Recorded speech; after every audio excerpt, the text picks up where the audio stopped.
Hey y'all, this is Travell Richardson, and this is the Be Ready anthem, y'all. I hope y'all ready. Stay ready, be ready, stay ready, be ready, stay ready, be ready, stay ready, be ready, stay ready, be ready, stay ready, be ready, stay ready. Every show, new face, new dream. Young man out here building a team from the track to the court to the turf and the rings. They all grown different, but they got the same theme. Putting in work when the lights not on. Late nights, early morning, still going strong. They don't do it for the lights, they do it for the fight.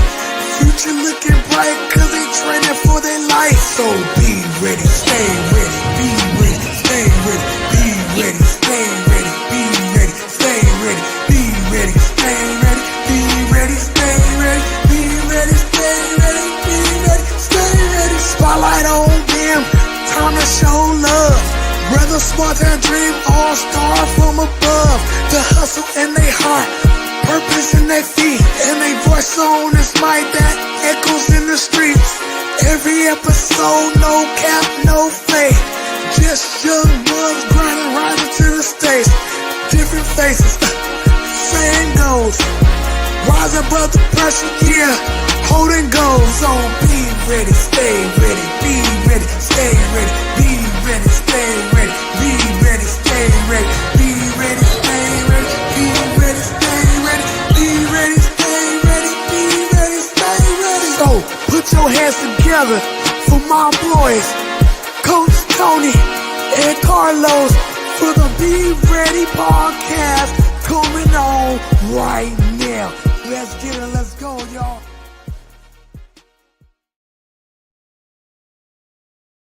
Yeah. Y'all heard the intro. Y'all know what time it is. We are live once again. Episode 54, y'all.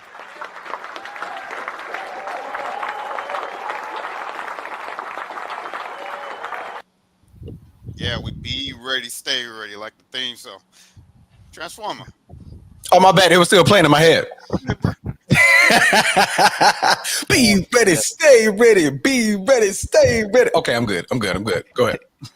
As y'all know, coming to the stage, man, these two that we have on the panel right now, been here since day one.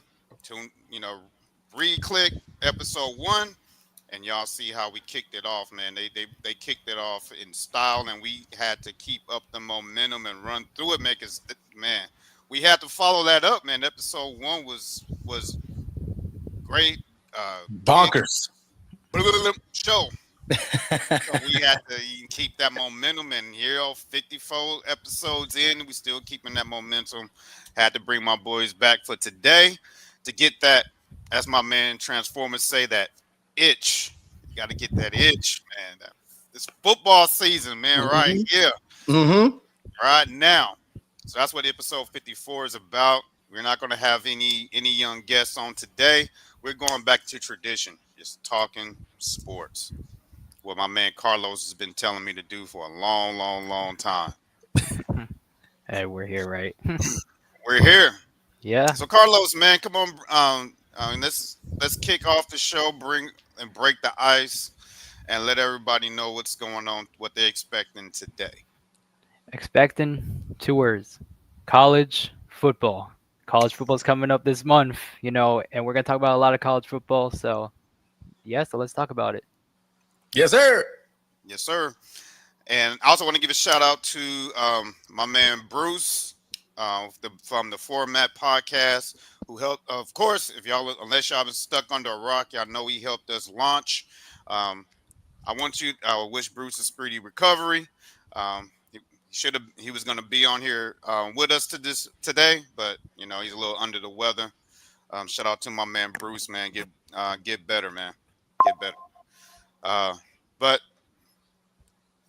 we have the next best thing, though. the engine that keeps the show going, my man Transformer. Thank you for having me. Thank you for having me. First of all, I'd like to give a thank to God. The reason why we're all here. Oh, my bad. I thought I was receiving an award. Man, appreciate you for having me, man. The Format Podcast is still in the building. Again, man, Bruce, we miss you. We wish you a speedy recovery. Drink that tea, sip on warm water, gargle salt water. You know what to do, man. Get that voice back so we can have you back on the show, man. We missed you, bro. But I appreciate you having us, Coach T. Of course.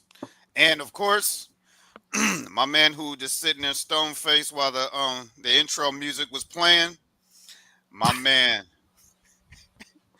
man representing the ND, Notre Dame, the king of the chat.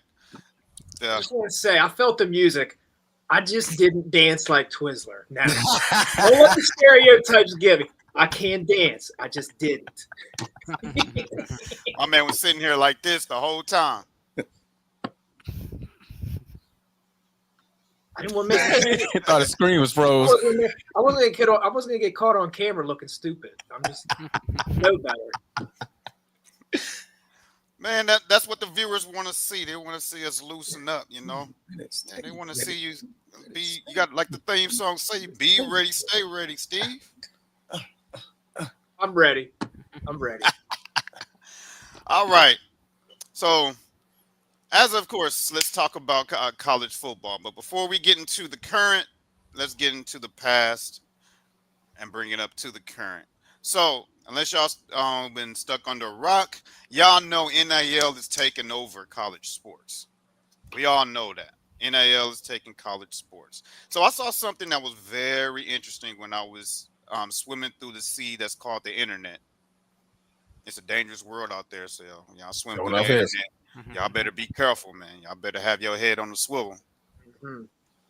But let's bring this to the stage right now. There was an interesting post that I've seen, and it's about the NIL. And it said these 10 college players would have made millions if they played in the NIL era. So I'm going to bring in the top 10, and then we're going to talk about it. So the top 10, shout out to the Daily Athlete on Instagram. They have some interesting posts. If you guys want to, check them out. You'll find some interesting topics to talk about Transformer and my man Bruce. Yes, sir. The interesting stuff on there. That's where I found this from. But so this is post as if the NIL started in 2000. Of course, you got Reggie Bush, number one. They estimated his earnings would have been $8 to $10 million a year. Johnny Manziel, number two.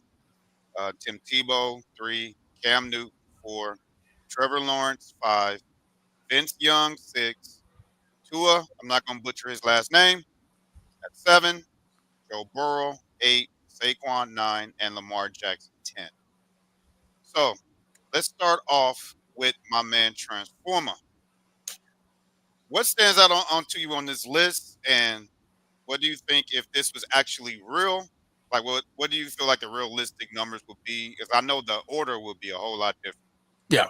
I mean, of course, the order for me would be a whole lot different. But number one would be Reggie. I mean, you think NIL deal and you think anything prior to when it fully went into full-fledged that players started getting paid legally, like my man Steve told me earlier, getting paid legally. Reggie Bush is the first name that comes to mind. I mean, he went into USC and he showed out every single game. The hype was always real. The stands were always filled up. So you think about the biggest name to put put asses in seats.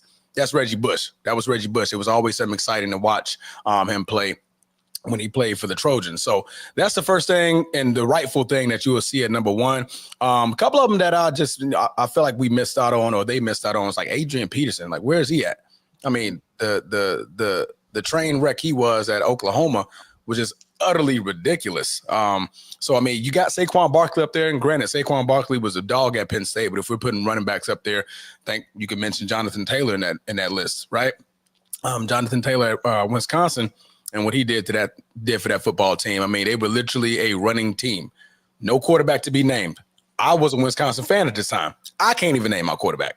at that time. So the only thing you knew of was Jonathan Taylor, and of course we had a stout defense back when Christie was our coach. But other than that, like the order is a little bit iffy for me.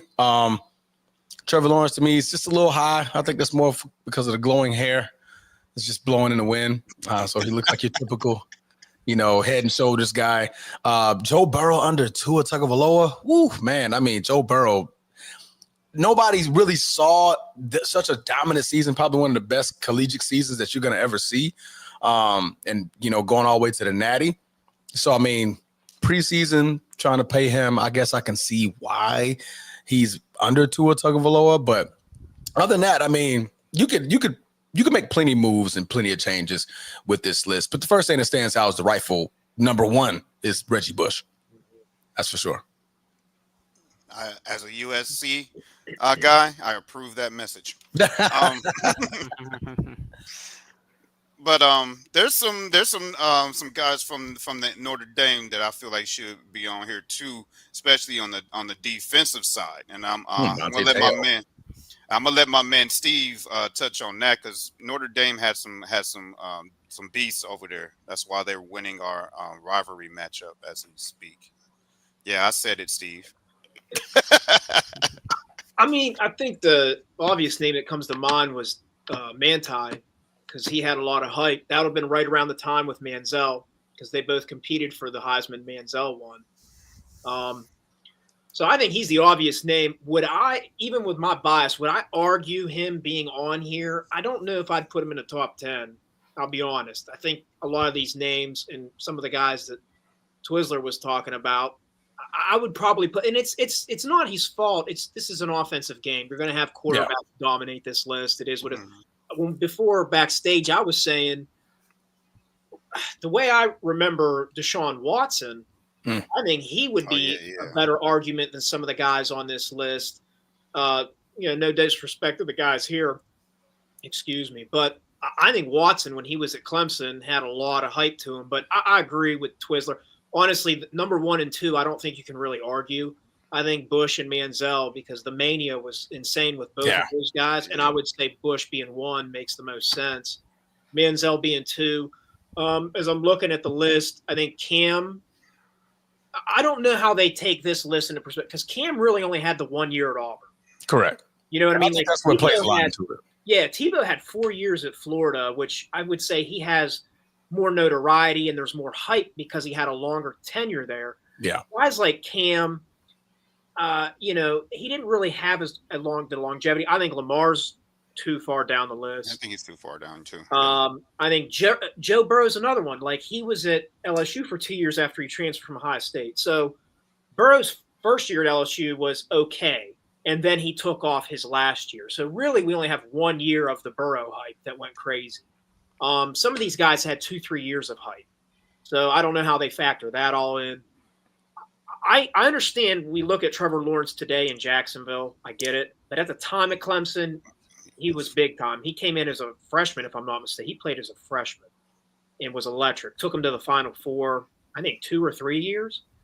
So I understand why he's on there. I know we look at him today thinking like, he didn't really pan out to what we thought. But at college, I can understand why he's on the list. Maybe he's a little too high. Those are my thoughts on it. I think it's decent. I wouldn't take many people off. The only person I would argue that should be on, and maybe you could argue Saquon, maybe Tua should come off, I would probably say Watson when he was at Clemson.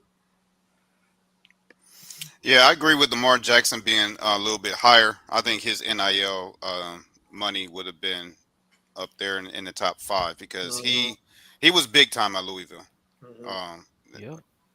But the one thing I disagree with you about your guy Manti Te'o is the height and he backed it up.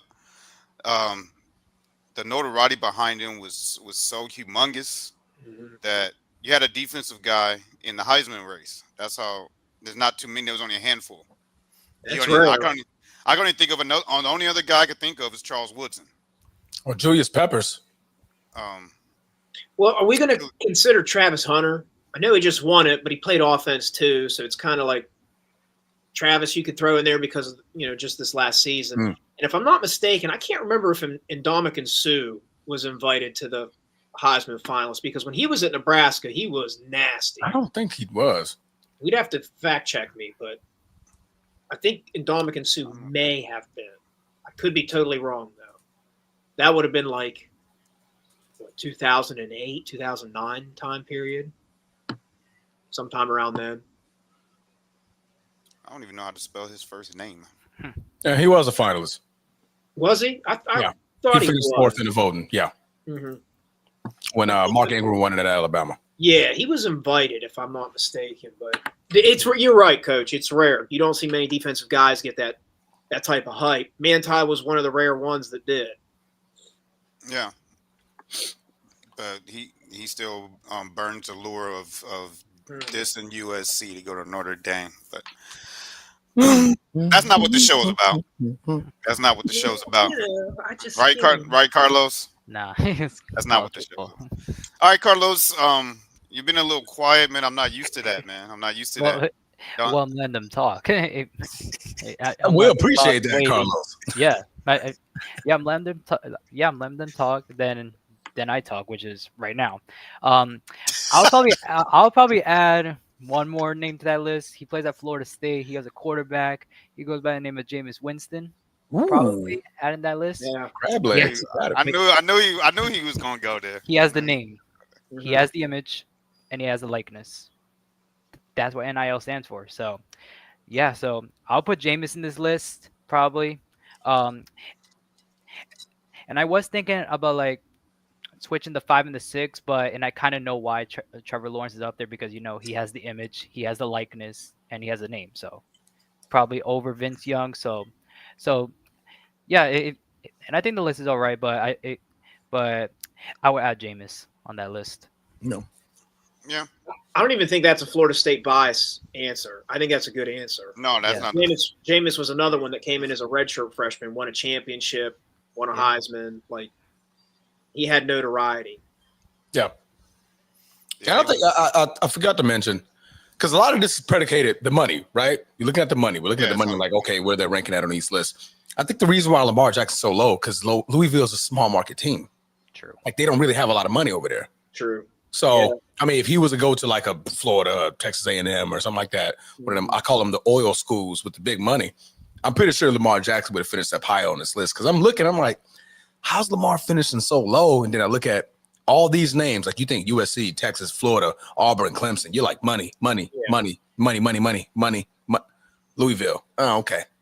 All right. Maybe that's the reason why. I didn't think about that. What's you guys' thoughts? That's a good point. Money. Yeah. Get that money. If this was a basketball list, then you would see Louisville and you'd think differently. But being that it's football, they are not the football market. Exactly. Yeah. Yeah. To compare to Louisville, like looking at the list, Southern Cal, Texas A&M, Florida, Auburn, Clemson, Texas, Alabama, Exactly. LSU, Penn State. You're comparing Louisville in football, mind you, to like absolute blue blood schools. Absolutely. It's nothing against Louisville. What Lamar did at Louisville was insane. But absolutely. Market value, when we're talking money, it's just a factor. Yeah. Yeah. Exactly. Well, I didn't even think about that about the school size. We just think, we're thinking about the player. Yeah. Like Lamar Jackson at college was. Because you look at it like okay, Saquon Barkley was great at Penn State, but Lamar Jackson was like, wow. Yeah. Like you turn on TV, you didn't know whether he was going to throw a deep one or he was going to run for 50 yards. He had so many college wow moments that you're like, okay, why is he so low? Like, why is Tua above him? Like Tua wasn't excitable at Alabama, but then the thing you think about, you look at Alabama, money. You look at the money behind it. So you also have to think what was around some of these guys while they were at school. Like, correct. Tua being at Bama when he was at Bama, you had Waddle, Devonta Smith. He a loaded roster. I can't remember the running back at the time, but I guarantee he's in the NFL. Same with Joe Burrow at LSU. Correct. Lamar probably had some players around him, but like on the defense, speaking, the guys Vince had at Texas, the guys Reggie had at USC, Tebow had at Florida. It's not really comparable. True that. So you guys are okay with the list, or I wouldn't burn it. Just It's not bad. I wouldn't It's all burn right. it. I wouldn't burn it. It's all right. I wouldn't burn it. It's all right. It's all right. Yeah. Now, All right. a better list for me, take the quarterbacks out of it. Like, take That would be fun. quarterbacking out of it. Like, Yeah. okay, now let's look at, we can start thinking receivers, Mhm. like Tavon Austin, right? The Mike Vicks. I mean, well, that's still quarterback, so let me go ahead and revert back. Right. But you think of like a lot of these great athletes that didn't play the quarterback position, like that list will be a fun list. That would be a very, very fun list. Mhm.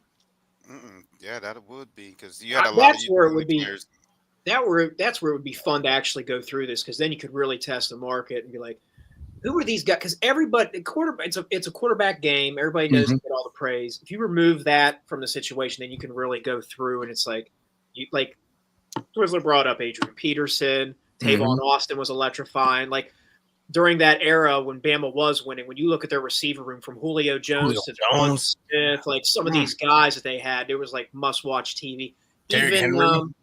Amari Cooper. Amari Cooper was a stud. You know what I mean? Like, yeah, you can go into some of these receiver rooms, like Ohio State in the last 8 years. They've been pumping out receivers left and right. There's a lot of game changers once you remove the quarterback from the equation, because the quarterback naturally gets that navigation. It's like a gravitational pull where they just suck up all the attention.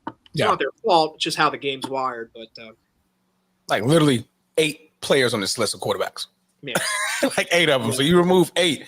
Now we can really have a real discussion. Mhm. Like, who's really watching these guys? Like, okay, it wasn't because of the quarterback. We're watching because of this freaking athlete. That's that receiver. This athlete. That's that running back. Or this beast defensive player that's just wrecking shop every time he freaking touches the ball. Like a Jadeveon Clowney when he played for South Carolina. He's like, man, wow. Man, took the freaking helmets off. That's a good name. That's a good name. Because people watch South Carolina for him. If you remember, South Carolina had a running back, Lattimore.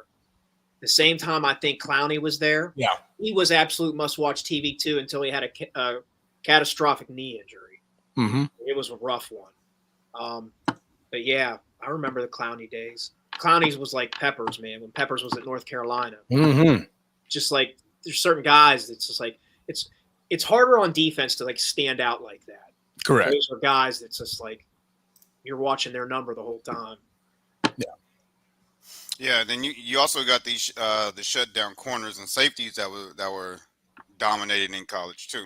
Mm-hmm. So I think the biggest conversation will be, make a separate list for the skill players, then a separate list for the defenders. Yeah. Just how they should do the NFL MVP award. It's all quarterbacks. Like MVP, okay, most valuable quarterback. Let's do that, because we can't do most valuable player and guys like Saquon, rock star last year, or Jamar Chase, triple crown. He like dang, well, who was the beast? Who was the real beast of the NFL? And then it's all quarterbacks that you're going against: Lamar Jackson, Josh Allen, Patrick Mahomes. It's always those same names. Like there's plenty of great players who are very, very valuable to their franchises. Quarterbacks should definitely get their own reward at this point. Award, not reward, but yeah. But let's pivot from NIL and let's pivot to this bracket right here and talk about the worst college, the worst fans in college football. So it's easy. We're gonna fight over this one, Twizzler. This is easy. So as y'all see, before you guys dive in, as y'all see, there's 4 different brackets. And bracket 1, we'll call that the I don't know. We'll just call that whatever. Northwest. You got Northwest, Southwest, Northeast, Southeast. There we go. All right, we got it. We got it, guys. You guys get it. We call the first one Northeast, and you got Alabama facing off against UCF, Texas A&M against Florida. So, let's just shoot through this and just break it down and see who you think will get to number 1 in these brackets. So, let's start with Alabama UCF. The UCF Right. Bulls. Blowout. Alabama. Bama easy. We all got Alabama. Bama. We all got Alabama by 17 touchdowns. Yeah, it's a blowout. Yeah, poor UCF. Poor them fans in Central Florida. Hey, man. Well, it's a good thing to lose this one because they're not considered the worst fan. Yeah. That's true. Yeah, that's true. Yeah, so Alabama, yeah. They probably like, how are we on here? Yeah. Yeah, like, okay. I don't know. I Yeah, don't know that's- how they're on there. But then you got this one's gonna be interesting. Texas A&M and Florida. Florida. So I'll let you lead this one off, Carlos, because you don't like them Gators either. Me either. Yeah, Florida. Yeah, Florida. Worst fans. Yeah. That's a biased answer for me. Same here. That's same. Hey, go Noles, man. Hey. We're talking often out here. I don't know what this little retarded stuff that I don't know. I don't deal with that. Yeah, nah. Nah, those fans are the worst. They are obnoxious though. Like they're obnoxious. All right, Steve, you're the only non-biased in this match. Matchup. I don't have a nickel in this dime. I would probably agree with Florida. I don't really have a justification. It's more just a gut feeling. I would probably vote Florida. I would. He feels I would the vote energy. Florida. You don't hear All right. enough about Texas A&M. They don't have enough team success in the last 15, 20 years like Florida. So obviously Florida fans are going to be a little bit more egotistical and louder and annoying. That's the only way I can look at it. There's nothing against Texas A&M, but Florida has had more success, and you hear more noise out of them. Not of late, but I would vote Florida. All right, so we got Florida and Alabama matchup as the worst fans to go into the Final Four. Whew. Who do you guys gonna pick out of Alabama? No, go to the next Florida? bracket, bro. Yeah. Go to the next They're bracket. not, Yeah, next one. they're next not one. ready. They're not ready for that. They're Yeah, not ready. I gotta think about that one, man. That's tough. That's Well, a this tough next one, this next bracket is pretty tough, because the first one was a little bit easier, but this one's a little bit tough. You got Ohio State, whose fans are very obnoxious. one. Then you got Clemson's fans, who's, since they've had a lot of success since Trevor Lawrence, have been very obnoxious lately. High State. I'm going to Yeah. first. It's easy for me. I live amongst them. High State. Yeah. High State. Easily. Most obnoxious group. It's like a cult. Yeah. It's like a cult. No objective. Literally, they'll be the same team to just crucify Day.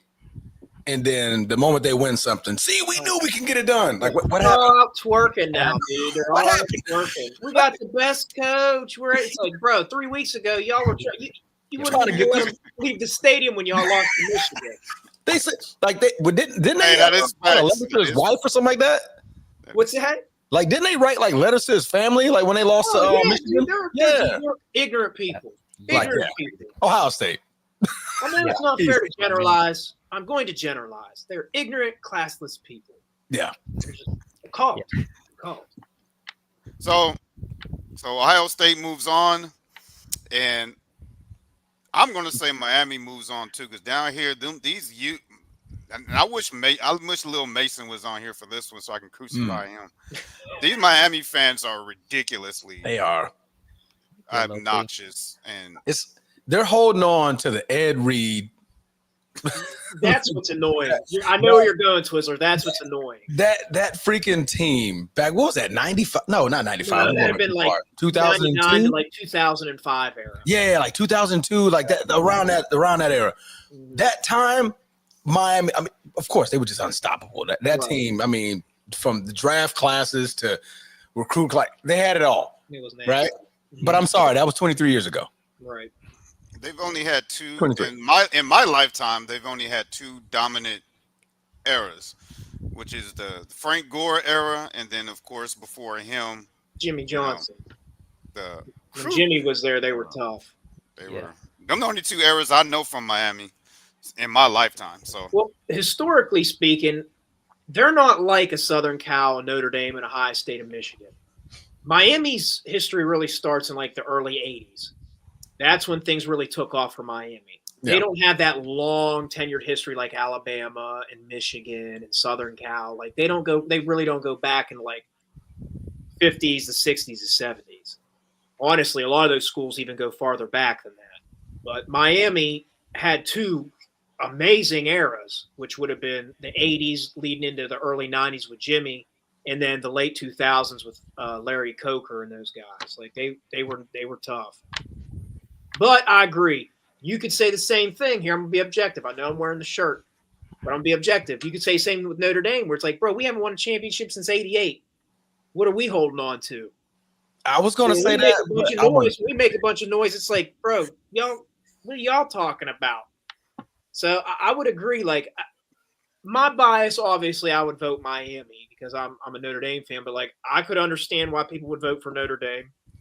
No, We had absolutely. this recent year of success, and I would say we're somewhat relevant, but we're not to the standard of what Notre Dame historically should be. And I can understand why people would look at us as annoying or uppity. You hear that? We have Notre Dame fans even have it. We call it the wine and cheese fan group, where it's like the alumni people that all make their millions and billions because Notre Dame's one of those schools that it's networked in.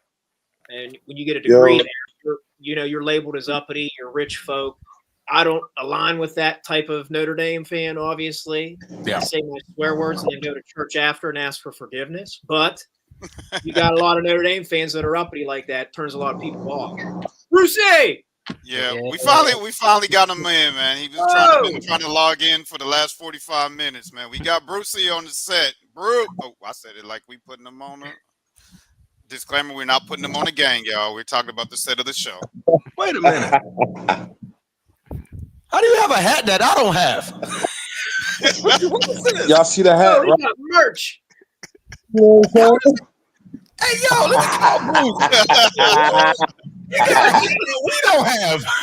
That's copyright infringement, bro. Hey. Oh. Big dog. I'm big dog over here, man. What you talking about? What's wrong with you? Man, we about to sue you, bro. You know what I'm saying?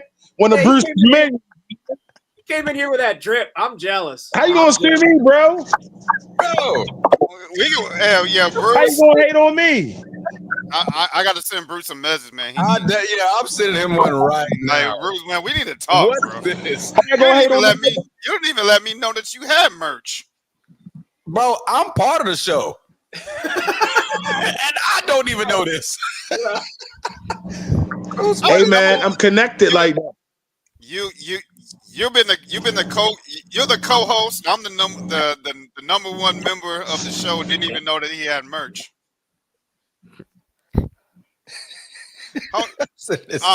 Carlos, take over the show for right now. Yeah, man, I'm big dog like that. You know, when you're a big dog, Yeah. All right. when you're a big dog, you ain't running with the pups. You know, big dogs get first access. Big dogs get first access. All right. All right. Yeah. So who wins this matchup, y'all? Oh, my bad. Miami. Y'all saying Miami with a landslide? Yeah. Y'all don't think I'm Notre not gonna say Dame? Miami in a landslide. I mean, because like I meet Notre Dame fans, and they're more so mouth. optimistic. Watch your mouth. And I'm gonna be respectful. Okay, they're more so optimistic. They lean a lot on history.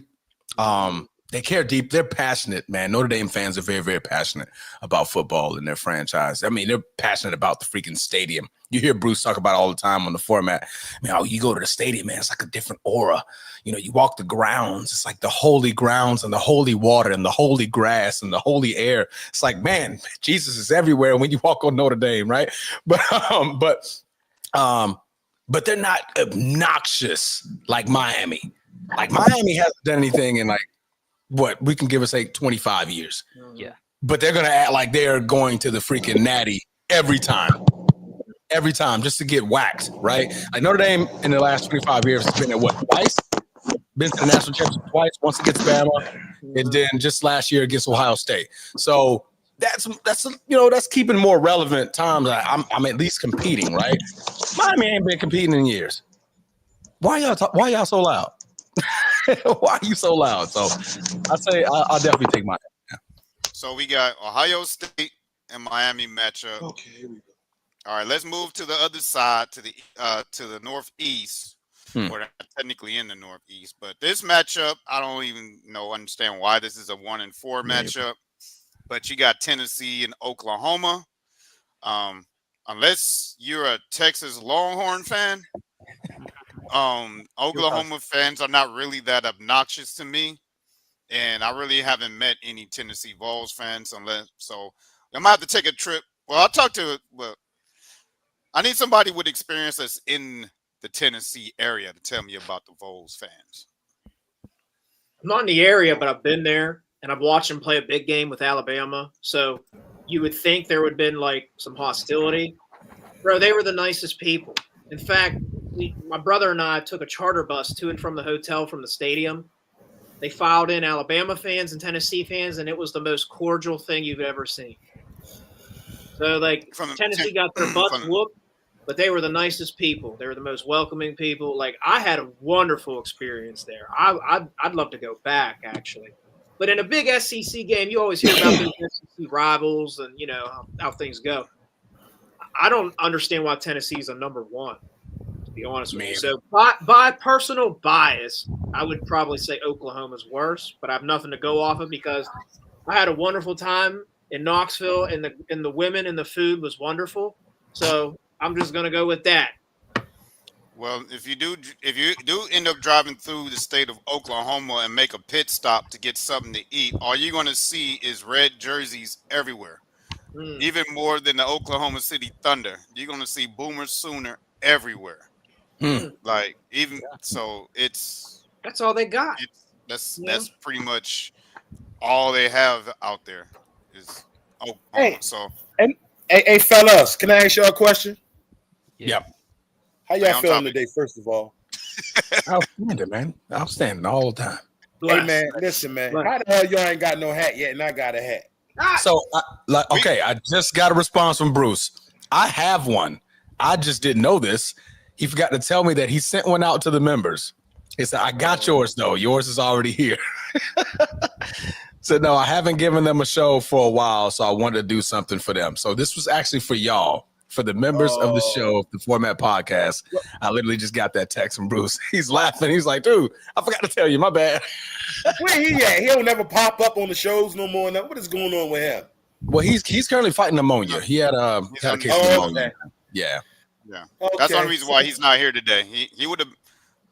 Yeah, I talked to him. I talked to him yesterday and the day before. He would have been here if he was feeling good. So no show he didn't tomorrow.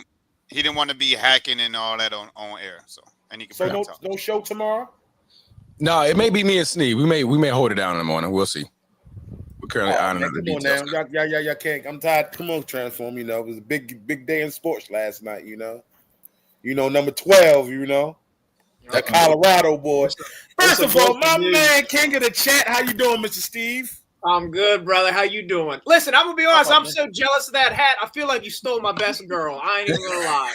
You stole Caitlin Clark. I'm jealous, bro. I'm gonna get on Bruce. I'm gonna get on Bruce. We're a big dog. The big dogs, get things, before anybody else, I see. I'll get there. So, I'm gonna get on Bruce. Bruce. All right, Bruce. You always set yourself up for this. So since you walked into this door, I'm going to push it through. What's up? Tennessee through Oklahoma. Who has the worst fan base, man? We gotta stay on topic while we got these guys on the show. Who has the worst fan base? Personally, I wouldn't know. But truthfully, Notre Dame overall to me. Here we go. We going through brackets, bro. Hey, stick to the bracket. My fault. Oh, you're going to do brackets. Well, I really can't say. Tennessee. We gotta drag you in and keep worst fan base. I can't really say in college football, but I know Notre Dame for sure because they the Dallas Cowboys of college football. Overhyped and they got their own little channel. I don't mean to go off subject. I'm just saying Notre Dame. They the Dallas Cowboys of college football. They glamorize like they're the best thing since Jesus, Moses walking on water. Jesus walking on water. And they always get their ass kicked in big games. All right, go ahead, fellas. Ooh, I wouldn't call them the Dallas Cowboys of the college football, and I can't stand Notre Dame. Well, I'm a Colorado guy, so I'm sorry. I jumped on the bandwagon, but Can you see the bracket on the screen? Oh yeah, let me see. Auburn. Yeah, we're Michigan. discussing the bracket. So you far, do now. Alabama and Florida moved on, and Ohio State and Miami moved on. So Okay. now we're on Tennessee and Oklahoma. Right now, Oklahoma's winning. Everyone's voting for Oklahoma as a worst fan base out of them in Tennessee. But how do you in context? How do you say they're the worst? How do you know this? Like, what is considered a worst fan base because they cheer for their fans? They don't do nothing wrong. Like, what is that? All right, let me ask you this: Like obnoxious. what makes Dallas Cowboy fans obnoxious? Because they delusional. There you They're go. delusional. Okay, so I got what you're saying. All right. which fan base is the most obnoxious between these two? I don't know. This I is can't for the really worst say. fans in college football to see who wins. We're trying to go. I can't really say, man. I don't really pay it's a too much tough one attention to because- the Yeah, but fans. you could say Notre Dame. You didn't even miss a breath. Bro. You went on a 5 minute. He showed 5 minutes. He sure didn't. He came on here and said, Notre Dame with a landslide. Oh, that's Cowboys, bro. Well, he tied a noose around him and just said, "Hang it." This is I'm Notre a USC guy, and I should have been saying that about Notre Dame, but I don't. They're not the Yeesh. most obnoxious fan. We only talk mess with each other because of the rivalry, but other than that, When has USC been relevant as of late? I mean, good Lord, they Lord have mercy. They for what I've seen, their defense soft as cotton. You know, they overhyped too. Y'all overhyped. USC is overhyped. Steve Pete Carroll's not walking through that door no more. Coach T. there we go. USC is in a always going off topic. No, I'm just saying, y'all give up. You mentioned them. Y'all gave up 40 points a game, damn, last year, Coach T. God damn, they shouldn't even be talked about. First language. I'm sorry, bro. It's okay. It's okay. He came in here with pure hatred. Don't First of all, go back into the green room now. Don't go back into the green room. That's all right. Y'all keep kicking. Listen, y'all keep kicking me off your podcast and banning me for that's all right. Man, YD, when the stupids hit, boy, it's gonna be. Y'all can do whatever y'all want on the. I got the when the stupids hit the wave. I'm telling Y'all can do you. whatever y'all want on the stupids, but when you on the Hey, and listen, I know we're going off subject. I mean, yeah, am I bad as why? Listen, since we all on here, who's worse, me or YD? I think I'm pretty cool. I don't think I do nothing wrong. oh, easy answer. YD. All right, LSU or Michigan. YD with a landslide. So Oklahoma moves on.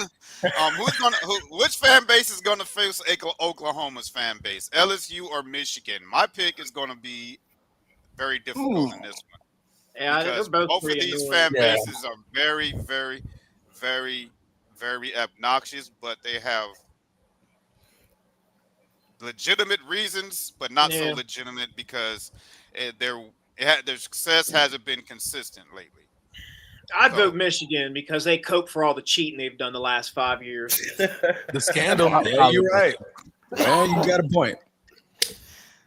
So we just put Michigan in the Final Four because they're going to blow away Oklahoma. The winner of LSU Michigan's going to the Final Four for sure. Let's just put Michigan in the Final Four. Yep. Let's go to Texas, Ole Miss. Texas. Yep. Same here. Texas. All right. What about Georgia and Auburn? Georgia. Yeah, I'd say Georgia. Georgia. Yep. All right. So now it's about to get difficult. So now we're really gonna need your opinions because now I'm gonna say Florida and Alabama for last. Yeah. Okay. Good. That's gonna be the hardest one to pick because they both, according to you guys, are equally obnoxious. But let's go to Ohio State and the Miami Hurricanes. High State. Yeah. High State. Yeah, I don't even think it's close. What about you, Bruce? I would say We're just talking about the obnoxious fan base. I know. Well, I really can't say, bro, because when I see from Ohio State fans, I mean, I can't say. I'm out of this one, but I got something for the next one though. All right, so the rest of the panel, you guys say Ohio State. So Ohio State's in the Final Four. Let's go Texas, Georgia. Georgia. I mean, Probably my agree answer's there. right there be biased on that one because I'm right here in Florida, so we get the Florida Georgia game all the time, and we get a lot of their memorabilia and stuff that's out here as well because we're right here on the Georgia line, so Florida Georgia line. But I'll say Georgia. I'll definitely say Georgia because of their recent success. Now I'm thinking about it. I might vote Texas. Okay, Not to be, devil's advocate, but I think I might vote Texas. why is that? I don't know, man. You hear everything's bigger in Texas, and they brag about everything Texas. You know what I mean? Like That's the state, bro, not the team. I know, but I mean, most of that We're state, talking about the most of that fans. state cheers for Texas and the Cowboys. So I don't know. I have some respect for Georgia. I'm not gonna lie. I don't like them, but I at least respect Kirby Smart. It's like Texas really hasn't done anything since Vince Young. And they kind of, because of their brand and that they got a big ass school and they're from Texas and a big state. I don't know. I would probably Matthew and McConaughey. Oh yeah. I'm tired of seeing Matthew McConaughey on the sidelines every Texas game. I don't like it. Matthew's everywhere, bro. I'm voting Texas. All right, we got a big announcement right now from one of our past guests from episode 4. I want to give a shout out to my man Kaysen. If y'all remember him from episode 4, that's the first soccer player we brought on here. He just got invited to a turn. He won first place today. Yes, sir. Congratulations. Congrats, man. Congrats. Awesome news. Shout out to my man Case. He got another one of those huge trophies. As soon as he sends me the picture, I'll post it. Absolutely, bro. Oh man, Case. Yeah, he been supporting this show from day one too. So we're at a stalemate, Carlos. Yeah, I know. I'm here to break the tie. The game's tied. 2 minutes left in the game between Texas and Georgia. Georgia. In Georgia.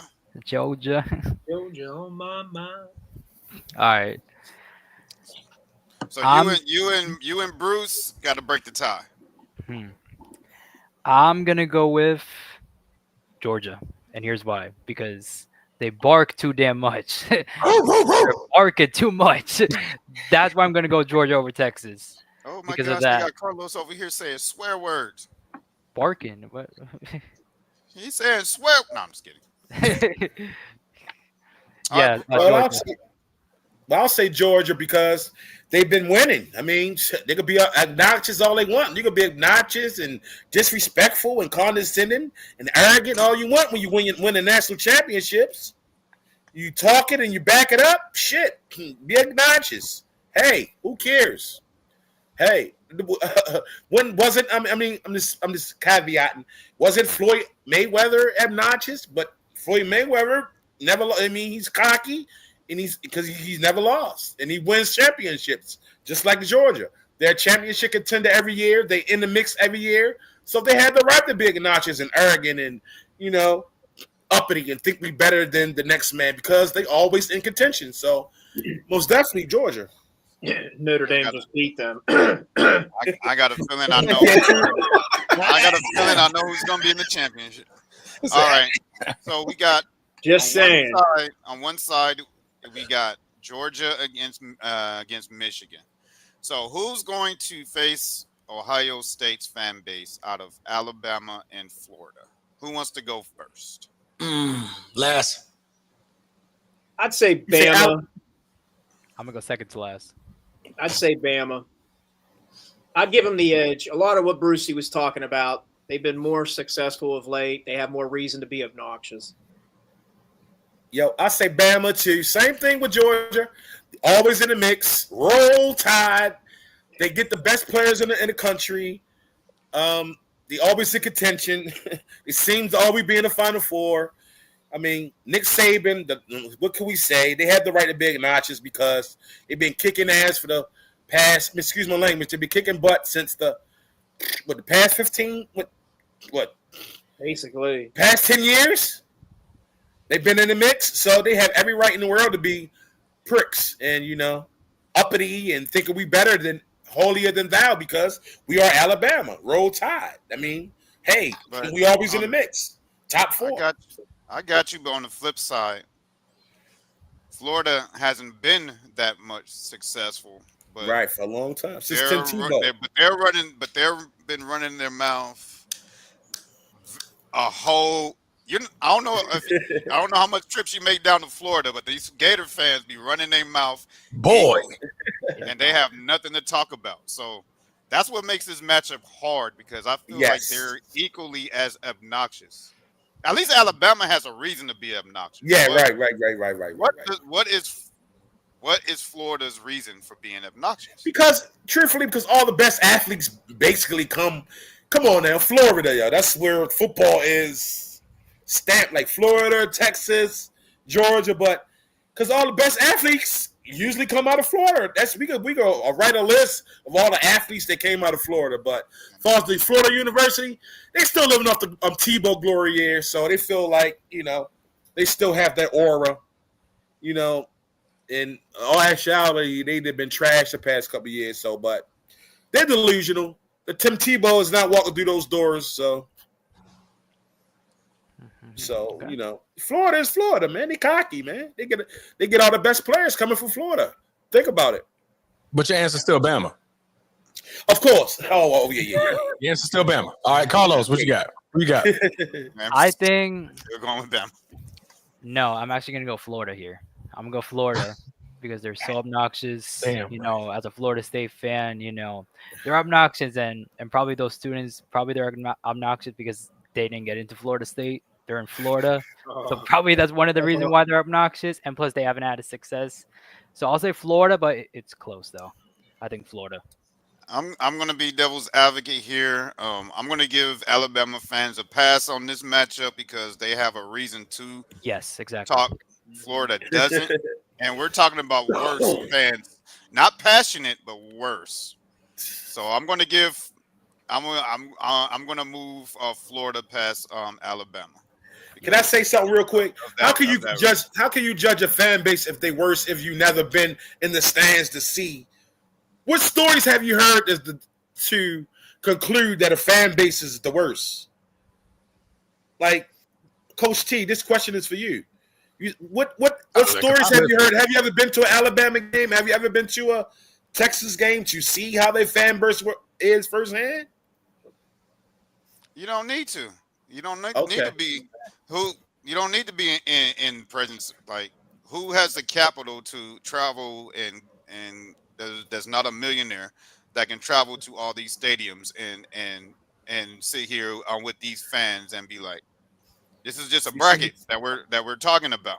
Okay, this is not going to be concrete set in stone. Like, okay, because we voted the Be Ready Sports podcast that this fan base is the worst. This is going to be set in stone. Like, legitimately, this is the worst. This is just for our show. I got you. For our communication. So I will say I've sat in enough stadiums to know, and I live in Ohio, and I have to make my vote, and I hate to do it, fellas, but I have a hard out. I got to get ready and head over to Mass. Ohio State fans are objectively the worst. My vote is for them to win this entire bracket. They're the worst. I've sat with them. I've been around them. I live amongst them. They're the worst. Notre Dame's the best. We're the best. Brucey loves us. We're his favorite. And on that note, guys, I do have to take off because I got to head to Mass, man. Hey, all right. Coach Carlos, thank you for having me on. I greatly appreciate it. Twizzler, you're my brother. I love you, man. I love you all. Brucey, I love you, man. Love you, man. Even though you be shitting on Notre Dame fans, I still love you. Hey, fellas, thank you again. I'll see you guys later. Absolutely. Water. Don't be like my bro Eddie, man. Don't do it. Let's go. So, I'll break the tie here. So Steve says Ohio State over everything. Yeah, he took the top off. So yeah, we are tied, Florida and Alabama, but we have to have a winner to move on to face Ohio State's fan base. And the answer's easy. It's freaking Florida. Florida, yeah. Freaking Florida. Okay. It's freaking Florida. They haven't won a natty since 2008. Why are you talking? True. Why are you indeed, brother. talking? You got Man, y'all haven't sniffed talk- anything since 2008. they That's when you get to the point of obnoxious, right? Yes. It's when you're just you're so holding on to them old championships, old Super Bowls, old NBA Larry O'Brien trophies, them old trophies.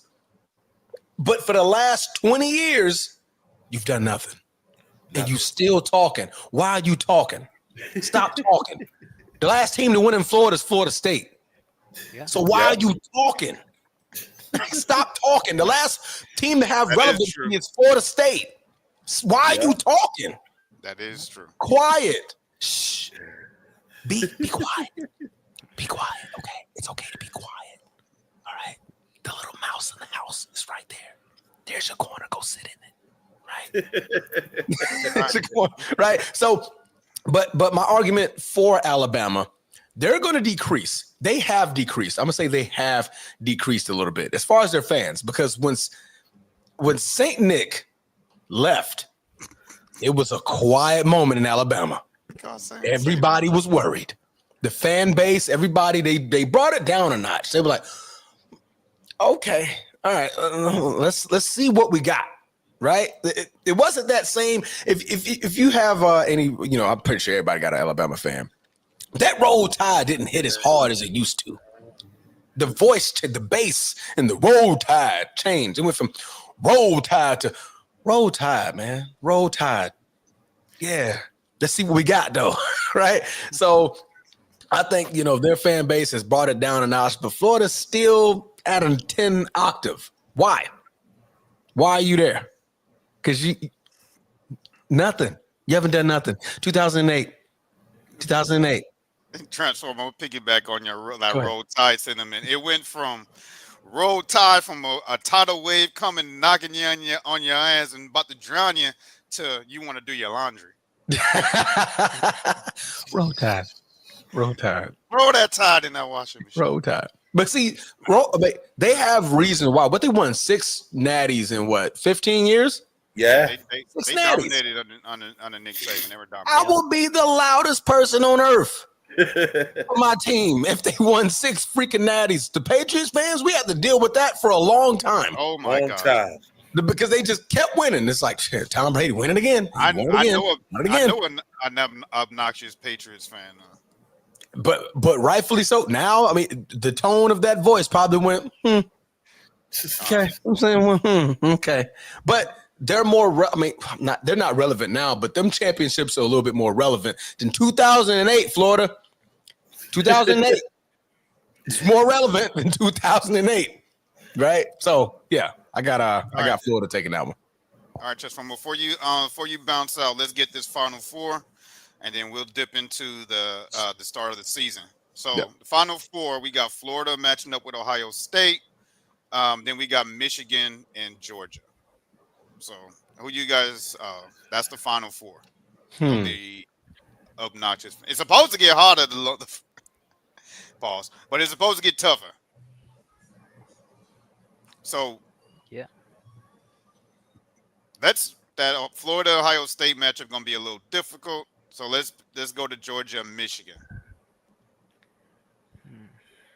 Anybody want to go first?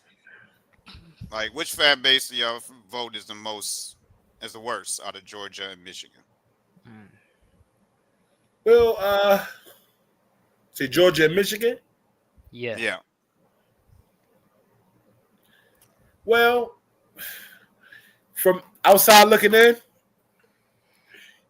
any team who have they basically Michigan just won a ring. Of course Georgia, man. Like, because Georgia always any team that's always in the mix going to have an obnoxious fan base because they think they're better than anybody.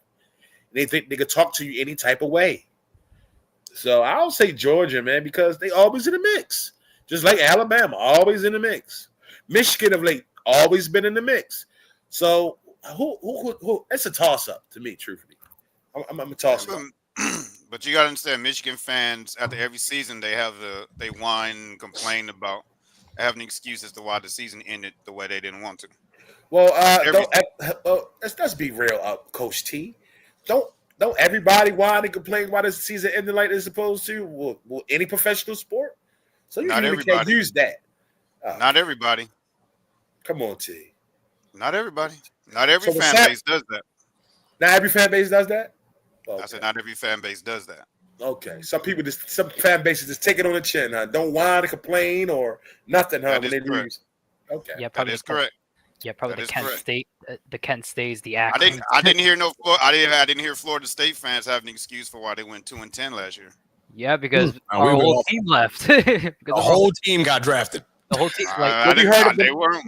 like 10 plus players got drafted. I knew it was Like going to be awful. even the the next year. season, even the season before when they weren't voted into the national championship Final Four when they Oh, I was deserved it. pissed off. They were pissed off, but they weren't whining and crying about it. Yeah. Michigan fans. Oh, no, They we do. brought that up every chance they got. Yes, they did. Every chance they got, they brought that situation up. But we Like knew they that got was a success. voting thing. Like, that's voting. It wasn't nothing Yeah, we that's did. voting, yeah. Yeah, it wasn't nothing we did wrong. We went undefeated. What more Right. could you want?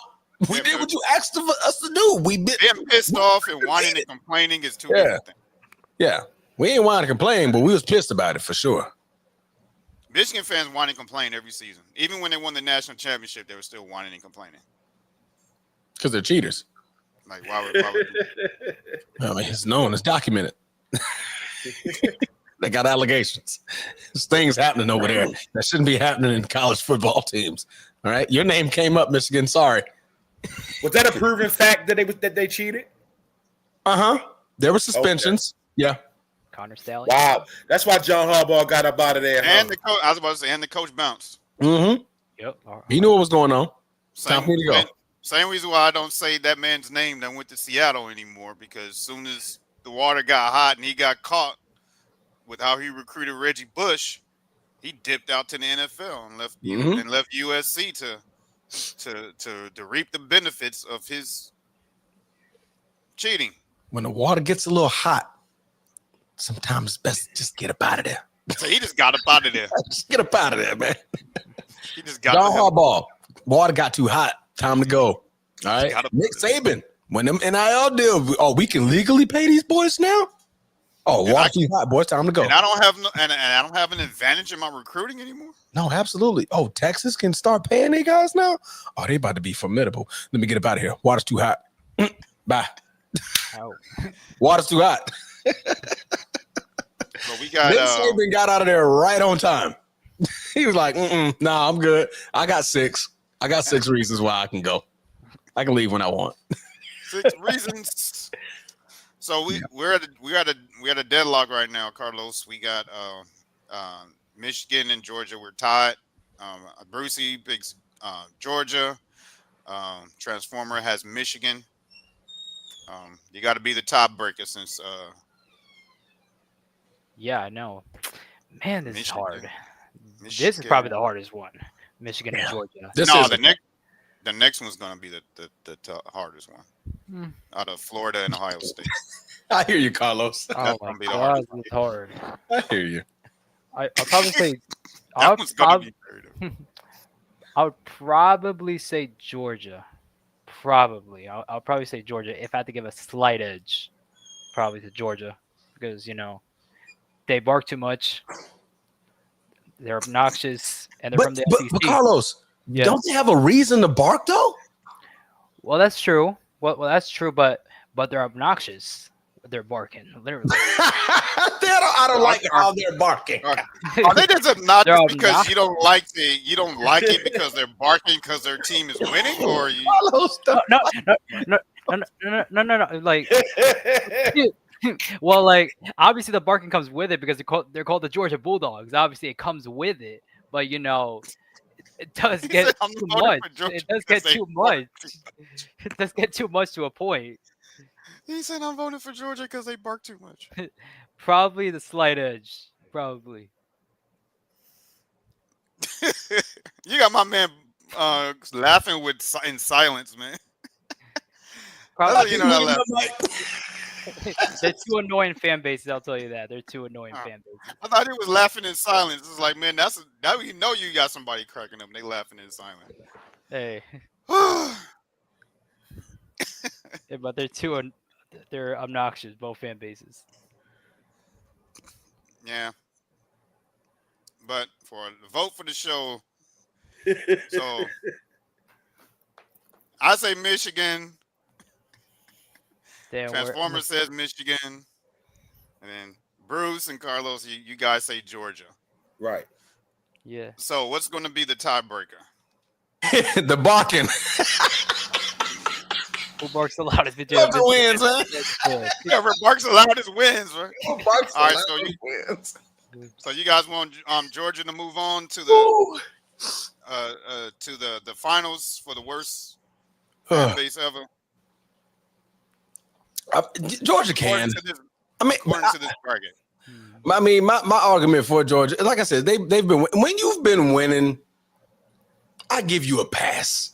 Right. Like, you've been winning and you're relevant. You're relevant and you're winning, right? Kirby just got done winning too, right? With what, Stetson Bennett, the fourth? Yeah. Yes, Stetson Bennett, that quarterback. Won two of them things. You know what I mean? Yeah. Two of them things. So I'll give them the pass on that. Michigan, man, y'all got caught cheating. You know what I mean? The coach left. You know what I mean? You know what I mean? So We hurried up and got up out of there. you got up out of there. So I don't know, man. All right, so we got Georgia going to the finals. Which fan base is gonna face them out of Florida and Ohio State? Oh, that's Well, easy. we already know Steve's pick. It's Ohio Yes. State. You saying Ohio State, no hesitation? Florida. Oh, you got Florida. Yes. Ohio State just won. Yeah. They can bark. They can talk. It's okay. Right? Florida. And they've won more relevant than 2008. Yeah. You know what I man.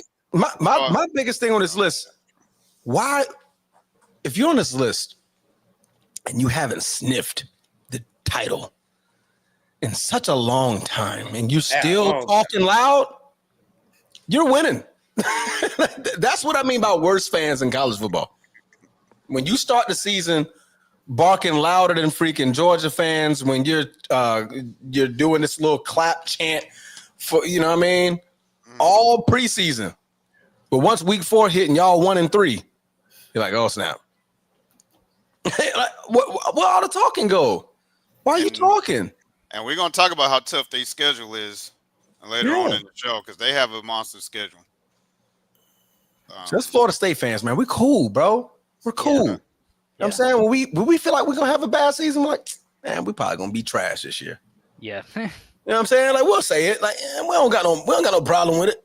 You know what I mean? Like, next year. So we can move on to the the actual season, and we can start talking about the team that's relevant to be talked about as the national champions. Who wins this whole thing? You got Florida and Georgia. Oh, Florida Georgia game. Told you we was gonna get there. Wow. We got Florida and Georgia. I'll start with Bruce because he feels like I never value his opinions. Whoever said, Whoever said that. Hey, I say disclaimer, y'all man. We've been going back and forth. No, I just every hate day the stipulations. on Instagram. I just hate the Well, let- stipulations let- y'all put on me. When I let me tell- get to speak, is calm down, Bruce. Don't say this. Don't say that. Don't do Because, this. man, You can't say that. Because you was asking questions to That's an not. Listen, I'm telling you this. 11-year-old. When He my was asking questions to podcast an drop, 11. Look. He doing. when my what YG podcast drop, it's all holes barred. You hear me? He- I think it needs to go straight to Patreon.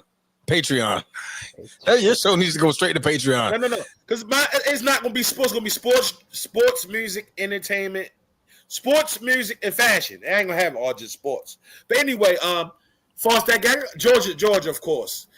Georgia, I got Georgia knocking them off. To be on, I'm still on the bracket, or we just on who? No, we're finishing the bracket. Georgia. As far as like worst fan bases, we gotta go Florida because they're delusional. We can't go Georgia because they've been winning. But Florida, I think- Florida, of course, because they've been delusional. They still got that Tim Tebow hangover. Now that young guy that they got now, he's really good. But for Florida, Florida think they're better than all things in Florida. Everybody in Florida think they're better than everything for football. Florida is the standard according to them. So Florida, of course, they on the Tim Tebow hangover. They still, still lingering off the how could I say, the legend of Tim Tebow. And it's been a very long time since they even sniffed the title. So I'll say Florida. Sniff. Sniff that. So there's no reason to give you guys this picks. I already know where you guys are going. Yep, Florida. It was So easy. Yep. Florida wins the bracket, has the most obnoxious fan base.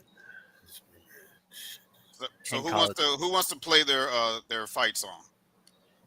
Who fights on? Florida? Florida's. Oh, hell no. Nah, we're good. That's not going to be the last thing I do before I hop off this show. I got to go pick my daughter up. You want to play a Florida fight song? Get out of here. Let's go here. Oh, that's what you're going to hear.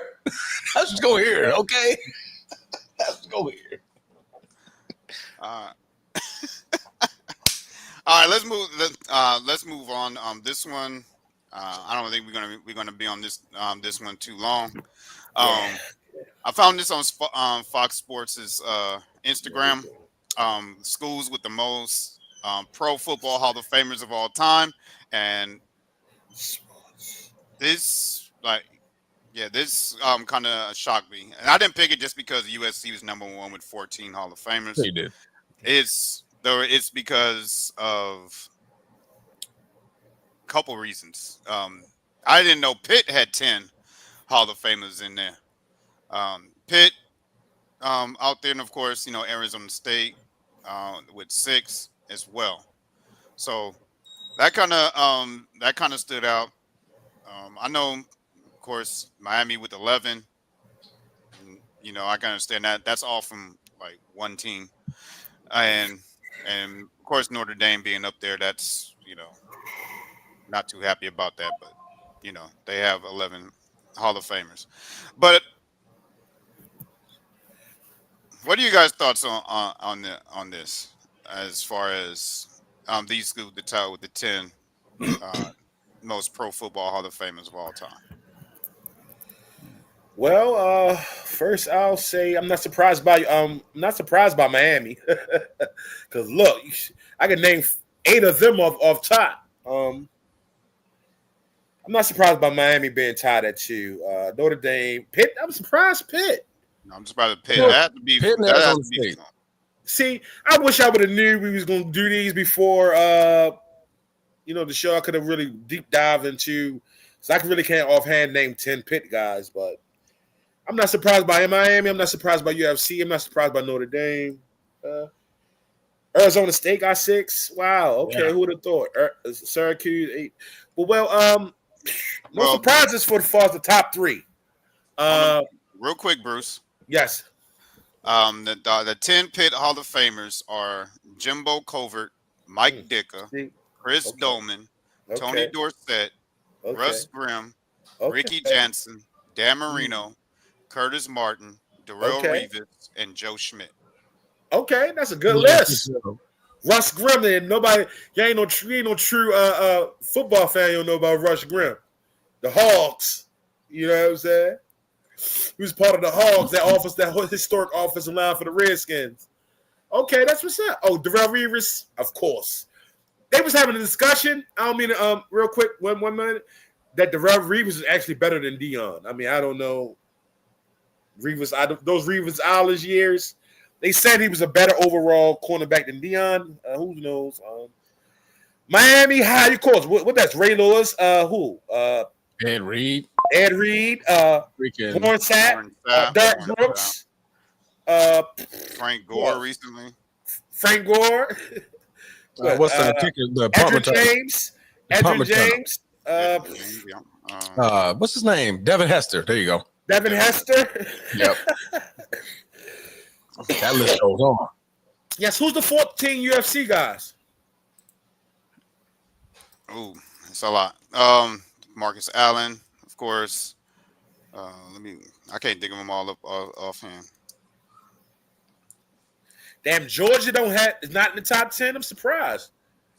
Because I was in the process of looking up Arizona State. But Yeah, Arizona State. Yeah, like, who would have knew you that? got Ronnie Lott, Bruce Matthews, Yeah. Marcus Allen, Anthony Yeah. Munoz, Yes. Frank Guilford, Yes. OJ, forgot about that one.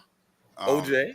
Red Bangro from the way back in the day, Troy Yeah. Polamalu, OJ Yeah. Junior Seau, Lynn Swan, Willie Wood, Ron Yeri from the 60s. Okay.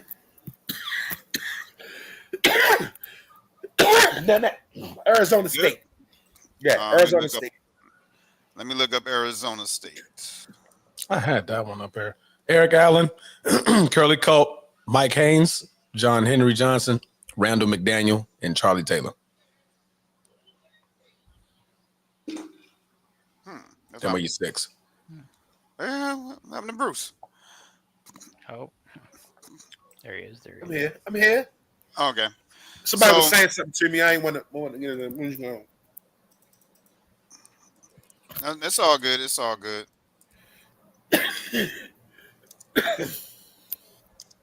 And let's go look up Syracuse. Dollar to sorry. McNabb. Syracuse football Hall of Famers. Now you're gonna end up.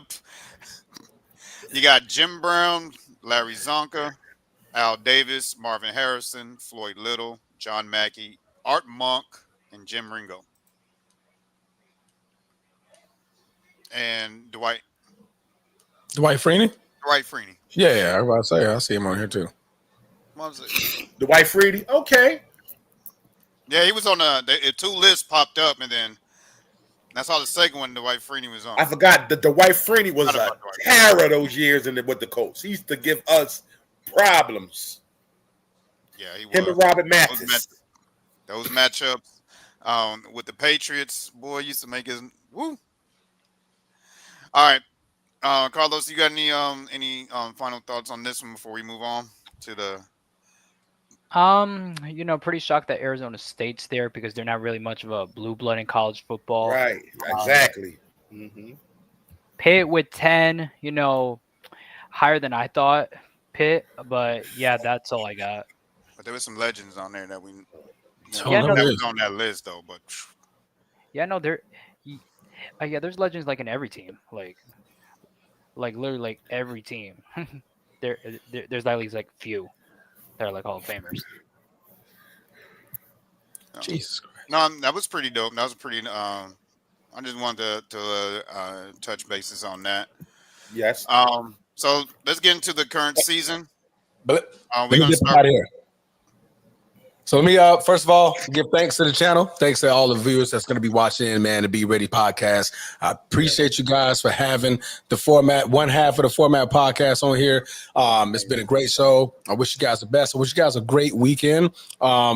Stay tuned in, man. Many more great things to come when it comes to the show. It is football season. I'm glad we're able to scratch that itch. All right. Don't be a fan that's out here having 1 in 25 years and sniffing no natties. So don't be loud. Be quiet. Sit in the back. Go in the corner. Mind your business. Right. While the big dogs take care of the big work. Other than that, man, you guys be safe, man. I appreciate you guys for having me. All right, brother. Appreciate you, Transformers, as always. Always. Now we got this guy who says I don't treat him fair. That I brought him on the show. Yes. Right here.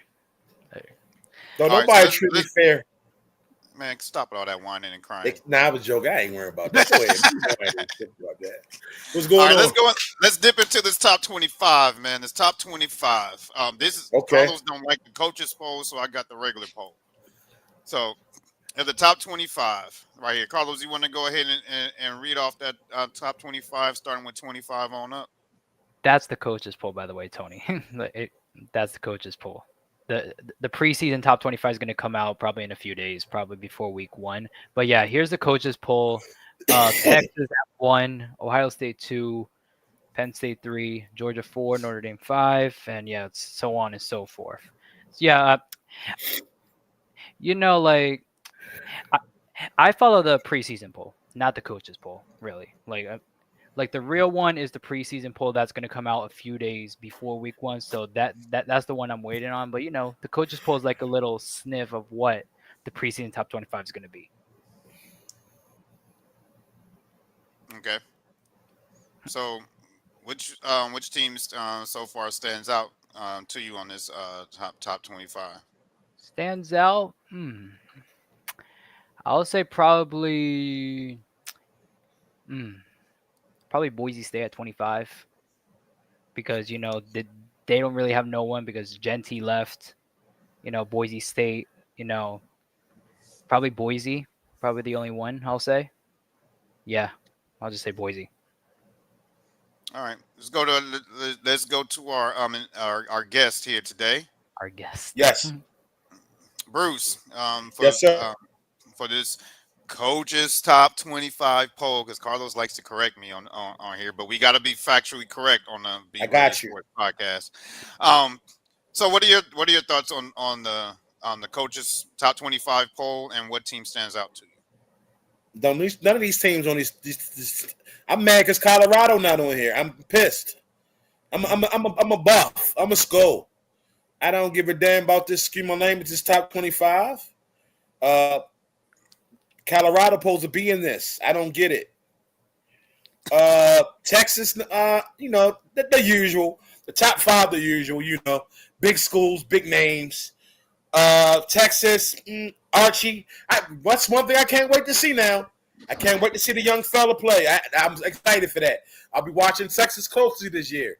I also will be watching Notre Dame closely this year because you got Jerome Bettis Jr., Plexico Burgess Jr., you got like a couple NFL stars, Hall of Famers, sons play for Notre Dame, so I'm most definitely be checking them out. Of course, look at these teams.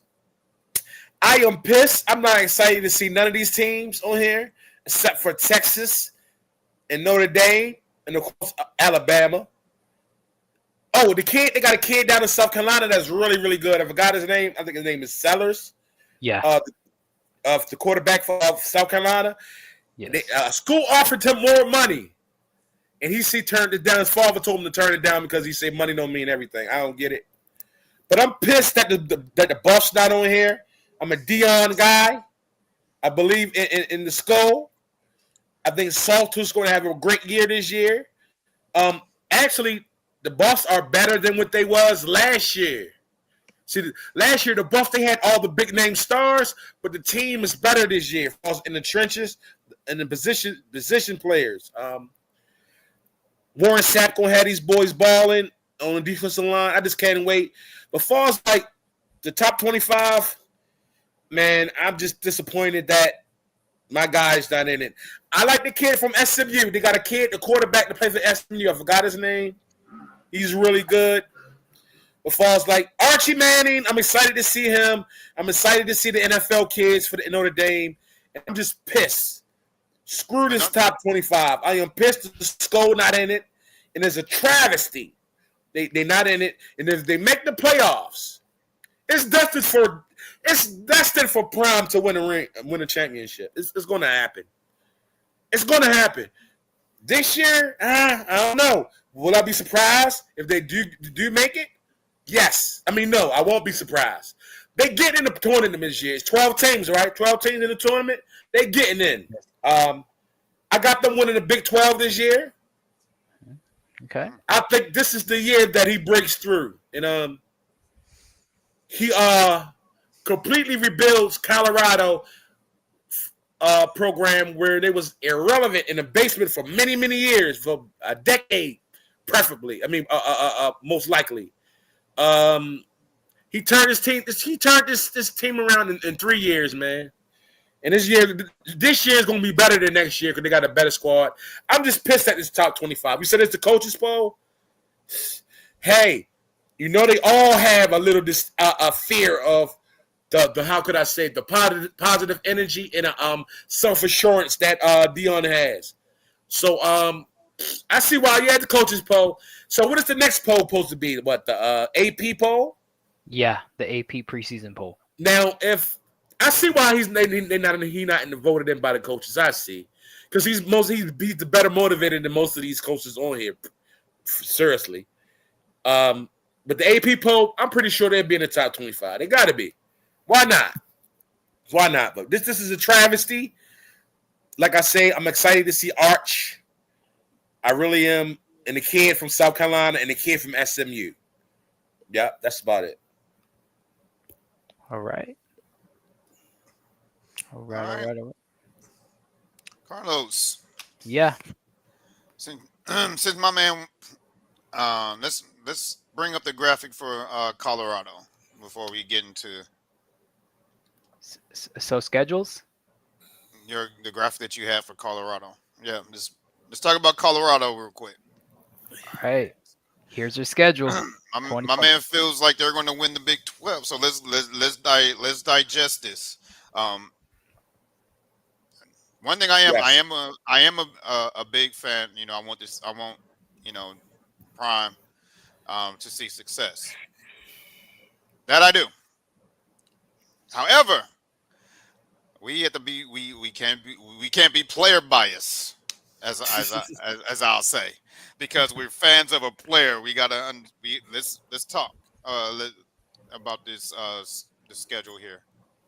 So, what do you feel like their overall record to beat the Big 12 and to get into the top 12? So they need about how many wins? About 8, 9, 10. Probably 8 or 9.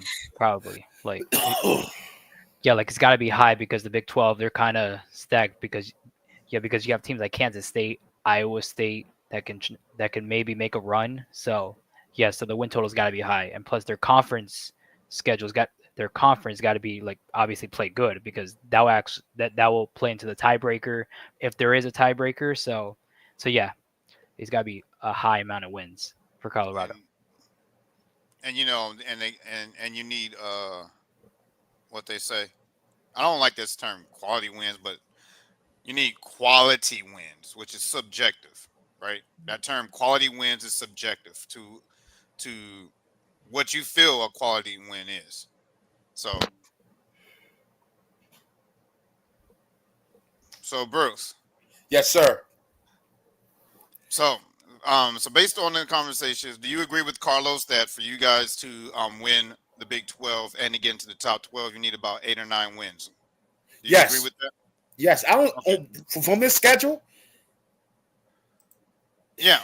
Only team I see them giving them problem is BYU, and BYU, and Kansas State. Georgia Tech win, Delaware, that's a win. At Houston. Is Houston in the top 25 this year, isn't he? Let me see. Didn't he? I don't think Houston in the top 25. Well, it don't matter if they're in the top 25 or not. I see one loss.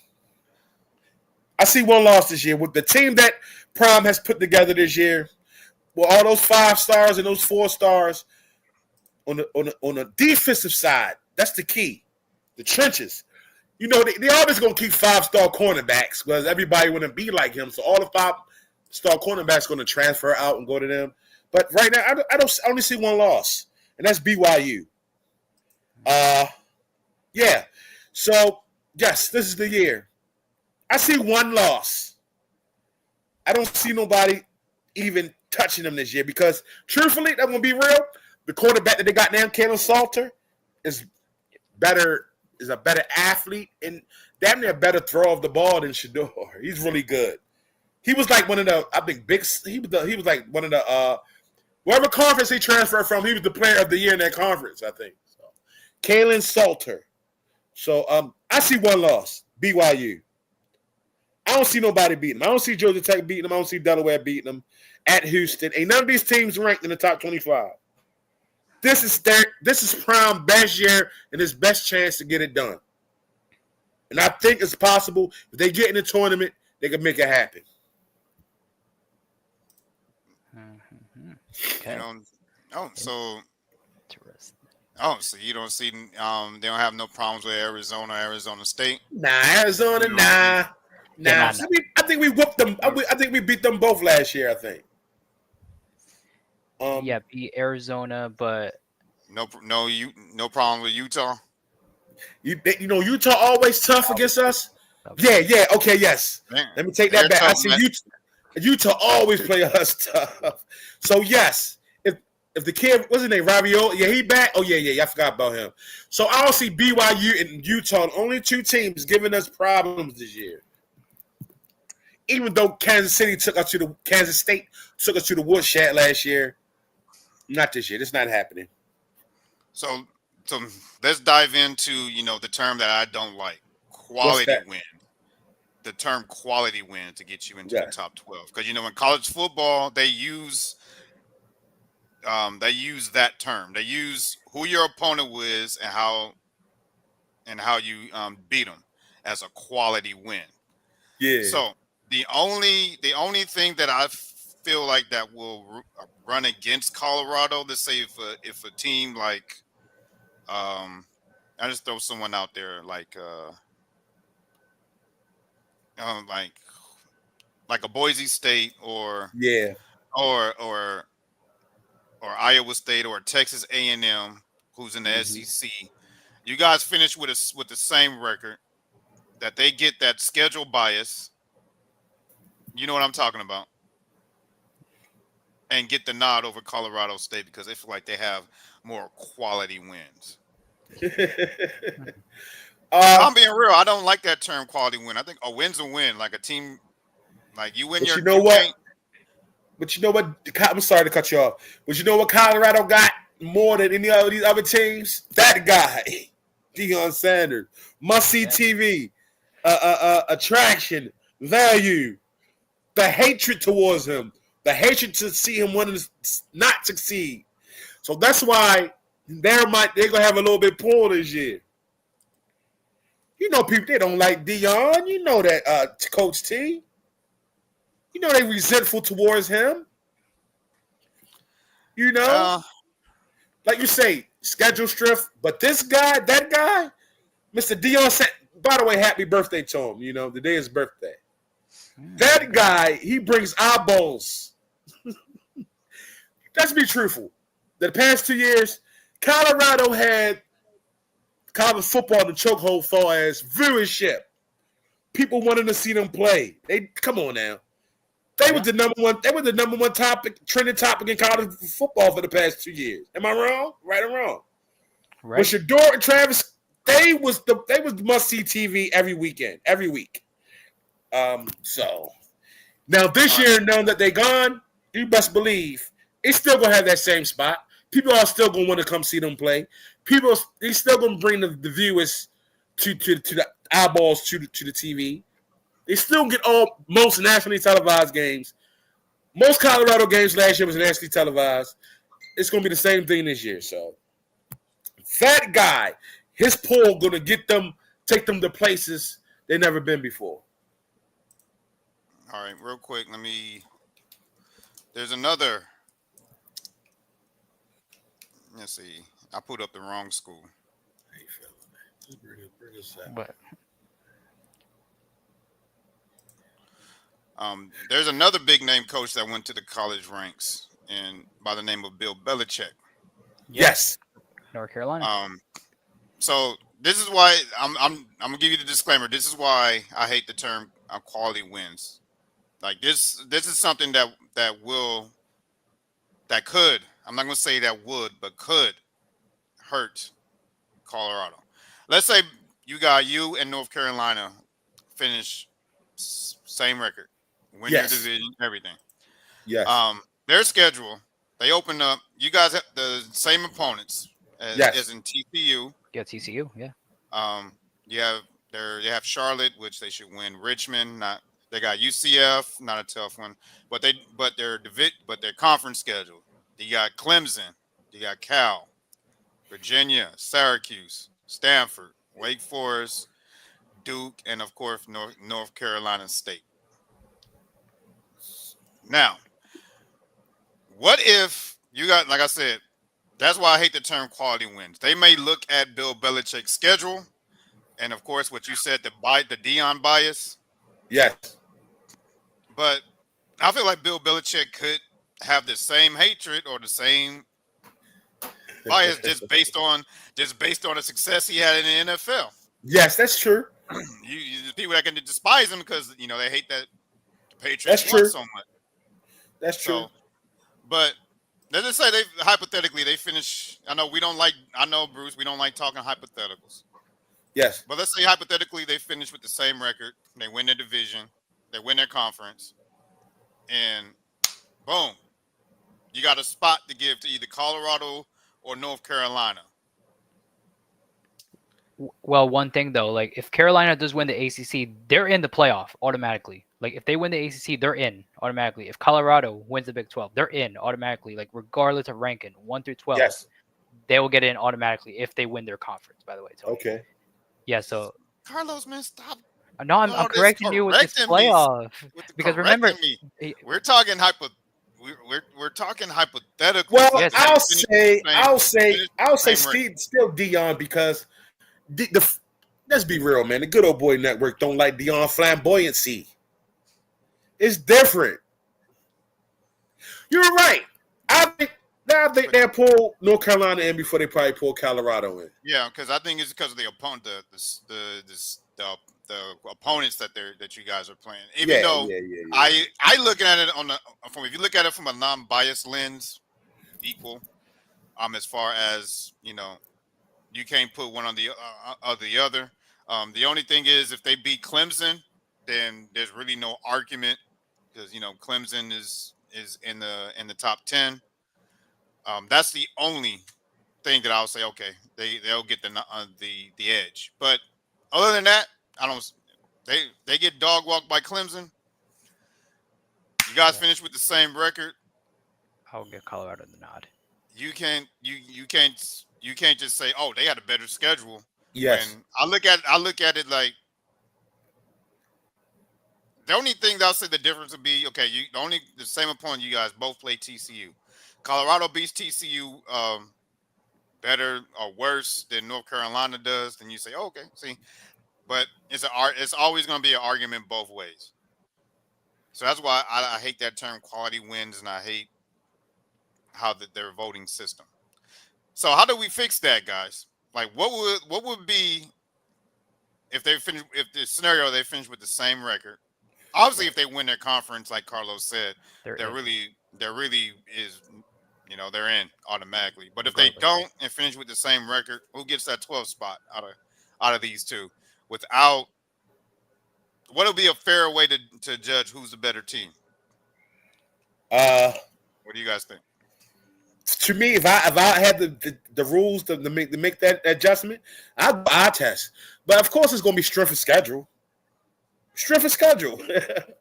Yeah. Well, It's going to be strength of schedule. But for me, for eyeballs, viewership, money, business, market, I'm going Colorado.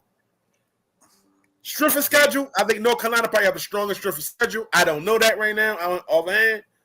But Houston's tough. BYU tough. It's always strength of schedule, right? Iowa State's tough. Iowa State's tough. West Virginia's tough. There always be. If they was deadlocked at 10-2 together to get that final spot, I'm going with Colorado. Along with the committee because of viewership, money, marketability, star power, talking points, everything about Dion. Like I would go there, but at the same time, you got Bill Belichick, the greatest head coach of all time, which is a character within himself. He's not as flamboyant as Dion, but his stoic demeanor is interesting. His standoffishness. So it's going to be hard, man. Ain't like they could do a 1-game playoff. I mean, I don't know. But I would go Colorado, but most likely they're going to go North Carolina because of strength of schedule. I don't know. Looking at the schedule, besides Clemson, besides Clemson, schedule is about the same. Okay. You can't put because you got, like I said, you can't put BYU You got BYU, Stanford. They used to play each other. BYU used to beat Stanford all the time. BYU, Cal. They used to play each other in the Pac-12. BYU used to whoop Cal all the time. You got, like I said, the only team you guys both play TCU. Okay. You guys play Delaware. They play Charlotte, and they play Okay. Richmond. Okay. Other than that, you take that out the gate. Cal, you guys play Iowa State and them. You came Syracuse, Virginia, Wake Forest, North Carolina State. They're about equal. Okay. Duke, they're about equals. So It's going to be. Hey, man, that's a great question. And like I say, I'm going with star power. I'm going with viewership that's going to bring eyeballs to the television. So that I'll go Colorado if I had the choice. All right. yeah, because the only thing that separates them is if North Carolina beats Clemson. Yeah, that's it. That's the only thing, because That's you guys don't have unless one of them has a booster their season and gets up in the top 5. You don't have a Clemson on that schedule. That's the only true. difference. But That's true indeed, bro. that's the only thing I'll look at it. But I guess both of you guys agree that if they finish tied, you'll give the edge to Colorado. Yeah, which is fair. Yes. Well, the only thing that gives North Carolina's schedule stronger is Clemson. Yep, that's it. That's the only thing that gives them their schedule, because they do it by record, percentage, and winning percentage, and all that. And so the preseason goes by last year.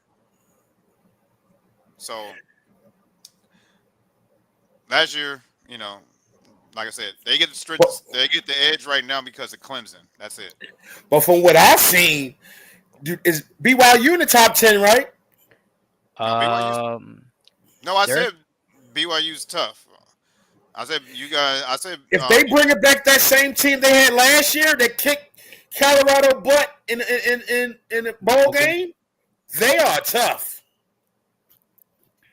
Well, Utah always tough, Utah plays tough with everybody.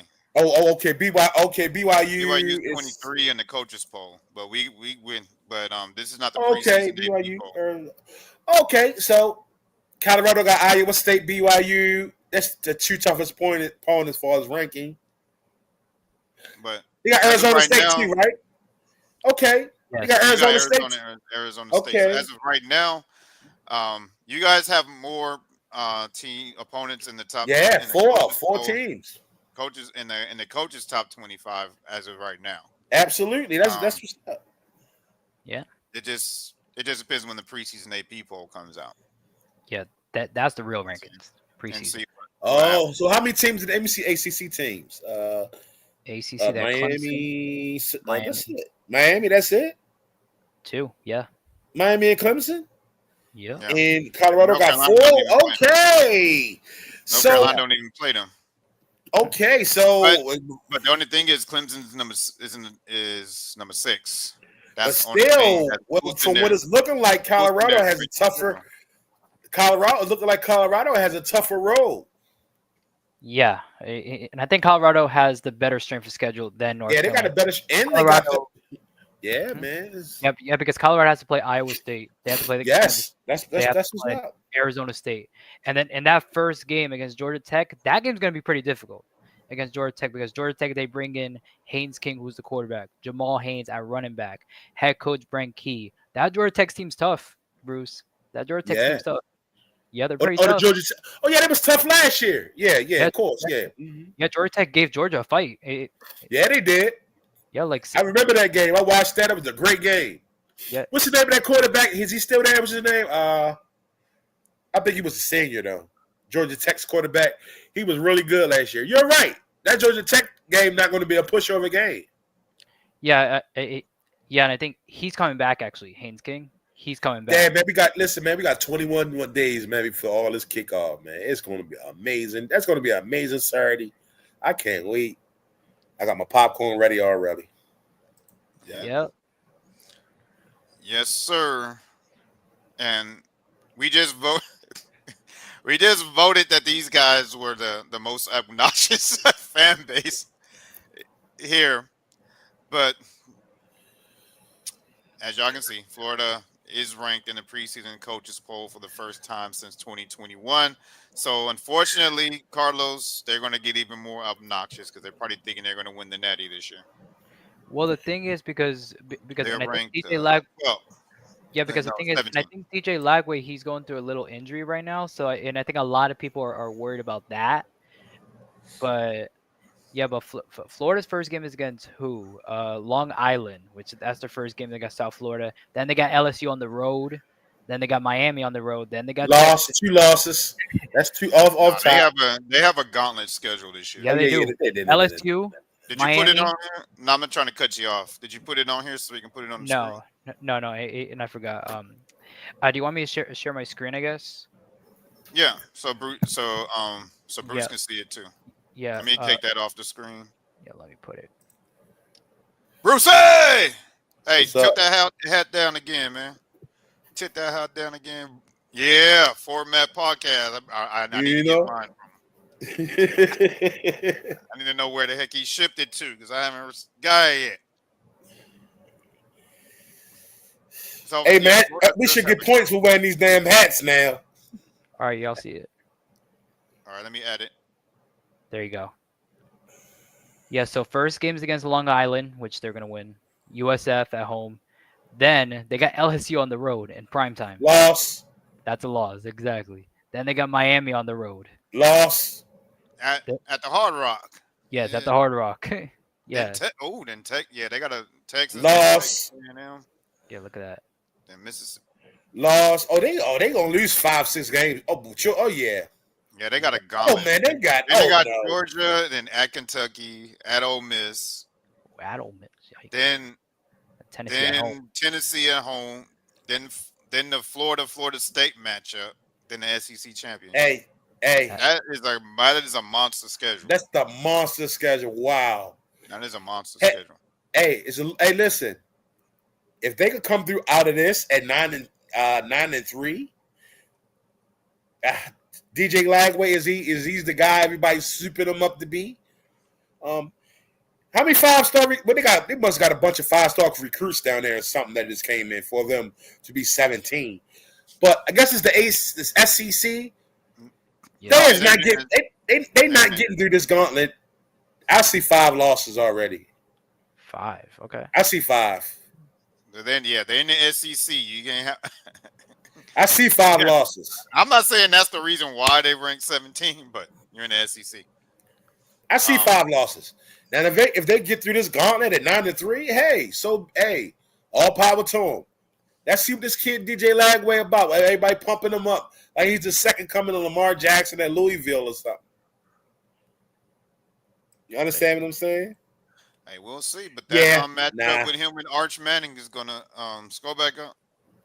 Yeah. On October 4th, circle that calendar, Bruce. Yep. That's I'm gonna be a good listen, matchup. I'm already locked in. That's gonna be a good matchup to see. But since I brought that up Florida to bring up my next point, which would have been the strength of. Let me see, where did I put it? The strength of schedule. Right. Real quick. Let me remove that real quick. Okay.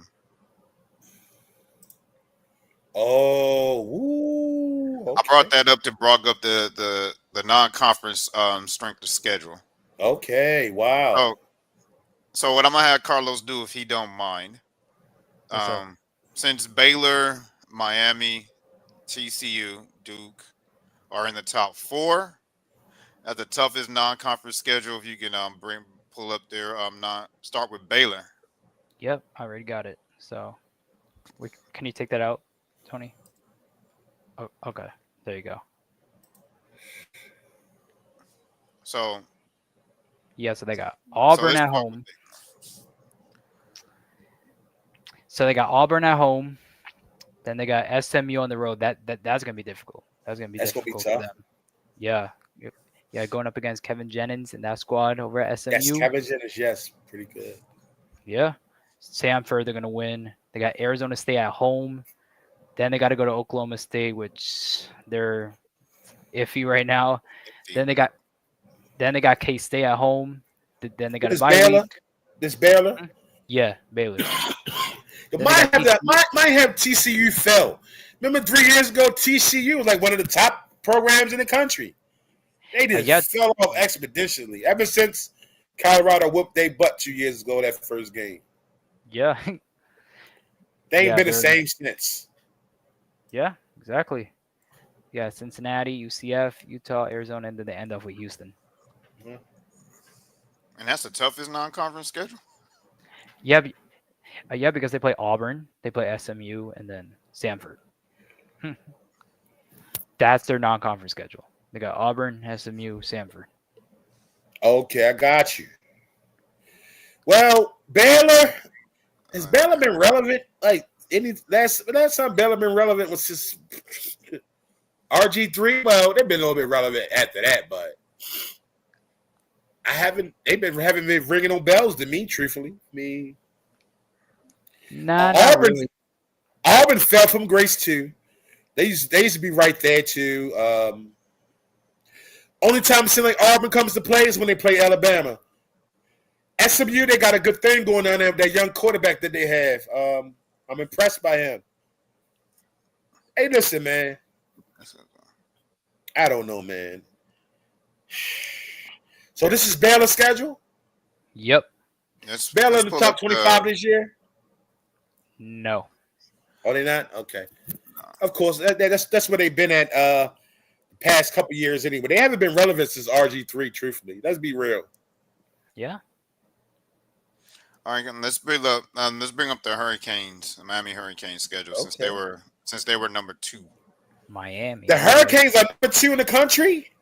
No, number 2 on this list as the No, they're in the top 25 though, right? toughest non-conference schedules. Okay, you see. Oh yeah.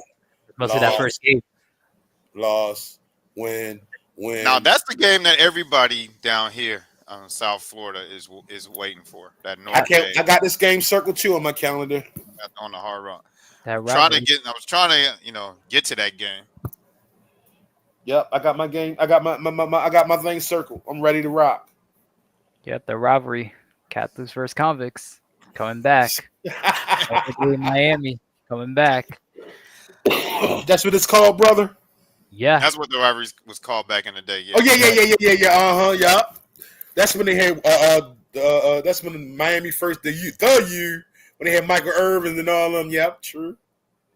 Yeah. Then they got Bethune-Cookman, which they should beat. USF, and then they got Florida. So that's their non-conference schedule. Okay. Oh, look who's here. Yeah. And also Florida State. I know wait, Florida Look State. at here. I don't know if that's Bruce or Transformer, but they're telling me to update my graphic. I have to be Bruce. Notre Dame and USC Hold up, fellas. 14 NFL Hall of Famers. Yeah, what's up? How many? Bruce telling us to hold on.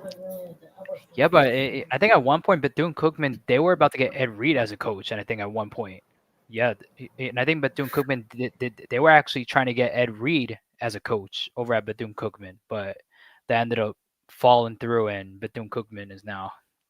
Yeah, Ed Reed talking about the campus was trashed. He had trash everywhere and all this stuff. Like, hey, man, you tripping, man. Look where you at, brother. I know, it's BCU. Yes. If we get a chance, go on YouTube and the rant that Ed Reed made about the Bethune-Cookman campus. That was like one of the reasons they fired them. Okay. I'm gonna send it to you in your inbox. I know he did. He was. Yeah, I remember that because he was talking. Yeah. It's gonna be hard for him to get another job though. But you can't do that. He can't do that. It's gonna be hard for you to get another job because they're gonna be like, what happens if it doesn't work out here? You gonna run down our campus too? Right. How y'all think Mike Vick gonna do at Norfolk State? I hope he does excellent. Great. I hope me too, man. Me I'm a too. fan of Mike Vick. Hey, go. Wait, Carlos, what are you doing? What? Oh, I'm trying to bring up my Mike We're Vick. not finished talking. We haven't discussed the Miami schedule yet. I'm trying to figure out. I'm trying to figure out how Baylor's non-conference schedule is tougher than theirs when they open it up against the Notre Dame Fighting Irish. Notre Dame and Florida. Well, Miami, Florida rivalry should always be there every year. Always thick. That's blood right there. They Those down there two between the games right two. there is tops their Baylor's. I don't know who makes these rankings because Well, I believe that that Miami Florida game that's a toss up because we're not sure what Florida is. They are right where they need to be, number 19, because we don't know what the hell they are. well, If yeah, we knew they were, they'd be how higher. they're going to be without. We got to see how they're going to be without Cam Ward though. That's gonna be the. Well, Miami does have Carson Beck, the transfer from Georgia. Oh my god, I've never liked him. I think he's highly overrated. Yeah, true. He's not like that. The guys that play for Georgia, right? Did you see what he's? They pumped him up. They pumping him up. Yeah, no, and I think Miami paid him like, $8 million. Yes, because you know the inside scoop to that because his girlfriend is like the superstar basketball player there or something. But if you look at Carson Beck, he didn't jump off the screen at Georgia. Yeah, not really. What did he did? He didn't do nothing amazing. He looked like a regular guy to me, like an Andy Dalton. Ooh. He didn't jump off the screen at Georgia. Am I lying, Carlos? No. What did he do? What is so special about him? Miami will be in the dumps this year.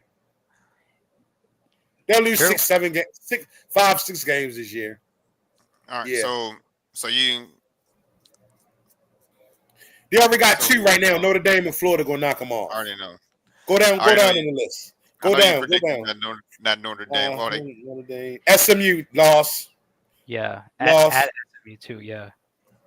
Syracuse is good too. They underrated Syracuse. They was good last year. Yeah, I got them losing 4 or 5 games. There's nothing special about Carson Beck. I don't see him. He's not a game changer. He's a game manager. Like my man Cam Newton said, he's a game. He ain't no wrecker. He's not a game wrecker. He's a game manager. He don't jump out the screen to me. Bruce, I think you're watching the show on a delay. How you say that? Not you. Bruce, Format Podcast, Bruce. Okay. Because he's on the part where we were talking about Colorado. Oh, okay. Okay. Hey, Bruce says Colorado in the top 25. I know this is Bruce. Colorado in the top 25. Why? They lost top all 25 because they're a better team than what they were last year. Brucey, hold on. Let me finish reading it for the viewers. Okay. Dang. Carlos, them two go at it. Colorado in the top 25. Why? They lost all their impact offensive players, and we have no idea what their quarterback situation is. It is ridiculous to assume they're reaching the top 25 team. I think that's towards you, Brucey, because listen, Brucey. You see, I got your merch on. The quarterback that they have this year he was actually one of the players of the year in this conference. He's a transfer quarterback, Kalen Salters. He's one of the best young quarterbacks in dual threat quarterbacks in college football. He's really, really good. Go look at his tape. And if you look at it, Colorado has a better team than what they had last year. Overall, falls in the trenches, falls they back end, falls they offensive line, falls they running back. They got an overall. Their wide receivers from top to 5 are really, really good. They got a 5-star quarterback and forgot the freshman name. Forgot his name. The freshman from Colorado. He's a 5-star. Julian Lewis. He's 5-star quarterback. So Colorado was talking about playing both of them, but Kalen Salters is a dog, and they will be better than what they was last year. Colorado is a better team if you play them closely. They have a better offensive line. They have a better defensive line. So we'll see. We'll see, Brucey. They deserve to be in the top 25.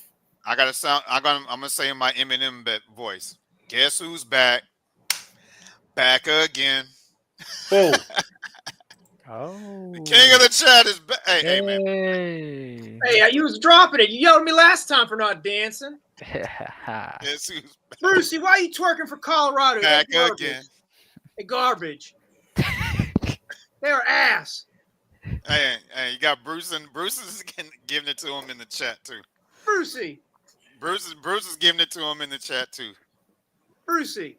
They had says- two Yes, sir. guys. They had He two says, of the most talented guys in college football last year and couldn't win the Big 12. Why are you twerking Cool. for Colorado? First of all, how you doing today, Hey, brother? Steve, you I'm just good. came I'm back glad. from Mass, I'm glad. and I just you got just back. came back from Mass, and you jumping down, Okay. jumping down our guest Hey, throat like that. I'm allowed. boss. I'm allowed. I'm I'm allowed. twerking now. Okay, now, Hey, hey, king of the I'm chat. does You You know come. I does say- have You know Hey, I God, say this hey. respectfully, Brucey. You know I Hey, say it out of man. love. In all seriousness, Hey, Steve. I would say, honestly, the way the recruiting's gone for Colorado, Yes. losing Shador, losing Travis, and losing, I think, another receiver. Was it the Horn kid? Yeah. Oh, Will Shepard. Shepard. I mean, I knew they had another impact receiver they lost. LeJohntay Wester. They're breaking in a brand new quarterback. Yes. The line, I don't know much about the line. I don't think they Yes. recruited it very well. Yes. I just don't understand. Like, I know, fanhood is what it is. I know you're a Dion guy, which is great. And honestly, God bless him. I hope he's getting healthy and everything. But Colorado was way better last year, and they couldn't even win the Big 12. Okay.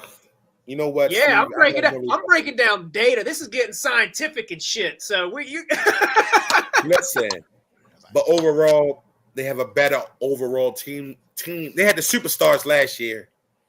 But they have a better overall. I got what you're saying. yeah. The kid Kevin Salters, they have a quarterback. He's really, really good. I think he won Player of the Year in the conference that he transferred from. He's like one of the top dual threat. He's way more mobile than Shador, and he just is a better passer as Shador. He just is better. Where is he from? Look it up real quick, Carlos. While me and King of the Chat pause.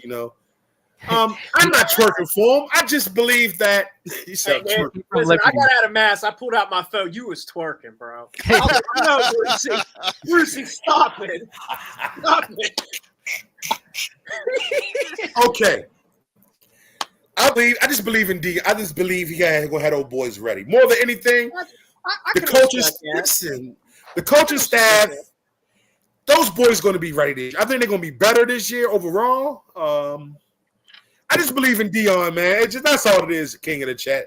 You call it makes no twerking. sense to me, but you talking about a transfer quarterback and how the team's better. I just feel like that's a lot of pride. I'm going off what Dion been saying. Some feeling-based It's a feeling-based. I'd rather Absolutely. you just say, listen, I believe in Dion, and I think Dion can get the guys ready. That I can at least respect. Okay, you're right. You know what? You know what I Steve? mean? But like, I stand corrected. it's just hard. Like, how many teams can replace a guy like Shador and Travis? Oh, they will replace him because they got a 5-star. They have a 5-star on the bench, a freshman, Julian Lewis, 5-star. He's a kid that turned down Georgia or Yeah. committed to Georgia and then decommitted and came to Colorado. Well, I agree. I think he's a young, talented guy. Yes. But we're talking about walking into a Power 4 program with, honestly, what I push back on Colorado right now and with Dion, the one thing I'd give him a little pushback on, it's like he might be able to get some transfer guys, but you can't build a culture that way. Absent recruiting, consistent recruiting. The 1 5-star quarterback, great. Last year, the 1 5-star lineman, great. You need to start investing in those 18-year-olds that come in so that you can replenish. That's where the culture is built, is through recruiting. Well, that's where I push back a little on Dion. Man, Steve, you need to get your own podcast, man. Yeah, you did. Well, you ever spin some facts, boy? Well, hey, the game is transfer portal now. That's what the game is in NIL. I knew you was going. I knew you was going there, Bruce. Do not disagree, but you're not going to build a culture that way. That's why I was specific. You can piece together a team like, hey, we got a good offensive line. Let's go grab a running back from the transfer portal. Notre Dame last year, hey, we got a culture built with Marcus Freeman. Let's go pick a quarterback. Like, you can find pieces, but you can't build culture that way. Okay. Well, I guess no let me college ask you team. this, Steve. Let me ask you this, Steve. In a culture now where there's no loyalty and it's one and done with the team, don't you think that because of the way the system is turning, don't you think that coaches are looking at that as like a easy fix to keep their jobs? It's like, well, these kids aren't staying here long term. Let me just grab a guy from the transfer portal, plug it in, and let's try to win our conference this year. I think it could be if you're asking from a coach's perspective, I think it's an asset for the coaches, and there's no loyalty where guys can leave. So it's like the two sides of the coin. If you're a blue blood, a Ohio State, Alabama, Georgia, Florida State, USC, Texas, if you're one of those teams that has the funding, it can be an asset. If you're a smaller level school, it's going to be a detriment because you're going to have a guy that let's say you're at a Michigan State or a North Carolina, and you ball out. I mean, ball out. And it's obvious. Like, hey, this guy's a playmaker. It's going to work at their detriment because a team like, let's say, Alabama says, we can give you the money. And you're playing at Michigan State. You ain't even at Michigan. We'll give you this money, come to Alabama, and we'll do that. Actually, Florida State did that with Coleman, the wide receiver. Coleman, yeah. A couple years ago. Yeah. And he balled out for Florida State. So it's like when you're a bigger blue blood school and you have the brand and you have the funding, it's going to benefit you. When you're a smaller mid-level school, a West Virginia, like I know they're Division I schools, but if you're balling out at West Virginia and say Clemson comes knocking, you're going to look. So I think, and it could work against the Alabamas, but the problem is Alabama, Georgia, Ohio State, they mass recruit. This goes back to the culture thing. We know they're going to have a top 5 to 10 class. They can afford to lose a guy here and there in the transfer portal. The smaller, not smaller, but the non-blue blood schools, the West Virginias, the Vanderbilts, the North Carolinas that don't have that name recognition, they're going to lose their ballers. So I think if you're a coach in a certain situation, it can benefit you. It could be at a detriment. See, that's why I say you need to get your own podcast, man. That's why I asked you that question on purpose. I got an adult beverage. I didn't mean to put it on screen. For you. Do you see any? Yeah, because you know what? I have no win. I probably could go. I can't listen. King of the chat. I can't. He got me in the college football. I gotta get in my bag with the college football. I can't compete with you, King of the chat. You got me. No, you got me tongue tied. Stop it. You had every right to shit on Notre Dame fans when you did. I listen, I agree. There's a perspective on certain things. Like you know what you're talking about. But the thing is, like, when you're bringing on the Notre Dame thing, you have a very good point the correlation to Cowboys fan. We live in the history. We do. We live in the history books. And it's like, this is current events. This is current events. We're not playing history class. This is current events. Absolutely. What do you do for me now? I would agree with that. In fact, I think you came on a little late. But when I was talking about Miami and Notre Dame, I made the point Coach made the point, Miami's living in the early to mid 80s and the early 2000s. Yes. And they haven't done anything. And then I said, I would agree. But I would say Notre Dame's the same way, where it's like we're living in Lou Holtz days. Lou Holtz, that ain't coming back. Now, I think we have light at the end of the tunnel with Marcus. I think there's different. Marcus was different. He's a different. How do I want to say this? Hey, he offers Notre Dame light at the end of the tunnel because he brings a different culture. Yes. That Notre Dame's not used to. So when you have a guy that was a winner at Ohio State, was a guy that got drafted in the NFL, you can relate to these guys because he's been through the grind. Notre Dame hasn't had that in a long time. So I think you're seeing the recruiting differences and stuff like that. But I would agree with you. You know what you're talking about. Notre Dame fans have that uppity, old school mentality where it's like, man, nobody wants to talk about history. What are you doing for me now? So let me ask you this, though, King of the Chat. The Colorado. You said I'm twerking. I was twerking, yo, because I'm a Dion guy, brother. I know. That's why as soon as I was walking, Brucey, I was walking out of Mass. I went right to my memory on YouTube. I said, oh, they're still live. And all I heard was this, bro, the hips were thrusted. You was twerking. I was like, get me back. No, yes, because the coaches put me back on. I said, I can't let this guy just go out here twerking unchecked. I think Bruce did the same thing. He jumped in he ain't feeling good. He jumped on the chair. It's like, oh no, what you do? The coach's poll is a joke, man. Bruce. I hope you're feeling better, brother. I get to feeling better as soon as you can, man. We're all praying for you. So the coaches poll, what does that mean? All the coaches vote who's the top 25 teams? You know what it is, Brucey? It's a bunch of subjective feeling-based nothingness. Right. And why do you think they left Dion out? It's feelings. I feel like. Now, there is some merit. Generally, there's some general merit there. We know Ohio State's talented. We know Georgia's talented. We know LSU's talented. We know some things. Yeah. Notre Dame's going to be talented this year. But every team has these question marks. So, like, the coaches, the preseason, everything, it's all feelings-based. Doesn't account for injuries. It doesn't account for record. It doesn't account for that. Say a team, I'll use my team as an example, so I'm not, like, hating on anybody.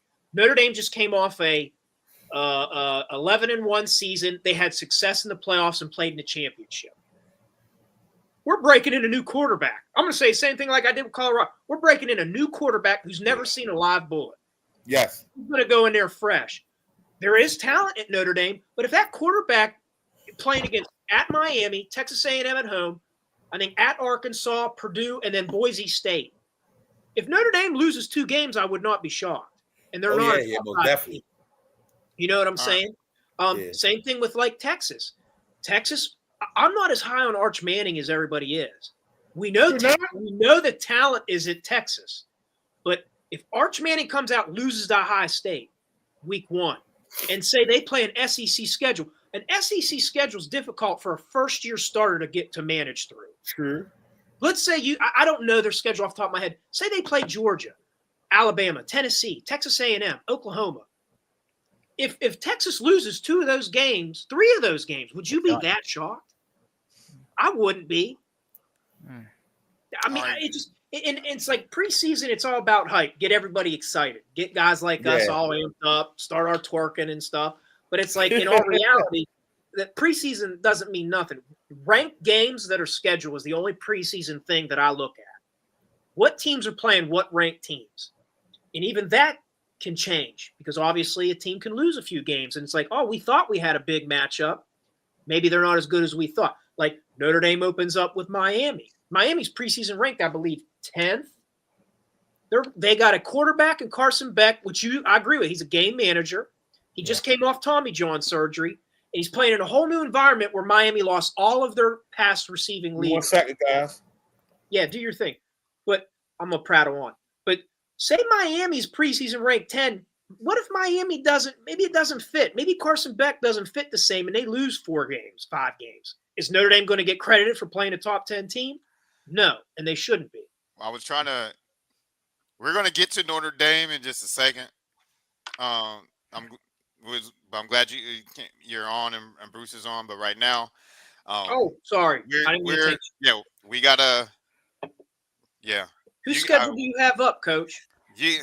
This is Miami. We're talking about let me catch you up to speed. I don't know if you saw it. But we're discussing this list here of the toughest non-conference schedules. Okay. We just went over Baylor's, and then we're discussing Miami's right now. And I'm trying to figure out how Baylor jumped Miami when Miami's first 2 opponents on their non-conference schedule is tougher than Baylor's whole total schedule already with Notre Dame and Florida.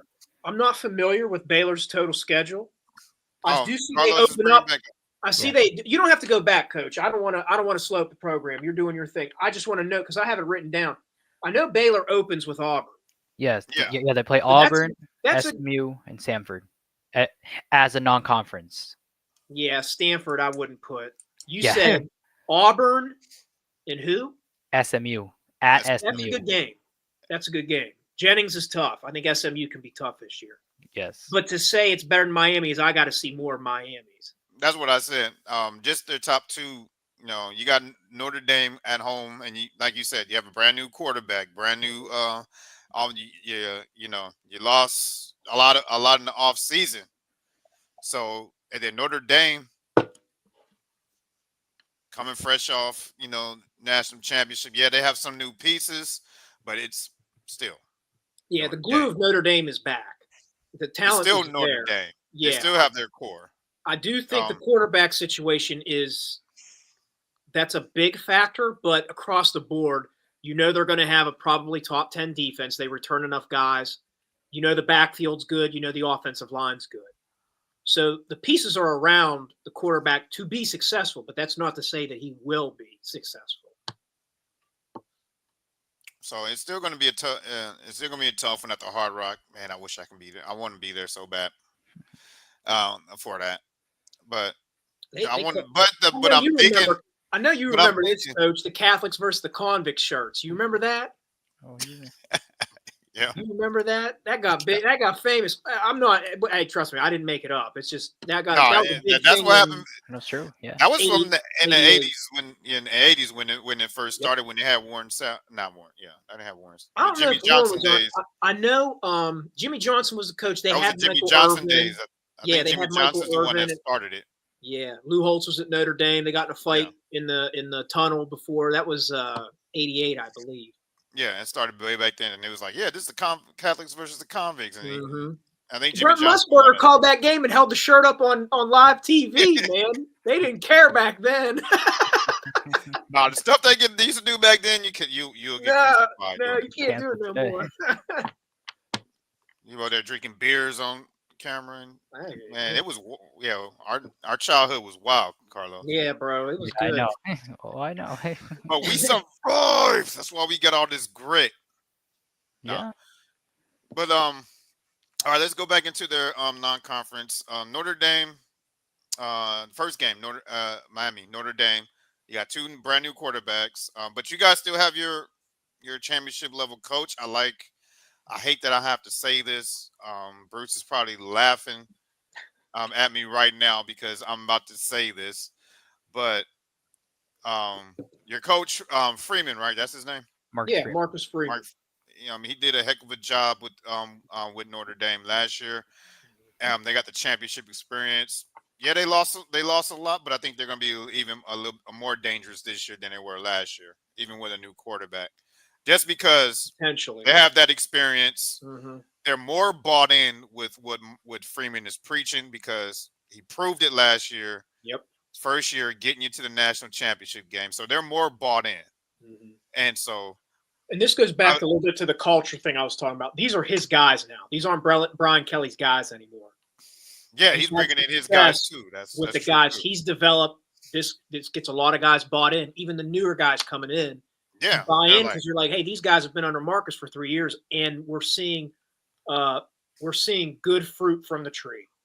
You know, he's producing good fruit. So that gets everybody on the same page and buys into that culture thing. versus Miami, who basically reap the benefits of having an elite quarterback in Cam Ward. That's the differences in the two. Yeah. So Like, I don't think Beck is bad, but he is not Cam Ward. man, Yeah, no. he's coming over off of a. Not even close. I think it was elbow surgery, and it's like it's like what pitchers usually. It's a Tommy John surgery, which is not the easiest thing to recover from. It's not when you're throwing. No, exactly. Pitchers and quarterbacks have that same. Yep. When they do it so much, they have that same issue. So And the thing the with only Miami, difference is one person's getting hit on that arm and the other one isn't. That's the only Right. difference. right? And And the pitchers are making more throws than the quarterbacks. And the thing with Miami is, it's not only that they're just bringing in a new quarterback; they're losing all of their reception yard leaders from last year's team. So the little bit of reading I've done, they brought in a transfer from LSU. They brought in another couple and they have young, talented guys. I don't know how much in the spring Carson was able to practice with those guys, but losing reps with young receivers when you're a new quarterback in a new system, that's going to take an effect. So we might not see that take off until like week 3 or 4 after they get a little experience together. Missing out on the spring for Carson could be a bit of a detriment for Miami. I think, and also the fact that you don't have a preseason game to prep for Notre Dame. You're going heads on first game out the gate. You're playing the team that was this close to winning the national championship the year before, right? In Notre Dame. I mean, at least you do have two more games before you go into that dogfight with Florida, which is going to be intense as well. I'll say this too. Miami, this first 4-week stretch, Notre Dame, and I'm not trying to sound biased as a fan, that's a tough opening week 1 game. Notre Dame might not be as good as we think. They might be better, but just to start your week 1 with a primetime game like that, that's difficult. Now, Bethune-Cookman, that's a little bit of they should be able to walk through that. South Florida's dangerous. They are. They're dangerous. They're talented. Brucey was talking early. They have a bunch of guys that didn't get the Miami offer. They didn't get the Florida State offer, but they're not talentless. South Florida's got talent.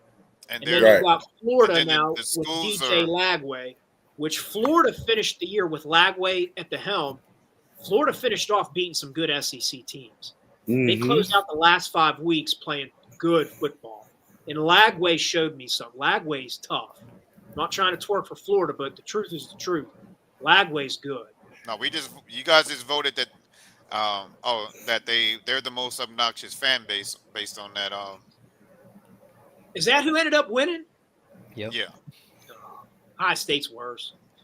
It's not I put the disclaimer when this guy over here tried to come on the show and jump down my case about what I said earlier about Florida. It's not a guarantee just because we voted that they're just the most obnoxious fan base. This is just our discussion. Right. It's just our discussion. But go back to what you said, and also South Florida is just right across the state down here, from Miami too. Yep. So I think the only thing working for them is that all 4 of those games are at the Hard Rock. Yeah. That's and what's the other non-conference game they have, Carlos? Or is that it? Yeah, and I think that's it. I think that's it. You have So just they got these 4, and then they got a week off. Then they go to Florida State. Yeah. And they got another week off. Then they start their conference schedule. They could be 1-3 going into their conference schedule. Here's the benefit. If you look at it, here's the benefit. Or 1-4. Coach, they play. Scroll down, Carlos, if you don't mind. They play those first 4 at Hard Rock. They play at Florida State. Now, I'm not trying to be mean, but it's like that's not the environment that it once was. Like, I'm sorry, I'm not sold. I'm not sold on what Florida State is right now. It ain't the same. It's not the same, dude. And then they play Louisville back at home. So the benefit, Transformer, man, you need to come back on here, man. I'm not trying to be a Carlos needs his tag team partner. I don't know how Carlos thinks about Norvell, but I'm not impressed. I don't think this ain't Jimbo. This ain't Bobby Bowden. I'm not that impressed with Norvell. And I don't think playing at Florida State's going to scare Miami. And I'm not trying to be mean, but I just think that's the truth. I don't think playing at Florida State is what it was 8 years ago. So they have the benefit of playing a rivalry game. It's on the road, so it's like anything can happen. But I don't think they're walking into, they're not walking into Doak Campbell like it was 8 years ago when Jameis was there. Yeah, and also, and I think Doak Campbell they had like construction over there, like. Where they're like attendance Renovations. like down. Yeah, renovations and stuff like from I think 72,000 or something like that down to like 66,000. Like, They- and the thing went dramatically down. Wow. Usually they increase when they do Yeah. renovations. They add seats. But They probably put in like box office suites and stuff like that. yeah, yeah, and I think they put like a club or something like that down there, like Mhm. like in the sideline. Like, Yeah. yeah, like something like that. But um, back to Miami. And if you guys see the schedule here, right? First four, at Hard Rock. Miami doesn't even leave the state of Florida until SMU in November 1st. That's crazy. They sure do. Yeah, they don't because Crazy. remember at Florida State, it's in Florida. Their athletic Louisville. director better get a pay raise for that move. Yeah, I know. 1, 2, 3 games are away from Florida. That's crazy. It don't matter because Carson Beck is hype. I just don't see it. I don't like. I mean, I'm sorry. He's overblown. He don't jump off the screen to me. Last year at Georgia, that year he was at Georgia, Yeah. he ain't You know make no what's crazy noise. is he was a super highly touted recruit. And when he was at Georgia, I would argue Stetson Bennett, who was nothing. He was like a 3-star, stuck Right. around forever, and finally got his chance. Stetson Bennett, he put fear in teams.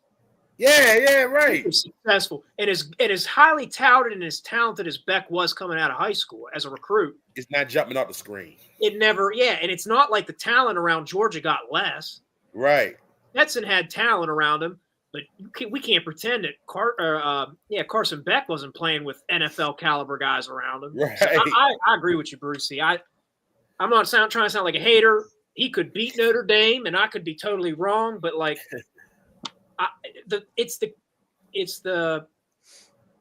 it's a few things with him being hurt, going to a new system, and the fact that Miami has to replace so many receivers that they lost. Like all their leading pass catchers are gone. I don't care what you bring in the transfer. There's not that chemistry. If we know quarterbacks, it's like you got to have like repetition is key. And if you got new guys in the system all around, it might not pan out till like week 3 or 4 after you get your feet wet a little bit. True. See, But what Notre do y'all Dame think- got what do y'all Jerome think, Bettis y'all, Jr. What? Hold on. What do y'all think their because we got to move on. What do y'all think their overall record is going to be going into their conference? Oh, Miami? Yeah, because we're only talking about their They're going to lose non-conference. 5 games. They lose at least 5, 6 games. Well, he's saying these 4, Brucey. He's saying the Huh? first 4. Oh, the first 4? Yeah. Yeah, they're non. We're talking about we're only on their non-conference schedule. The first 4, 2 and 2. Yeah, I would agree. I'd say 2 and 2. Going Two before they and two. go into their conference. All right. You know, So let's UFC, bring up TCU. you know the Bulls going to play them tough, so. Wait, what? Let's bring up You know TCU. the 'cause Bulls they gonna were play them third. tough. Bet. Yeah. Yeah, 2 and 2, TCU same was thing. third, and then we're going to talk Duke, and then we go to Clemson. I don't think we're not gonna go. We don't have time to go through the whole 10. Mm-hmm. But I am interested in why Ohio and Tulane is on there too. But we'll highlight Duke the is a- top ones. Those are smaller schools, Coach T, Yeah. that are going to outsource non-conference games to big teams for money. So I wouldn't be That surprised if Ohio plays like Ohio State or Cincinnati. You know, what I mean, they try or like bigger schools because they're looking for revenue. So sometimes those smaller schools they'll travel because that one big game is going to pay for most of their season. Yeah, because they do pay them a lot. Uh-huh. to Go get their heads beat in. Pause. All right, let's look at their non-conference skit. Well, this is not standing out to me. Now this Yeah, is not really. TCU, right? Yeah, Yeah, they were ranked number 3 on that list. Carolina's interesting because of the Coach Belichick Yeah. thing. Right, we were just I don't talking know about if North Carolina's going to be that great, but it's interesting. I'll give it that. SMU, we know they were a playoff team last year, and same with Arizona State. So it's not bad for someone like TCU. That's not a bad schedule. No, that's not. Like Arizona State and SMU, I think are quality teams based off what we know, what they bring back from last year too. Well, I TCU know Arizona State lost your boy Brucey Scattaboo. Scotty. But that Oh, quarterback man. talented. They got some Listen, good receivers. Listen, I was so upset the Ravens didn't get him. What is wrong? Oh my God! Oh, the Giants. I'm gonna be watching the Giants this year just for him. And you know, they said he's balling out in training camp. So Yeah, he's. Oh, I love that guy. He was a Raven, man. Well, I don't get it, but he was tough. TCU, they was a powerhouse. They just fell off the cliff about 3 years ago. They was like, that's because they got rid of Gary Patterson. When Gary Patterson was there, yeah, that coach. They were winning 10 games a year pretty routinely. Yeah, Colorado put the belt to him, that 1 year, and that was it. Since then, they ain't been the same. Go down a little bit more, Carlos. Who they play after Arizona State? After Arizona State, that Colorado. There's Those Buffs.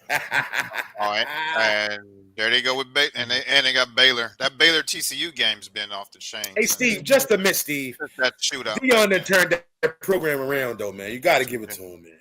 Oh yeah, So, he's brought attention to Colorado. They haven't had since what? 2000. What else, Stuart? 2000, yeah. 2000. Well, 2000 they were pretty good. They had if you remember, I can't remember the quarterback, but they had Chris Brown was their running back. Okay. And they were competing with Texas and Oklahoma for the Big 12. And that had been around 2000, 2001, sometime around there. They were tough then, but they were really good in the early 90s. Yes. That's back when they had Cordell. Cordell. Michael Westbrook. Had, Michael Westbrook. the running back. He's a coach now. Salam. They had Salam. Who's the running back? Michael Westbrook. They had Westbrook. There's a running What back. else, Stuart? The enemy. Yeah. They had the enemy at running back. The enemy, yeah. They were good. oh yeah. And I'll never forgive Colorado because we got robbed. I think it was 91 or 92. We played them in one of the big bowls, and it was basically for the championship. Rocket Ishmael took one back, and they called a clipping. There was no clipping. And they robbed Notre Dame. That's why Colorado won a championship that year. So I'll never forgive him. But I'll give Deion credit. He's brought some life back into that program for sure, no doubt. All right. So TCU. What do you guys start with you, Bruce? What are your thoughts on their non-conference schedule? Let me see. It's their 3 games. It's only 3. Abilene Christian Wildcats. Wow. North Carolina. Oh, yeah, that's true. Arizona State. Non-conference. TCU, I see them. They're going 1 and 2. I got SMU and North Carolina knocking them off. That beat Abilene Christian Wildcats. I have no clue about the Abilene Christian Wildcats that I most definitely will have a clue about on the night when I go look them up. I'm interested to see will Bill Belichick philosophy transfer over to college football. I am interested to see that. That's a local, it's a smaller school. It's a local squad. And SMU, they got a young stud at quarterback down there, Jennings, I think. He's really good. Hopefully he's going to be good. So they're not going to beat them. But I can't wait to see North Carolina this year, too. I want to see what it's about. It's hard with North Carolina. I just don't know. I'll give them the benefit. I would say 2-1. They're not beating SMU at SMU. Right. I'll give them the benefit because I think Belichick is going to this will be like a growing pain season. Yeah, it will be. It's his recruits and stuff. I wouldn't be surprised if TCU beat them on the road. So I'll be generous and go 2-1. Is it me when I see North Carolina and Duke? I just think of basketball. It's just something about exactly. that. It's Syracuse. Like certain schools, you'd be like Kentucky. You'd be like Kansas. Like football, they play football. Like, you think basketball? Yeah, you'd be like, see, like is it like they football? It just don't add up. Like. All right, let's excuse me, Carlos. Let's pull up Duke's schedule. I'm trying to run through it so we can get into the next Duke. All right. Duke's non-conference, and then we'll pull up Clemson's. All right. Here's Duke's. They got Elon, Illinois, and Tulane. That's their non-conference. Wait, no need to talk about that.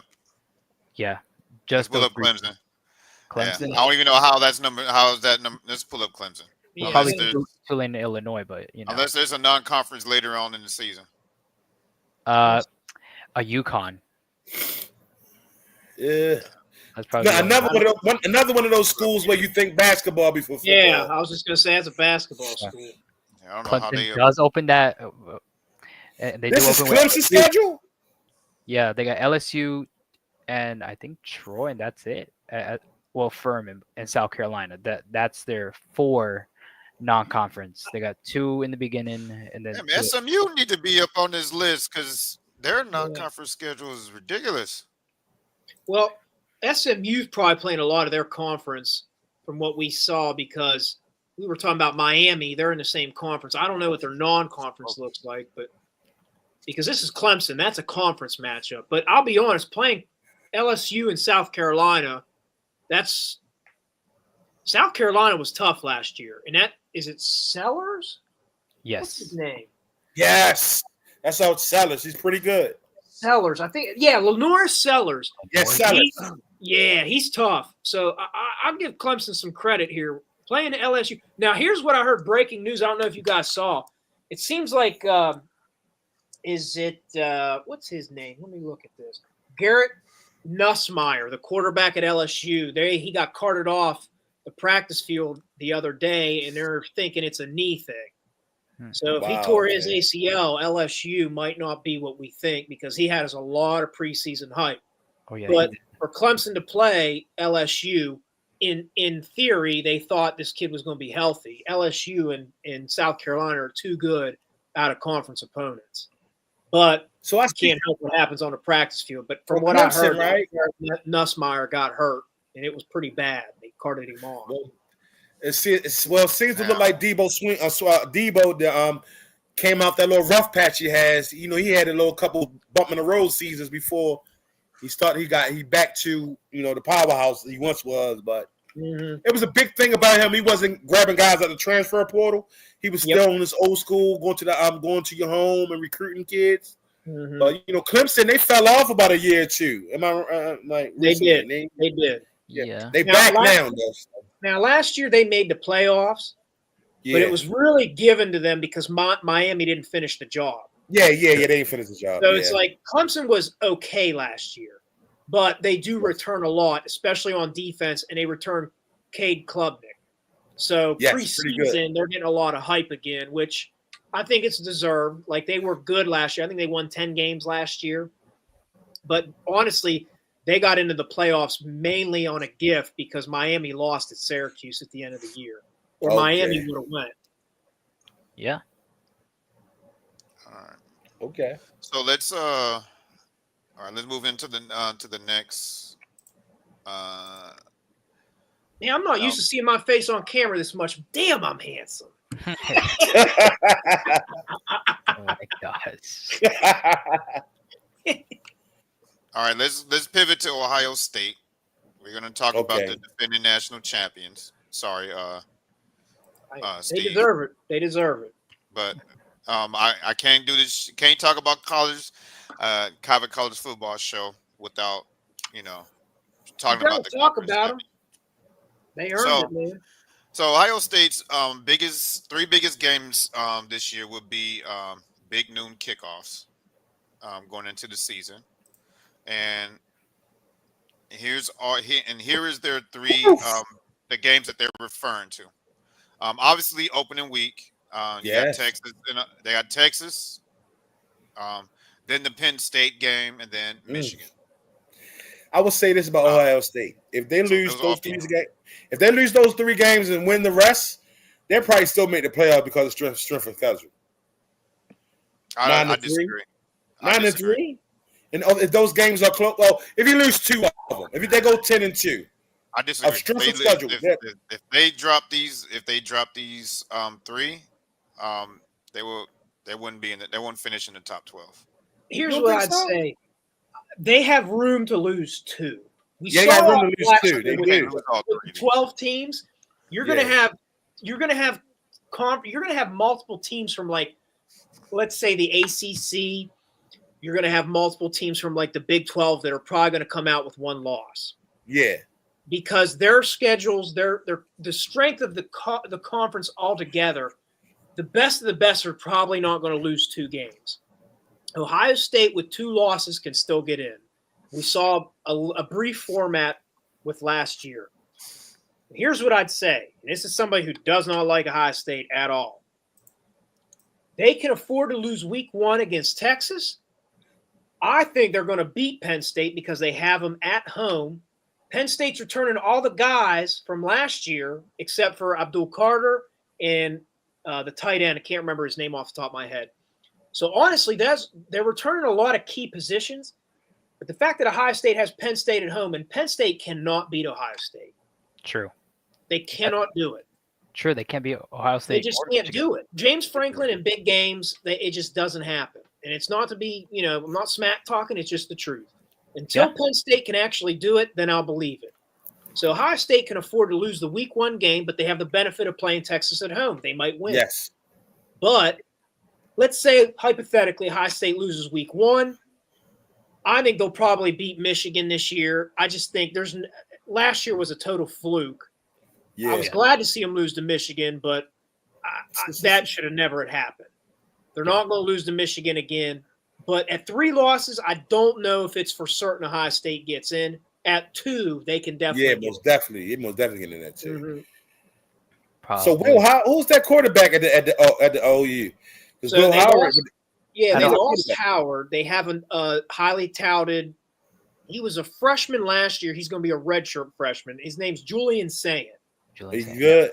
Talent-wise, I believe he was a 5-star kid. That's typical for Ohio State. They replenish. That's how they recruit. Talent-wise, you hear all the bells and whistles. You hear all the, the praise and the hype. And let's be honest, if he is as talented as they say, what's surrounding him at Ohio State? Jeremiah Smith, Carnell Tate. Like, he's got first-round receivers around him. They're going to have studs in the backfield. I know they lost 2 guys to the NFL, but it's Ohio State. They bring in running backs like it's nobody's business. So the defense lost a lot in the front 7, but you bring a guy back like Caleb Downs, the kid to transfer from Alabama, the safety. He's a stud. So I think Ohio State, talent-wise, is going to be a top 5 type team. The Texas game will be interesting because you'll get to see it real early. Julian Sayin, I don't think has any playing time. At least we saw moments from Arch. I'm not that high on Arch, but at least we've seen him play in games where that might be a benefit in a week 1 opening game in that environment.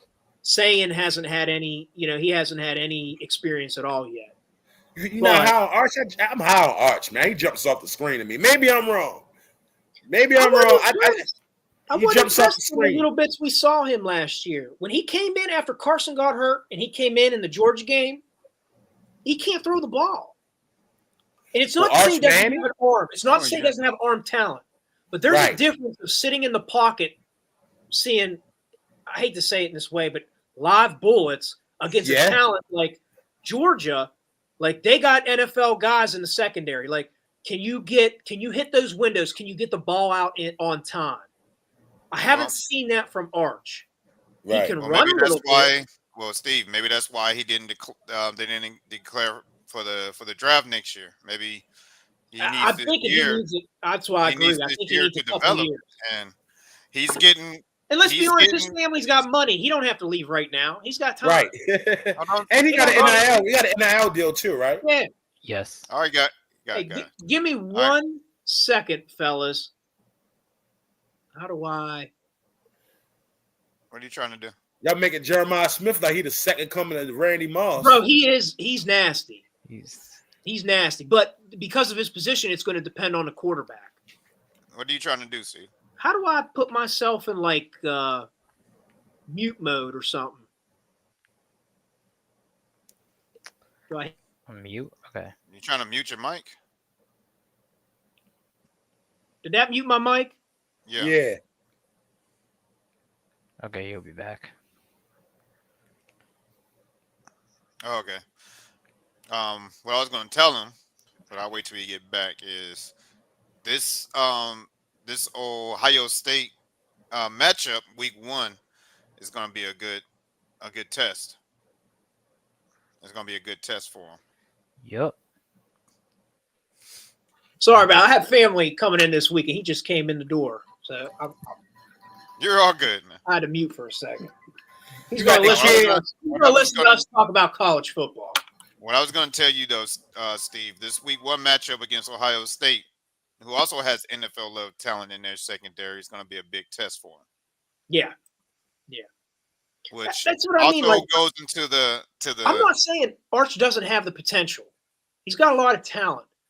But there's a difference in being a ball spinner and a guy that has an arm talent. Can you hit those windows? Can you make these throws on time when you're seeing NFL caliber defensive backs playing mixed coverage and different things like that? That we have not seen from Arch. So before I'm going to crown him as the next Manning, to be, I want to see it. Now, I know he can run. He's a good athlete. It seems like he can run a little bit, which is good. But having said that, we all know you got to make the throws. There's going to be times you're going to have to make throws in big games. Yep. Which leads into, as we were discussing, the first game matchup, which is I think it was his grandfather, was it Archie Manning said it? Archie, I yeah. think it was Archie Manning said that he's not declaring for the draft next year. So, and that leads into the next point, which is that with Texas being the first number one team to open the season as an underdog, which is very telling. So, my question to you guys is if they're not they're the underdogs in week one, should they legitimately be the number one? Are they truly the number one team in the nation? Then, because number one teams shouldn't be underdogs in any matchup. This is where we go with preseason hype, where I said, like, yes, you can get a general idea of a talent of a team, but it's a lot of feelings based. And what I would say is with Ohio State as a week one game on the road, I can understand why they're not favored. I can understand why they're the underdog, but they're probably looking at the entirety of the season where it's like, even if they lose that game and say they win out and win the SEC, they're a number one contending type team, if that makes sense. So the strength of the conference of the SEC could make up for them even losing that week one matchup, if that makes sense.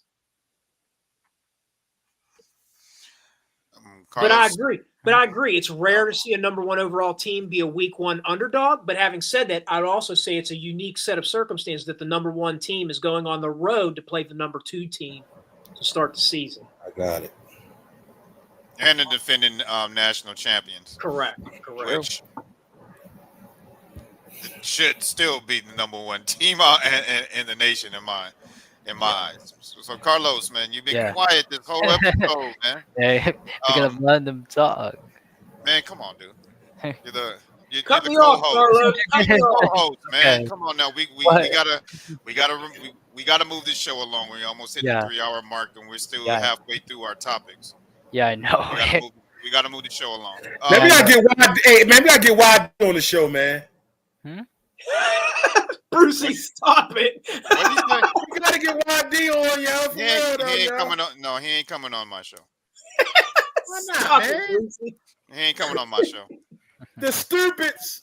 He's stupid. He ain't coming on my show. All right.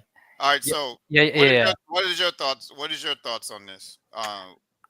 Like Steve made some valid points. He did. The circumstances, but then my only rebuttal to his is then why then Ohio State should be the number one overall team.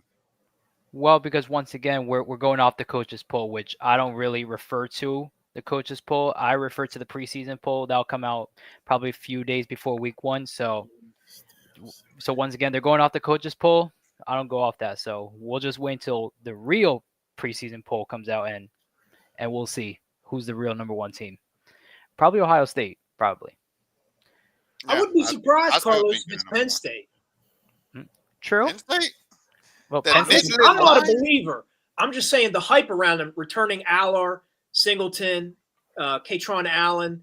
True. They are returning some big pieces. Yeah, they are. So I wouldn't even be surprised if Penn State might be an option for them, putting them at number one. I'm not saying I'm a believer. I'm just saying objectively, there's a lot of hype around Penn State this year. True. Yeah. Yeah, Penn State, Ohio State, yeah. I guess we'll find out. Yeah. And speaking of Penn State, blackout. Ohio State is announced that they're going to have some special, Mhm. circumstances to their. I think circumstance was the wrong word. Like what's the Theme. word I'm looking for? Theme. Like themes for their games. So one of the themes that stood out is how Penn State goes whiteout in their Mhm. in their big game. So they're going to Yeah. go blackout versus Penn State. Hmm. So I think this will be an interesting theme. It's going to be unique and it's going to be crazy going into that horseshoe and seeing everybody wearing black. Feel Hey, like you're in a horror Black. movie. hey man, I will And say like this. this sea of blackness is just When we're hold on, Bruce. all right, I just see a sea of blackness just vibrating in the backfield while you in the background while you're watching it. It's gonna. This is my opinion. I think it's gonna be crazy to see. 'Cause we haven't seen that It will be. before. Well, and I think the last time I think last time they went blackout was against Wisconsin, I believe, like a few Mhm. years ago. Yeah, Mhm. and I think that was the last time that the Buckeyes went blackout. That was, I think, the last time against Wisconsin.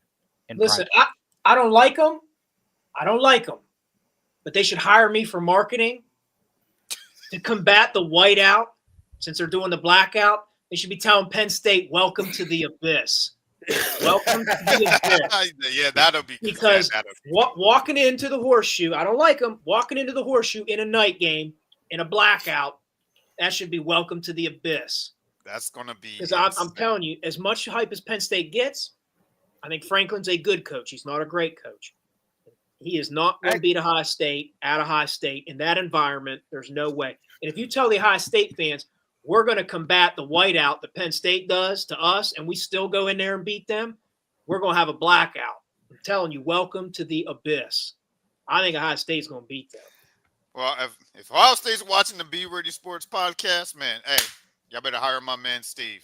I ain't gonna lie, that is sea of white phenomenal, looks man. great. And when Penn State, when all the way that white, that look good, though. That's It just does. how many stadiums? 90,000 in Penn State? Oh, it's more. It's probably like 109, more. 110,000. Penn State's Yeah. Oh, big. man, Yeah, 110. that got to be intimidating for a visiting team. Oh, yeah. Yeah, for But SMU. for some reason, don't work on Ohio State. No, we're gonna talk Only about that in a people- minute because that's gonna Oregon. That's gonna be Oregon's fate this year. Mhm. Only people with big kahunas could go in Penn State and knock them off. But what y'all thoughts about this? Penn State getting a taste of their own medicine. They're going to I Ohio love State. the all black. The They're all going to black get is. a blackout game. Oh man, love it. You know, I've been in the blackout, the Ravens Stadium, all black.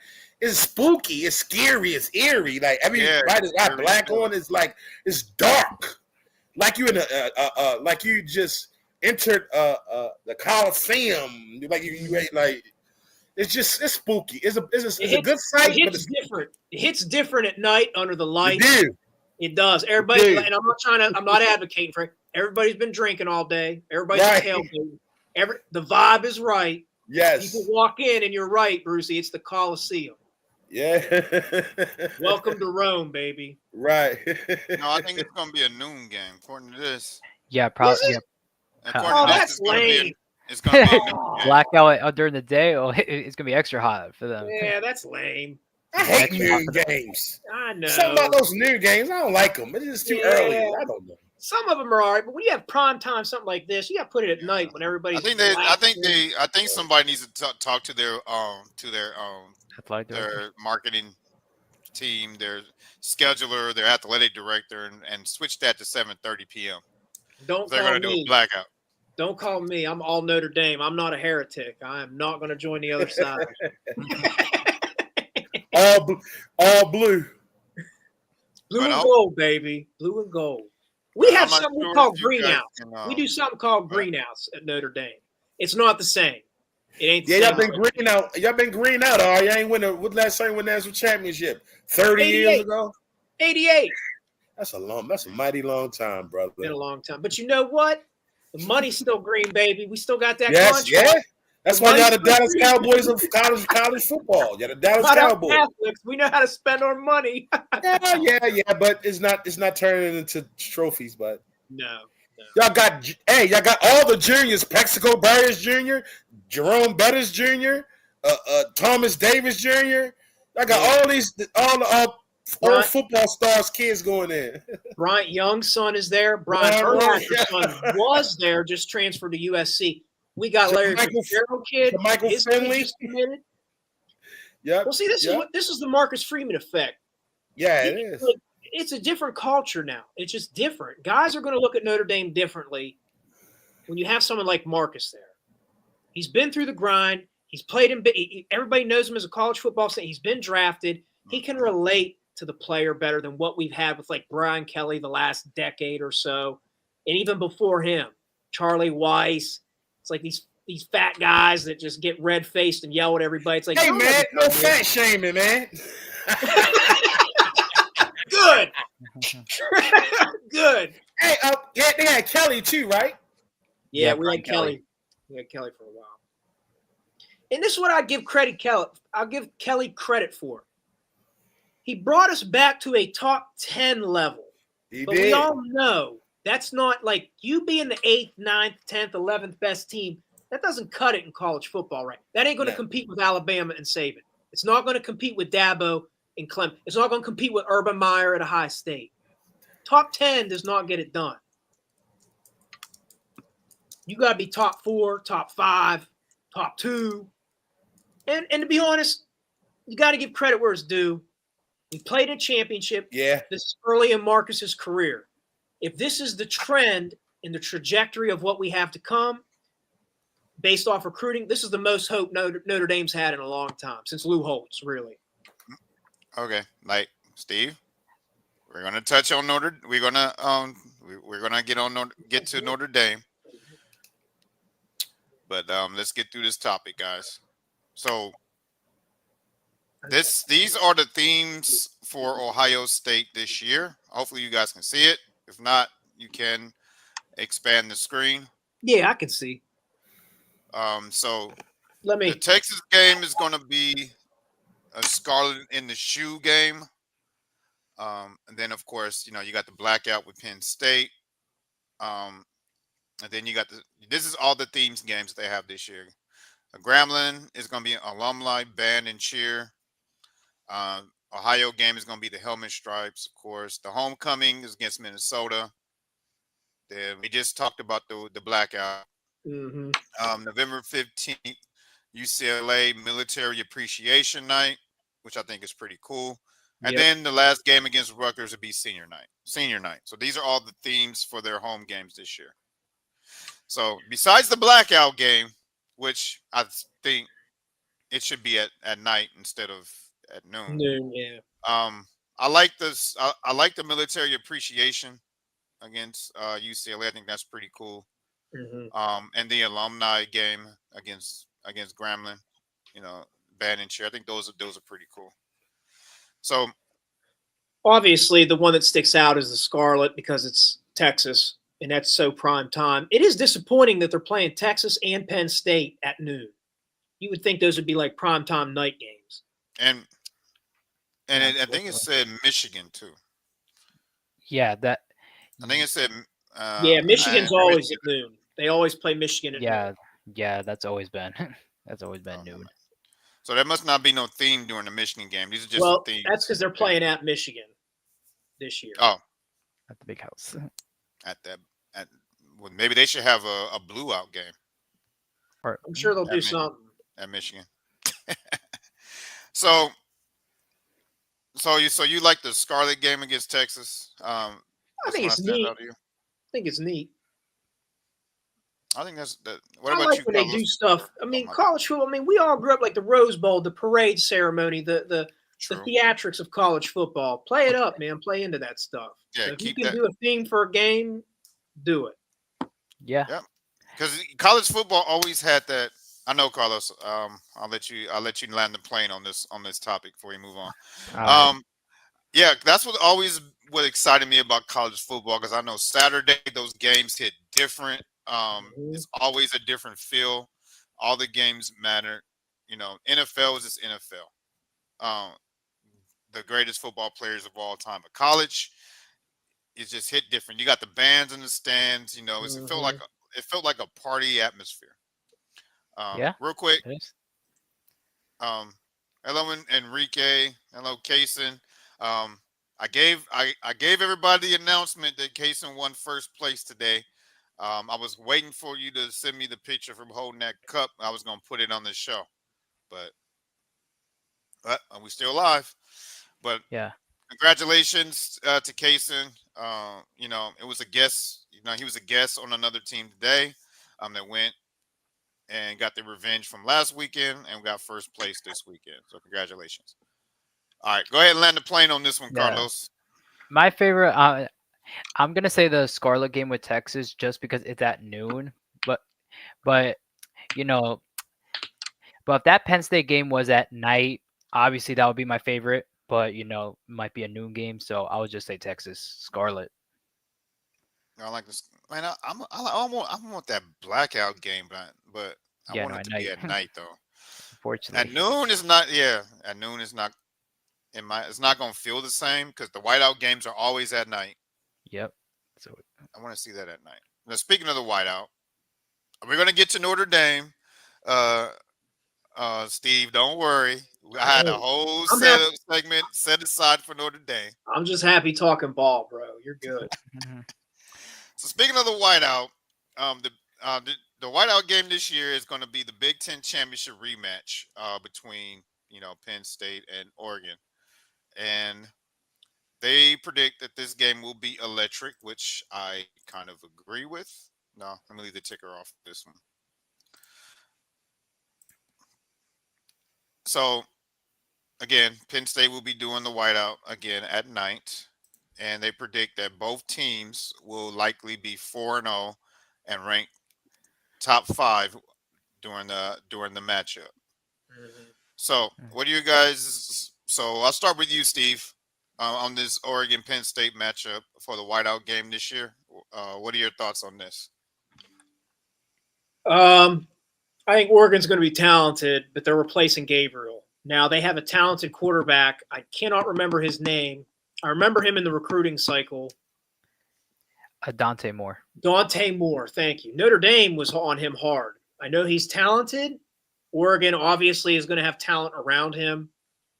Dan Lanning's an excellent coach. It's going to be interesting to see an ex Pac 12 team make that long travel to go to Penn State, and they've never played in that environment before. So, as much as I'm not a believer in Penn State, I think they have an advantage being at home, playing a team like Oregon that's never really experienced something like that.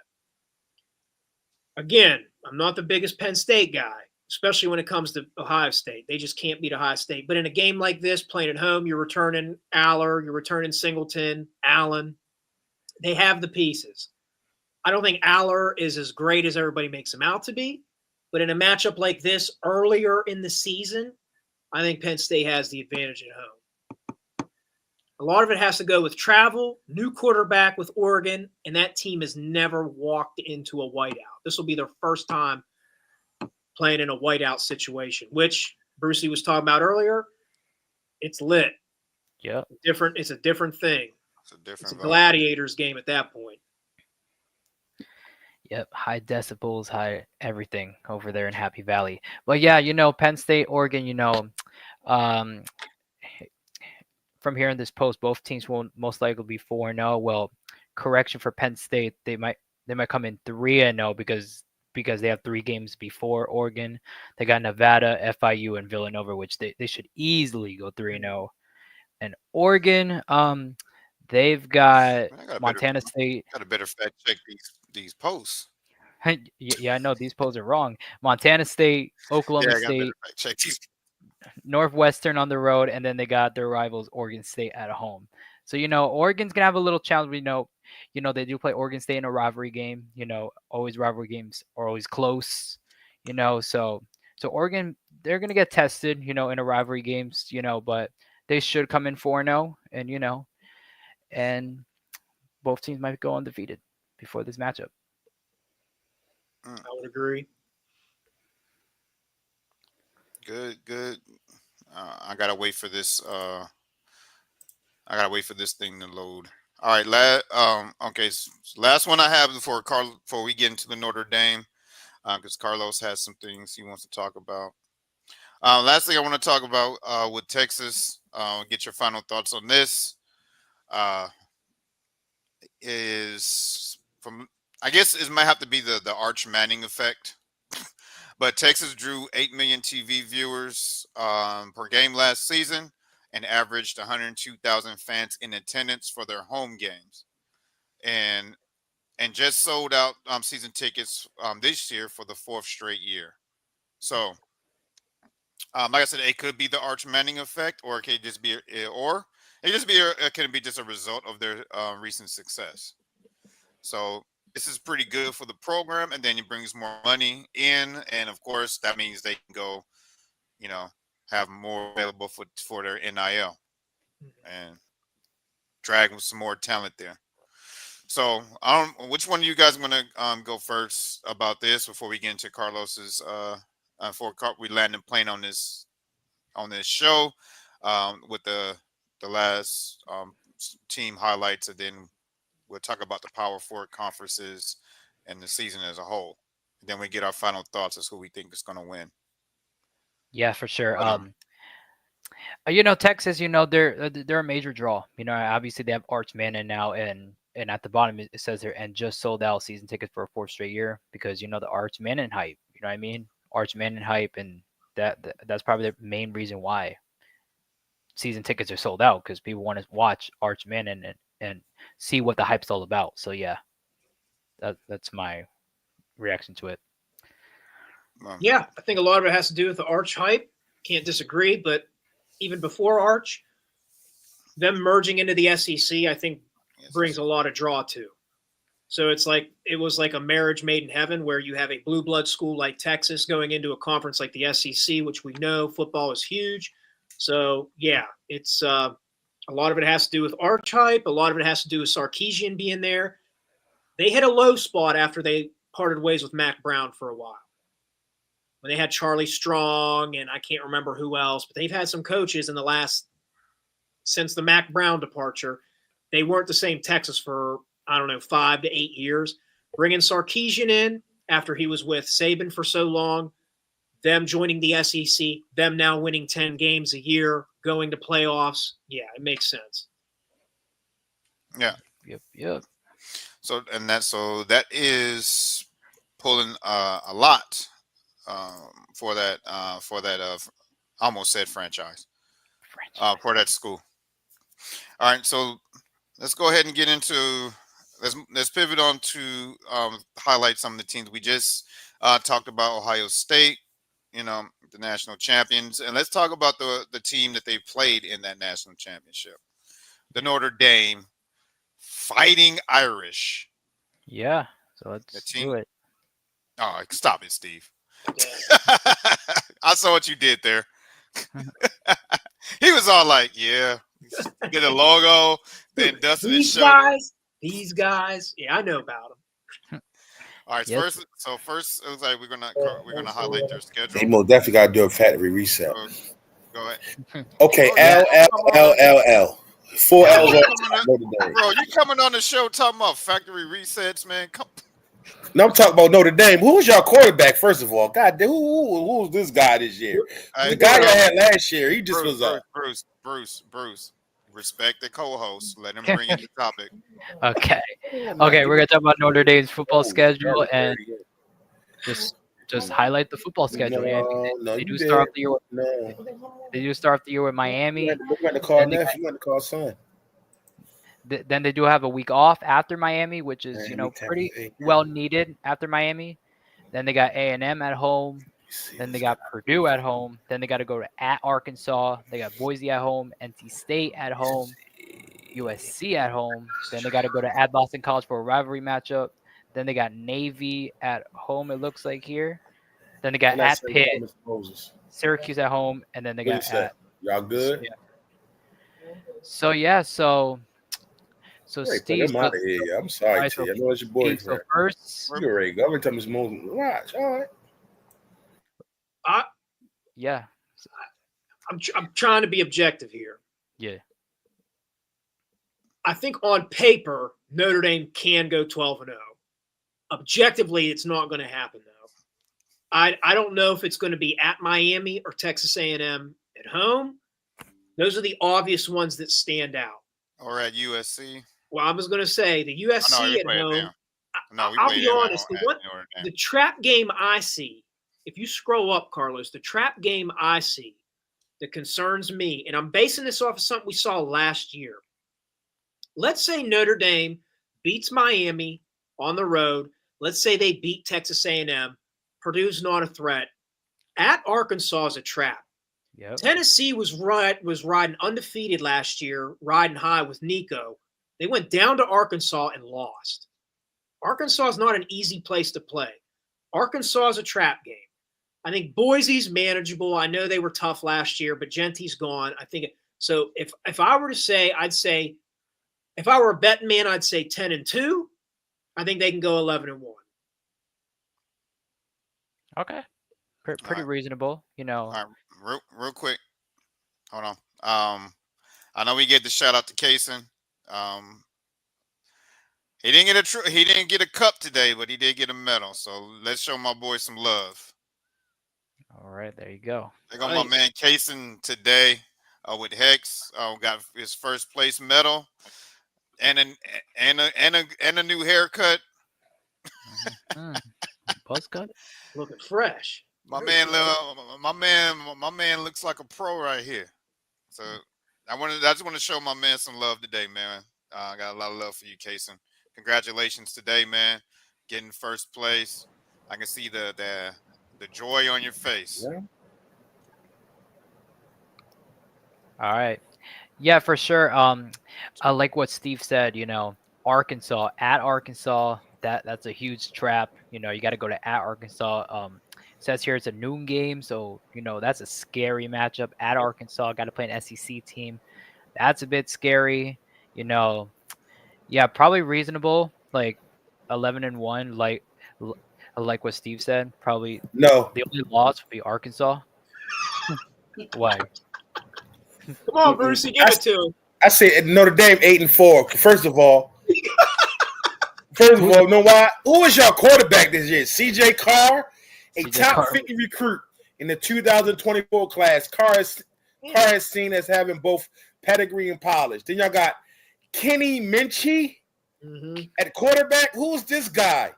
A top 200 prospect in the 2023 class. Yeah. Minchie is a dual threat quarterback who has shown flashes of potential. Then you got a guy named Steve Angel. He's gone. He transferred. Yeah. Oh, y'all in trouble. Y'all ain't got no quarterback. You know, quarterback make teams. Oh, no. So unless y'all playing smash mouth football and y'all running the ball 50 times a game, y'all in trouble, brother. Y'all have no stud. Y'all have no stud at the quarterback position. No, that I agree with. I think the quarterback and it hasn't been answered yet. They're going to figure that out at camp. It's between Minchie and Carr. Now, Carr was the highly touted recruit that we got. Minchie was an Elite 11 quarterback, if you're familiar with the high school recruiting circles and stuff. He's an Elite 11 guy. Now, his overall, he was like a top 200 kid. So it's going to be between them two. It's going to be youth. One's a redshirt freshman. The other one's, I think, is a redshirt sophomore. You know what? Hey, Steve, you know multiple quarterback teams don't never end well. Well, it's not that it's going to be multiple. They're going to name a starter, but they're letting them compete throughout summer.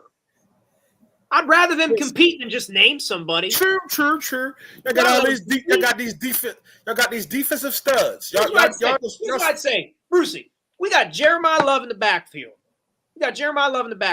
He's the best running back in college football. That I will twerk for my team. Jeremiah is the best running back in college football. Now, you've been watching Ronnie Stanley for the last 8 years. Where'd he come from? But check this out, bro. Hold up. Have no quarterback play. He's not gonna answer, Steve. He's not gonna answer the question directly. All-American Leonard Moore. He's not gonna do that. Schuler, Christian Gray. The back end of the defense, we're returning our entire linebacker class. If there's two questions, I would agree. Quarterback, we got to see what we got, and the other one is defensive line. Now, on paper, we have talent there, but it's young. Well, what I would say is, if we can get through Miami and Texas A&M, we have a chance to run a table. Did y'all lose to Northern Illinois last year? And listen, let me ask you something. Didn't we go to the national championship last year? I mean, I was But about to y'all say, didn't get the trophy. yeah, that was early in the Come on, season. hey, They still Steve. went through that. Steve, you know damn well y'all need the quarterback to push far I agree. in college You're football. not going to get it done without a quarterback. I totally agree. Y'all quarterback situation is dire. It's looking like the Cleveland Browns over there, brother. You Y'all want know shit what on y'all Shador got. like that? No. Y'all will listen. Hey, Y'all will be able to run the Brucey, ball. Y'all will not be how able you to do push the Shador ball. like down that? the field. Shador's your boy. But What listen, do you mean? I'm just saying, y'all will not be able to push the ball down the field this year. Y'all will be able to Well, run the this is the ball thing. and This is probably the be thing. good in the secondary on defense. Y'all go 8-4, 9-3 ceiling. Who's the 4 teams they're going to lose to? Who's the 4 teams? Miami gonna You knock already them said off. we was going to beat All Miami teams- earlier. All ranked teams. Hold up. Miami. You said we was going to beat Miami Texas earlier. A&M. Because Okay, you don't come on, like let's Carson go. Beck. And who else? He did say that. I got Navy knocking y'all off. Oh, Navy. Hold on, go up. Yeah. Navy. Go up, back up, go all the way up. Those two. Texas and A&M. Y'all 9-3. Y'all gonna lose 3 games. All right, so Miami, A&M, and Navy. you were saying we was going to beat Miami earlier because you didn't like Carson Beck. Until I looked at y'all depth chart at quarterback. It's looking shaky, brother. Y'all need to. Brother. It's looking shaky at quarterback and Notre Dame, bro. It's looking shaky, bro. Man, Remember Bruce I is said still this, bro. watching. Come on now. Bruce is still watching. You're going to see a comment come across this Get screen. it, CJ Carr, who is this guy? Who is that guy? CJ Carr, who is that? I'll say this, and it's not me advocating. I don't know what is going to come out. I don't know who's going to get named the starter. What I will say is, as far as pushing the ball down the field, Leonard last year was tough. But if you watched any Notre Dame, he was a runner. He was not a good passer. We were extremely limited on offense. CJ Carr and Minchie both are better passers of the football than Leonard. It's not even close. So from a talent perspective, we have better arm talent than we did last year. But you also got the best running back in college football. Yeah, man. These first couple of games with Miami, let Jeremiah Love get his Heisman campaign going. Hand the ball off. Make the throws you need to do. So who's going to have the better Okay. season, Notre Dame or Colorado? Colorado for sure. Notre Dame. Oh, Notre Dame. Who y'all got at Colorado. quarterback? You out here. I mean, y'all both have the same. Y'all both have Let me the be same real. situations. You both have a Oh, new oh. quarterback coming in. Yeah. You both got to learn a new system. Listen, they had 2 NFL guys lead them, and they Yeah, still that's true. couldn't win their conference. Notre Dame That's didn't have true. anybody drafted in the first round. We went to a championship. It's not even a debate. That's true, bro. Not That's even a true. debate. Who did y'all beat last year? Like that's what was y'all strength of schedule last year? Did y'all beat anybody besides Here's Carson what I'm saying. Beckless, Georgia? Who y'all beat in the We Final made- Four? Here, I got you. We made the playoffs last year, so there's like an asterisk. We had extra. We played Texas A&M and You beat see y'all them on schedule the last road. year? We Oh played my- Texas A&M and beat them on the road. We played You USC on the road. We played Louisville at home. And then once we got into the playoff, we played at Georgia Tech and beat them. The schedule's right here. Yeah. Okay, y'all was putting the hurt. Y'all was And then punishing once we got in guys. the though. playoffs, we beat Indiana, which was 11-1. Then we beat Georgia. Then we beat Penn State. So we had some good wins last year. Georgia had no quarterback. What you Indiana mean? was hyped up, a hyped up team. Oh, these Georgia- that's excuses. I don't think Bruce. Carson Beck played in that game. Excuses. Carson Beck didn't play in that quarterfinal, did he? No, but No. they had a 5-star kid replace him. Hey, Still, that same okay, guy, okay. that same guy who replaced Carson Beck beat Texas in the Big 12 championship. I got you, brother. I got you, bro. But did they hoist the trophy, brother? Matter of fact, I know we already mentioned this. When was the last time they hoisted the trophy? Like 30 years ago? Yeah. I mean, what difference does it make that you make the playoffs? When the last time I think making the Colorado playoffs is a hosted the testament. trophy? Making the playoffs is a testament, but you didn't win a championship. I agree. But hold on, Steve. Oh, I'm sorry, Coach. When's the last time Colorado hosted the trophy? Since that's your Well, I argument? wasn't really a Colorado guy then. I'm a bandwagoner now. Nah. Well, Colorado hasn't won since like 92, 93. Well, at least I'm confessing Oh to my bandwagon. 92. That Well, is still earlier but than. still, I'm just saying, I'm a bandwagon Colorado guy because of Dion, of course. Well, I can respect you for not admitting that you're a bandwagon fan. Yeah, I'm a band. I ain't gonna lie. I wasn't riding with them for decades and stuff like that. I'm a bandwagon guy. Also, And this I truly argument, believe. so basically, we just need to move on because this argument has no merit. Yes, go ahead, man. Move on. Man. Oh my gosh. Oh, All right, so let's go ahead and land the plane on Notre Dame. So let's land the plane. So what do we think? Start with you, Steve. And this is your school. I really wish Bruce is here because you know he will digest or dissect Notre Dame with a fine-tuned comb. Because He should though. That's his Should. squad. But how do you think they're going to finish? I think the ceiling is 11-1. I think at worst 11-1. probably 10-2. You think they're There gonna is one everybody? loss in there. There is. I think we technically would be the favorites on this schedule in every week, but I don't think we'll go undefeated. I'd say the ceiling is 11-1. Bottom, I'd say 10-2. I'd say if we lose to Miami and Texas A&M, or if we lose to like Texas A&M and at Arkansas, like there's a variation of at worst, I think 2 losses. That Miami game is not going to be easy. It's going to be very, very tough. I would agree. Like I said, if we lose Miami and Texas A&M and start at 0-2, I wouldn't be that surprised. And a lot of what Brucey said, it's like breaking in a new quarterback is not a given. So we have quarterback issues in those 2 big games to start the season. Yeah, but I I wouldn't think be surprised we went 0-2. I think everybody's putting a lot of stock in Carson Beck. No. Listen, Carson Beck, his girl left him. His heart is broken. His elbow, he got a chicken wing arm. It's put together with fiberglass and plastic. Like they lost all their receivers. I'm just not. Miami's not the one that scares me. Texas A&M at home and at Arkansas to me seem more. Like I'm not saying it's a given, but if we lost to Miami, we lose. There's nothing I can say. But I think the real threat is Texas A&M at home and then Arkansas on the road. My ceiling for Notre Dame is 8-4. The floor 6-6. Because listen, I'm always y'all laugh. We be on the format and I predict stuff before it happened, and y'all laugh at me and stuff like that. Like ha ha ha. Then it actually happens, and I look like okay, Brucey was right. How many times have I proved people right? Y'all This have ain't no the NBA playoffs. This ain't NBA playoffs. Listen. I'll give you my credit card. Y'all cannot run the ball 50 times, Steve. Y'all have no quarterback play. Come on now. 6-6 is outrageous. Yeah, that's crazy. I can look at that schedule and just remember I said that verbatim. Verbatim, I said that. I said the floor. Ceiling 8-4. Y'all go 8-4. That's the ceiling. 6-6 because y'all have no quarterback play. Quarterback play is essential. Riley Leonard was pretty good. He was solid. Yeah, he was a solid guy. He'll get you. He was a game manager. But I don't know none of these guys that y'all got on your depth chart. I don't know what's going on. Y'all might have to run a Wildcat this year.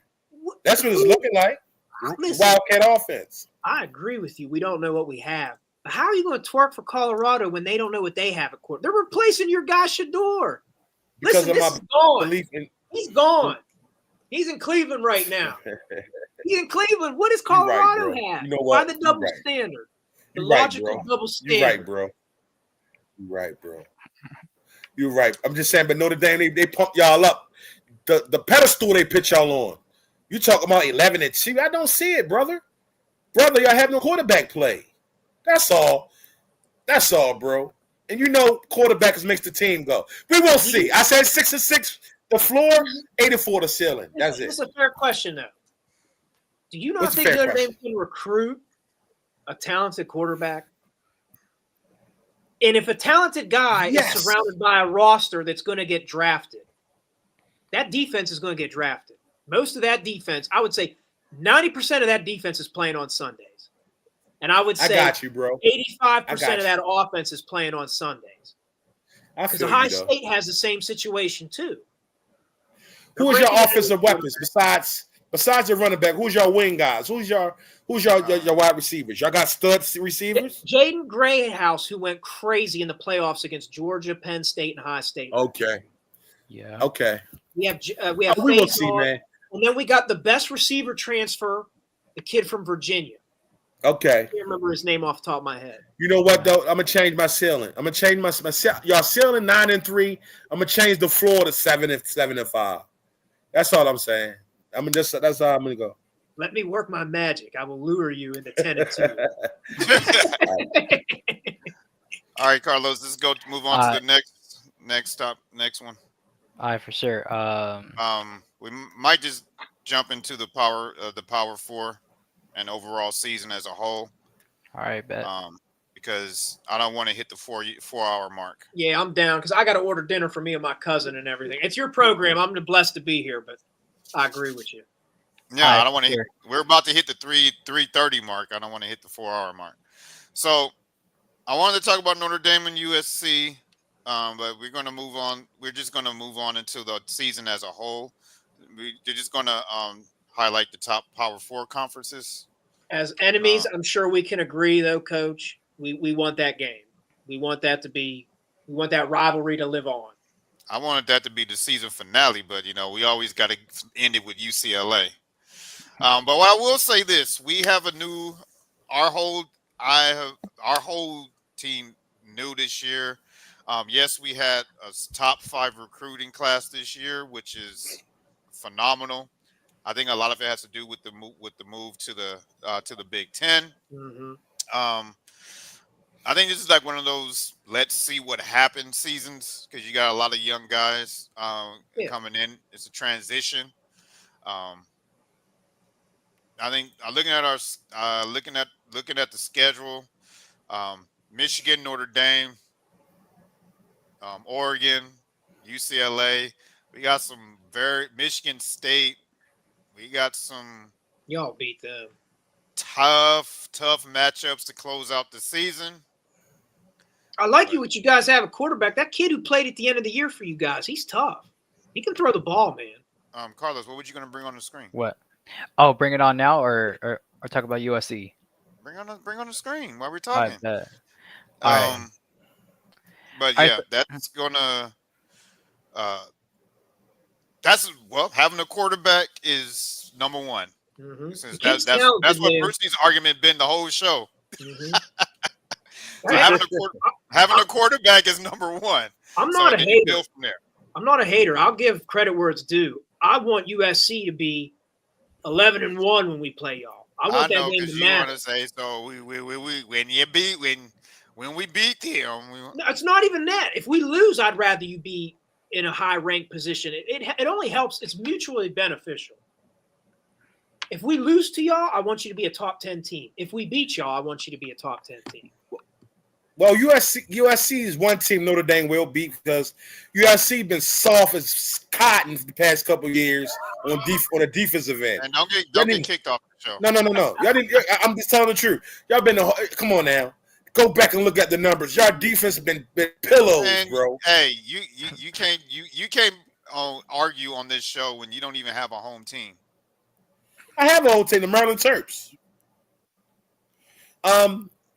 Your defense, man, the USC. Glory. So how much success has Maryland had over us? Okay, we didn't have it. I'm just saying, USC. No, you're not gonna dog walk my team on my show. I'm not dog walking. I'm just stating facts. Y'all defense has been horrendous. You mentioning words like soft and all this stuff. They have been on defense, yes. Hey, Carlos, how many points, honey? Where did USC? Where has USC ranked in defensive efficiency? What was our top 5 recruit? What positions do they play? No, we're talking about UFC right now. The majority I see is on defense. What is their defensive efficiency for the past couple of years? Thank you. That's one thing you got to say to people with the type of attitude Bruce has. I don't have no attitude, brother. I'm just stating the facts. Your defense. You had an attitude. I think two things. Listen to the words that came out of my mouth. I didn't say you had an attitude. I said that people with that type of attitude. I think two things can be true. I would agree. USC is a blue blood perennial program. Historically, we know that's why Brucey's saying what he's saying. We know how good USC. Well, I know what he's is saying. always I'm just potential. reacting to the. I'm reacting to the context of the words that Right, came but out the of his mouth. context of saying the soft and the I get it, and Yeah, I would say but this. that's why I asked you like our top 5 recruits. Yeah, you're. That's why I asked you what Yeah. position where they were, and Where- you hit the. They were Yeah, where USC on has defense. potential moving forward is they're recruiting the defensive end at a different level. And Lincoln Riley's an offensive-minded coach. If you just give him defensive talent, with USC's brand, things can change. I think, Coach, you were saying earlier, USC this year, it's like a growing season. There's a lot of youth. You're bringing in this next year's class. This is going to benefit the next 3 to 5 years. This year, I think they can be good. But where Brucey's saying is like, yes, since the Pete Carroll era, things have fallen off to a standard at USC we're not typically used to.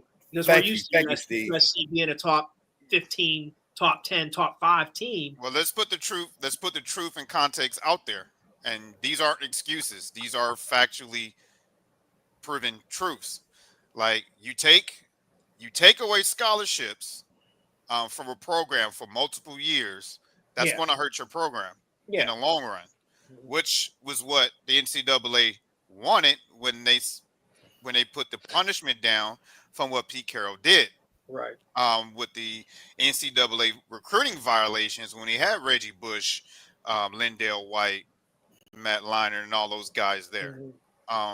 So that was given that whole 10 plus years was going to be when it happened. I said we're going to have a shitty 10 plus years because that's going to hurt your recruiting long term. Yeah, you're losing depth and you're losing talent, and it's going to deter better, more talented guys coming there. It's just a byproduct of the consequences. Yeah, because but what I would say is also where the NCAA has a factor, and I would say USC to a degree has a factor. Like they have to accept some blame, not all, but like when they brought in Lane Kiffin and that didn't work out. They've made some coaching decisions when they brought in Helton, and it was like, is he really the guy, or is he just like holding the position right now? I think Lincoln Riley can be the guy, but he's still early. This is what, year 4? Yeah, I'm still so not it's like sold it's on still it. early. USC has the offensive mind. I mean, you saw what he did with a Caleb Williams. Yeah. So it's like there is potential there. The defensive end, I would agree, though. It does need to pick up. It's not to the typical USC standard.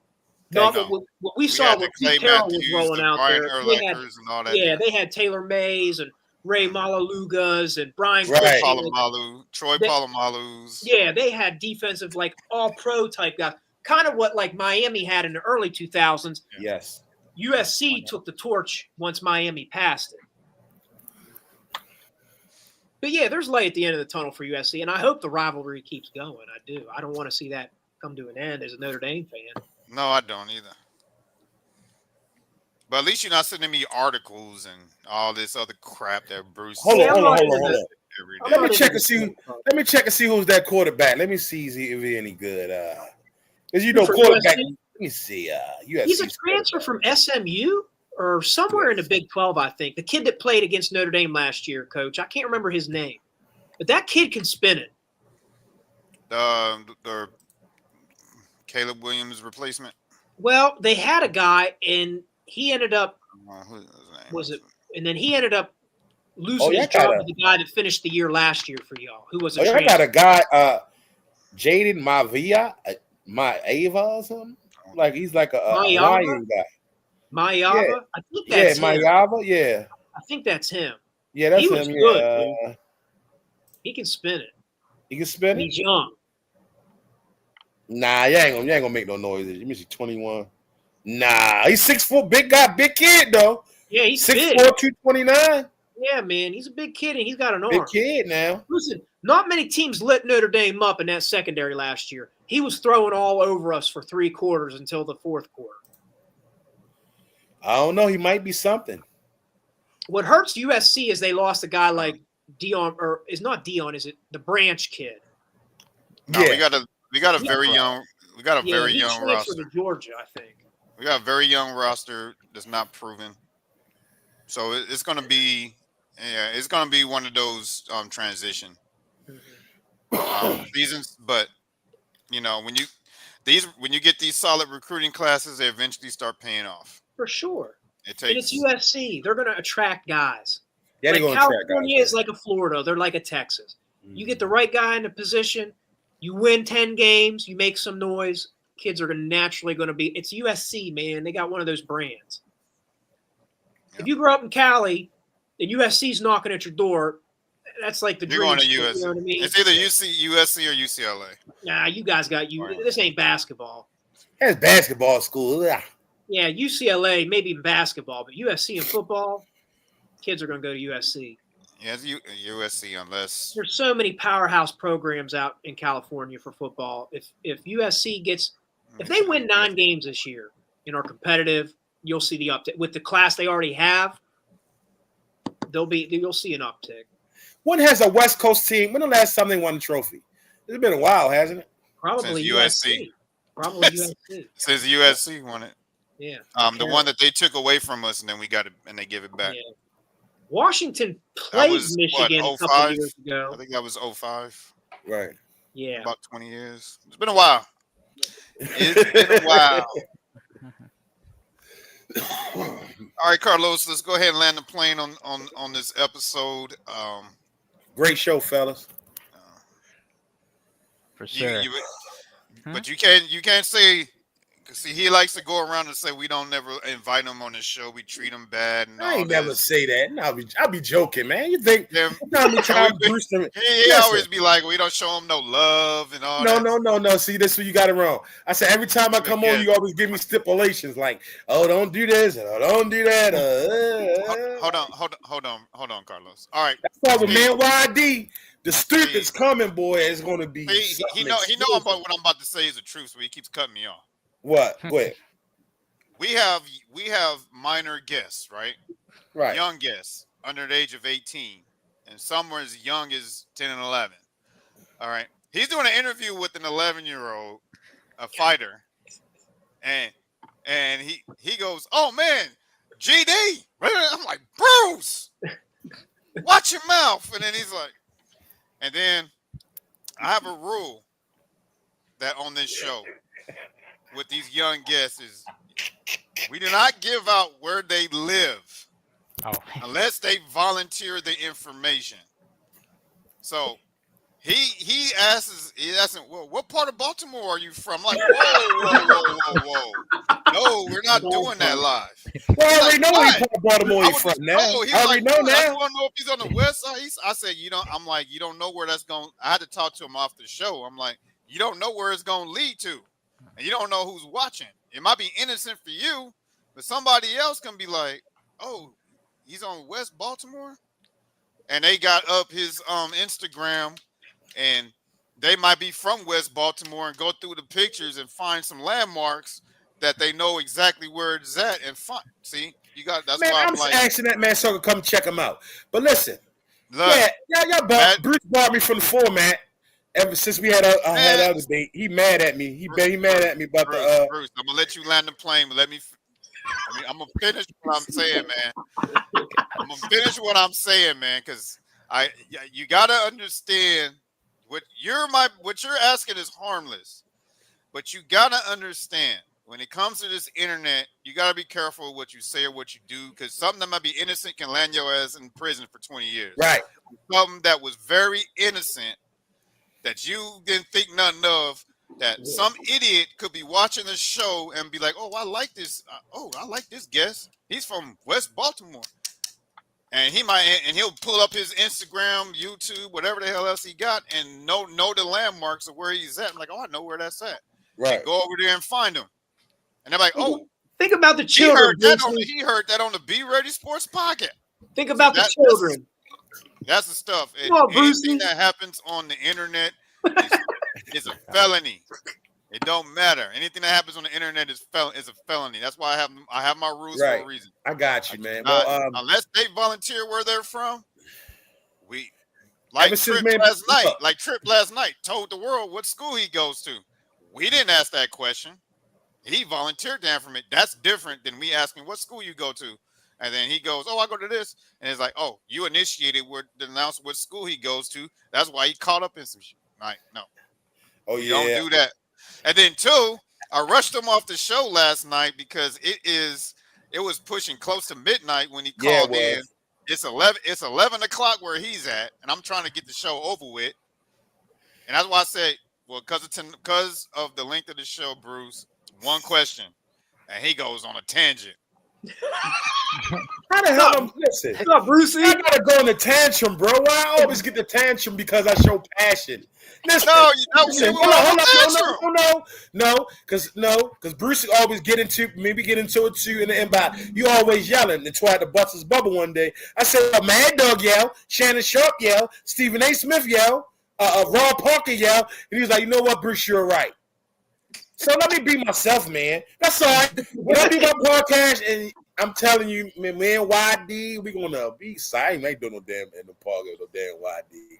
But I haven't been on the format since the debate when me and Bruce had the LeBron debate. Remember that? And I'm gonna tell you why. I'm gonna say this on air. I'm gonna say this on air, so it cannot be misconstrued or misinterpreted of what I said.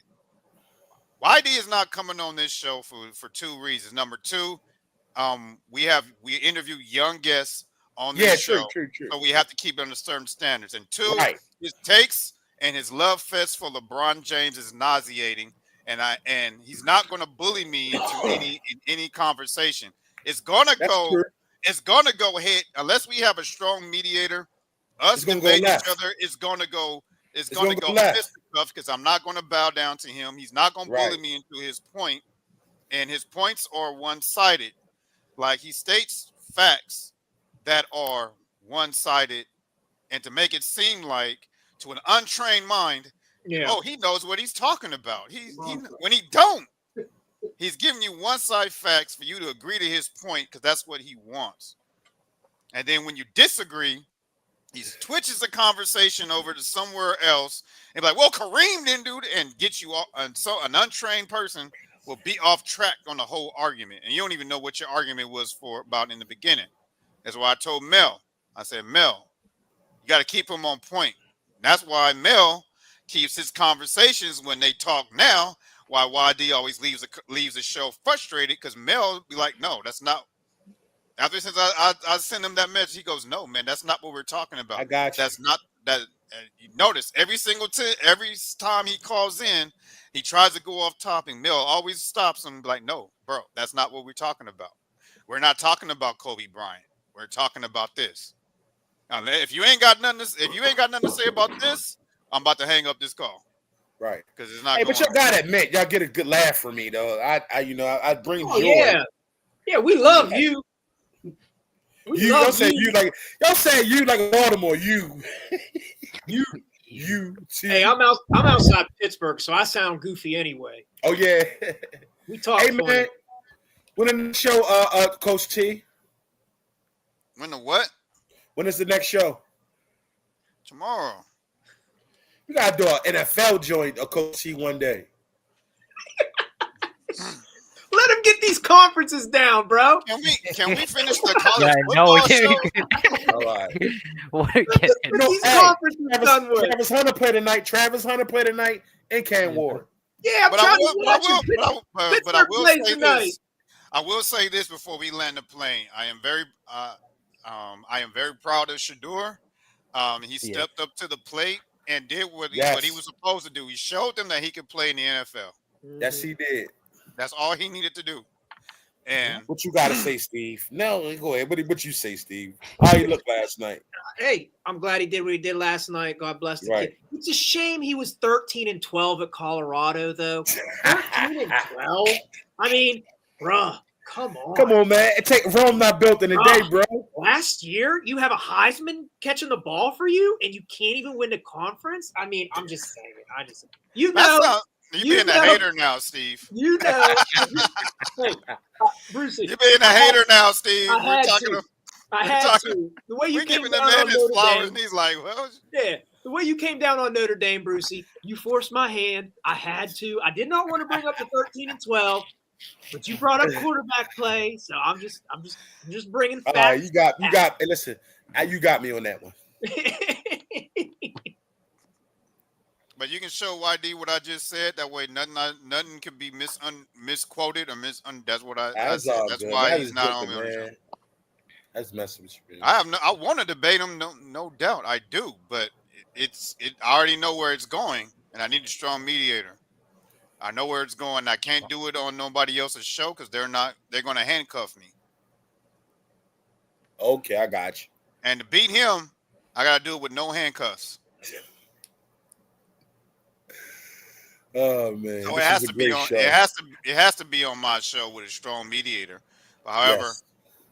I don't want a show like that on my archive. So that's what I'm. That's a dilemma. I got to That's mute why I for haven't a answered second, your. fellas. That's why I haven't answered your question about you wanting to debate me, Bruce. 'Cause I know it's going to be about LeBron James and all that foolishness. No, it's not. I'm that talking comes about out of you. football. No, it's not, bro. It's not gonna be about. There's gonna be about no foolishness. We could plan it. We'll be doing stuff on the web is different. If we plan the episode, like these are the questions that's gonna be asked. This is that. Oh, come on, man. Stop that, man. Only reason I did that to Bruce that time, I took him out of character. I ain't never see Bruce like that. He was hot too. He was hot. Yeah. He was He hot. was hot in that that debate, episode. boy. Yes, he was. Bruce was hot, yo. I did that on purpose to get at, that's my man, I ain't never seen Bruce that hot. All right, But let's land the plane. Go ahead, land the plane, man. We're 15 minutes All right. away from hitting the 4-hour mark, and Carlos is looking at me, giving me that look. Nah, it's all right. Damn, that was entertaining. Nah, you being Okay. nice, Carlos. I know All right, that all right. look mean. Now look. All right, I got 30 minutes, and then I got to pick up dinner. All right, for sure. Yeah. All right, so here's the ACC standings from last year, and pretty much it's simple. Which two teams are going to Charlotte? Arizona State, Kansas State. Steve, we're talking about the ACC. Oh, that was the big. ACC. I'm sorry, that was Big 12. I think Clemson and SMU. My fault. Clemson. So Clemson rematch. and SMU. So okay. I think Clemson and SMU are the front runners this year in the ACC. Miami has the potential to make some noise, but I'm not sold on it till I see it. So right now, Clemson, SMU. Okay. Simple. Yeah, All right. SMU is a problem. They are. They went undefeated in the ACC last year. got a 8-0. good quarterback, man. That makes a big difference. They do. Yeah, for sure. I Bruce, think it's, man, where you go? You gotta get your comments on the ACC because we're not coming backwards.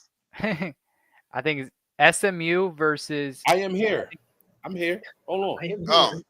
All right, for sure. I think it's gonna be SMU versus either Clemson or Georgia Tech. A lot of people are sleeping on Georgia Tech now. Jamal That's a good sleeper. Haynes King, He's tough. Brankia head coach. That team is dangerous. And who knows if that team's gonna make it. But I'm gonna go Clemson, but like a slight bit. Clemson and Georgia Tech do play each other this year. They do play each other, so I can't wait to see that matchup. But I think Clemson is gonna go in over Georgia Tech just because of their conference schedule. So I'm gonna say Clemson SMU, the rematch once again. You're not showing Miami no love, huh? Nope. Y'all not sold on Carson Beck at all, huh? Nope. Miami ain't better than SMU or Clemson, in my opinion. I think that's that Florida bias. Or Georgia Tech either. That's that Florida bias. What do you think, Steve? Think that's that Florida bias? Could be. I don't blame him, though. Miami's replacing a lot, and they're losing Cam Ward. Yeah. And Cam Ward was a dog. If Cam Ward wasn't on Miami's team last year, they're a 6-6 team. True. That is true. That's just facts. So it's like, is Carson Beck better than Cam Ward without all the receivers Cam Ward had? I don't know. Well, I think Florida State's going to bounce back. Yeah. Too. So Florida State's going to bounce back. All I'm worried about for Florida State is getting to a bowl game because obviously, as you can see, they went 2-10. Speaking of Florida State, man, we didn't even get to talk about your squad. Yeah, I know. Everybody's talking about their squad. I ain't gonna do you like that, man. You can talk about your It's squad. hard to talk about a 1-7 team. But Let's they're just gonna be bounce fair. back this year. They're though. going to be better, I would agree. But it's like, Come on, but it's only fair is fair. We talked about Colorado. That's we talked fair. about Notre Dame. Talked about SC. All right, let me bring up the schedule. Yeah, man. I can't do my co-host like that. Yeah. Even though we do want to land the plane on the show.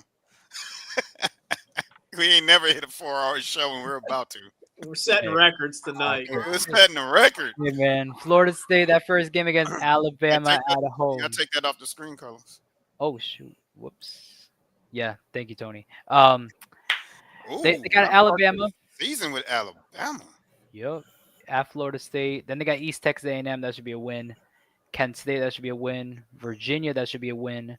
In my personal opinion, I think we'll beat Miami at home. In my personal opinion, we'll beat Pitt. But Miami got the week off, and you're coming from Virginia, though. Yeah, but Virginia, they're like not good, really. And Yeah, plus, but that they're- game's on a Friday night, though. I remember that game's on Yeah, Friday. it's a night game, and you're traveling from Virginia. It don't matter if they're good or not. Miami has a week off to prepare for you before they come to your house. You're coming from you got that away game. So But- that is gonna play a factor though, Carlos. It is, but it's a rivalry game. It's a rivalry game. Miami and Florida State, and I truly think Florida State is a better team than Miami because at quarterback we have Tommy Castellanos, who was pretty darn good at Boston College. Not a lot of people talk about that though, by the way. And 2023, he kind of cooked our team. He gave us a little scare on that 2023 season, in that undefeated season. He gave us a scare. He gave us a major scare. Like, he was just cooking our defense, running, passing. Like, he was just cooking us. So he's a little bit underrated, like in regards to quarterbacks. He's not bad. I'll give you that. Yeah, He's a low-key transfer that not a lot of people have been talking about that probably should talk about more. exactly. I don't Yeah. know if the Pitt game's going to be as easy. I think Pitt's going to be decent this year. Yeah, probably, but the It'll be game's at, tougher than advertised. I think so. But the game's at Doak Campbell, and that's the main reason why I'll give Florida State the edge, just because it's at Doak, not at Pitt. If the game was at Pitt, Be probably some people would go for Pitt. Florida State at Stanford, that could be a little tricky because it's at Stanford. It's with their time zone, 10:30. Yeah, you flying across the country. Yeah, I know. Yeah, you got to play with that time zone. I'm still gonna go Florida State because they're more talented. Then we have that week off. Then we got Wake Forest. That should be easy. This is where we're gonna lose this one to Clemson. I'm just being honest. We're just gonna lose to Clemson. It's at Clemson, so just be honest. Virginia Tech, and I think Virginia Tech, they're a team that I think people are a little bit sleeping on. They do have Kyron Drones. Kyron Drones at quarterback. He did pretty solid at Virginia Tech, so probably Virginia Tech, might be a good team, but Florida State will win.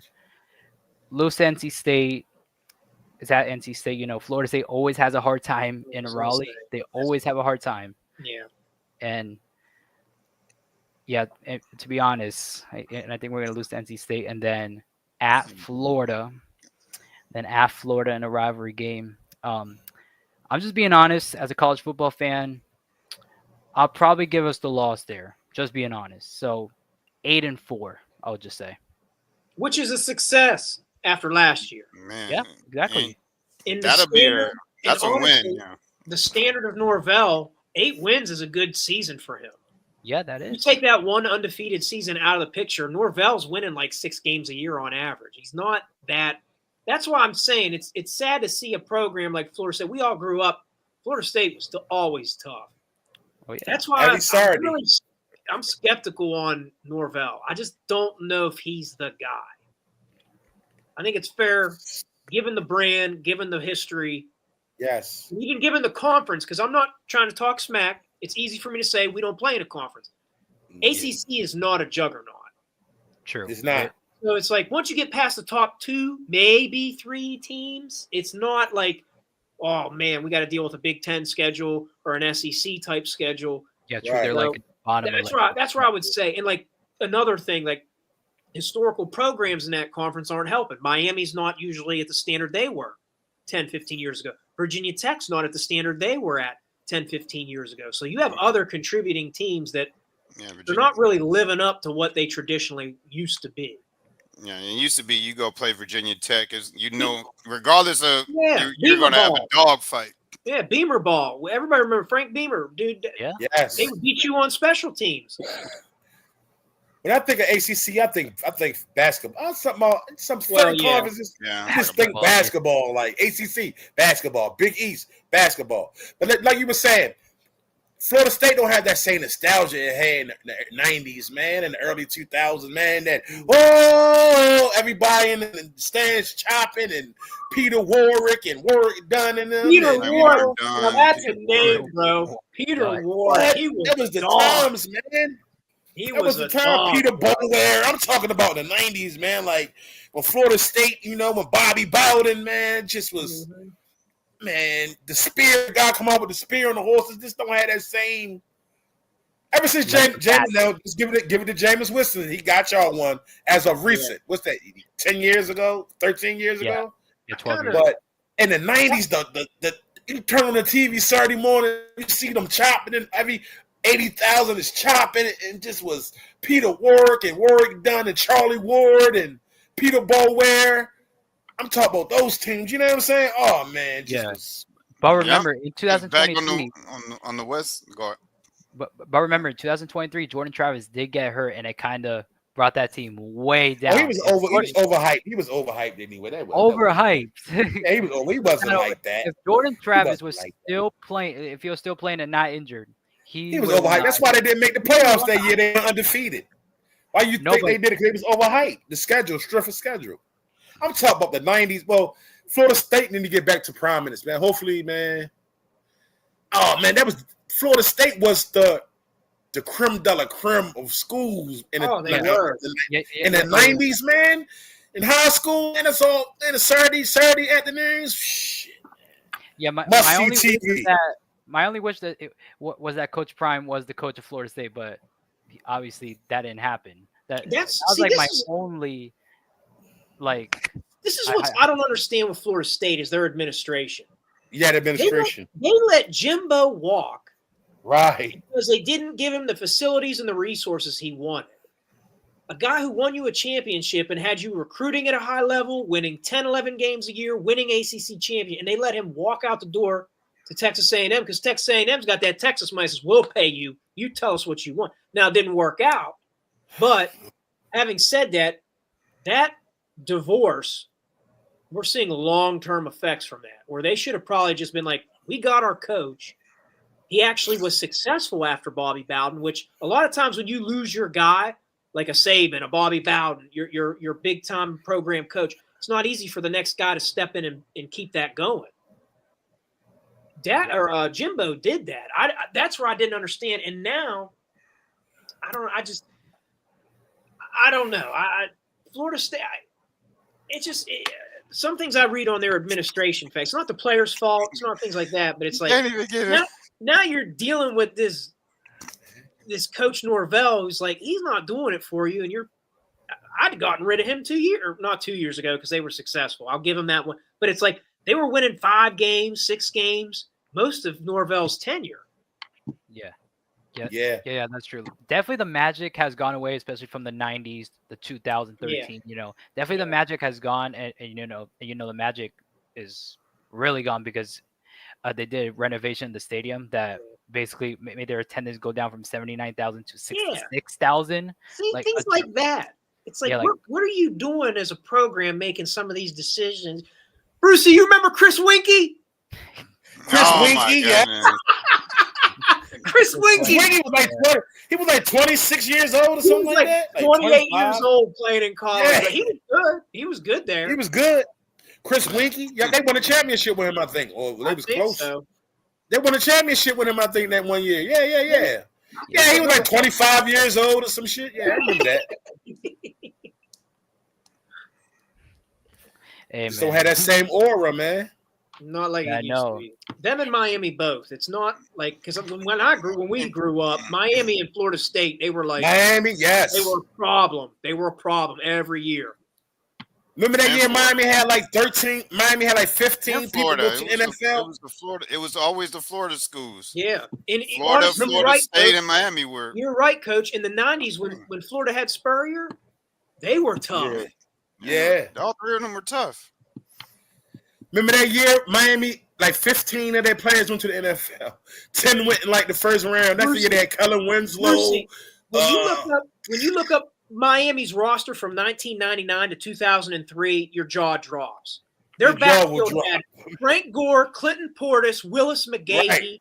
and Ed Reed, Ed Reed, Sean Taylor, Sean Taylor, one of the roles. Clinton Portis, Jeremy Shockey, Kellen Winslow, Andre Johnson, Reggie Wayne, Andre Kellen Johnson. Winslow, Yeah, Kellen dude. Winslow. Just go on and on and on. Yeah, Santana Moss. Yep. Jonathan Vilmer. Yep. Oh man, they had that man. It was Vince loaded. Wilfork. Vince What Wilfork. happened? We're talking about Hall of Fame dudes. Like Alabama is what happened. Wrong Yeah. time, baby. It's like, That's what happened. Nick Saban saw that and was like, "Nope, Yeah. y'all gonna come over here." All right, Carlos, go ahead. Yeah. Land the plane because we're less than a minute from hitting 4 hours.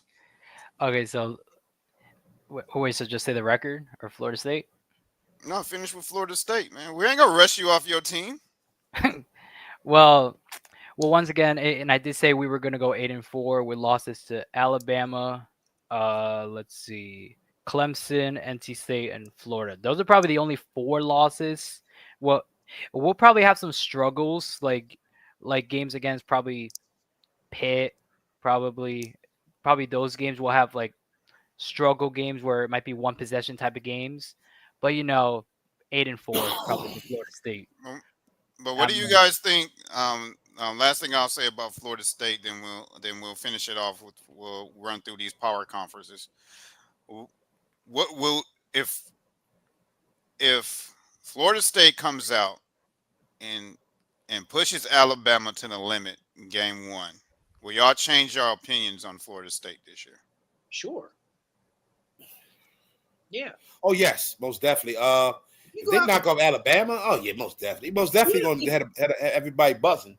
Even if they play them into the fourth quarter. No, I'm not saying they have to win the game. Yeah, I'm just even saying if they push get Alabama into the fourth quarter and even lose by 10, Yes. 13, I would be impressed with them. I'd say, all right, I Yeah. think this team could win 9 games, 10 games maybe.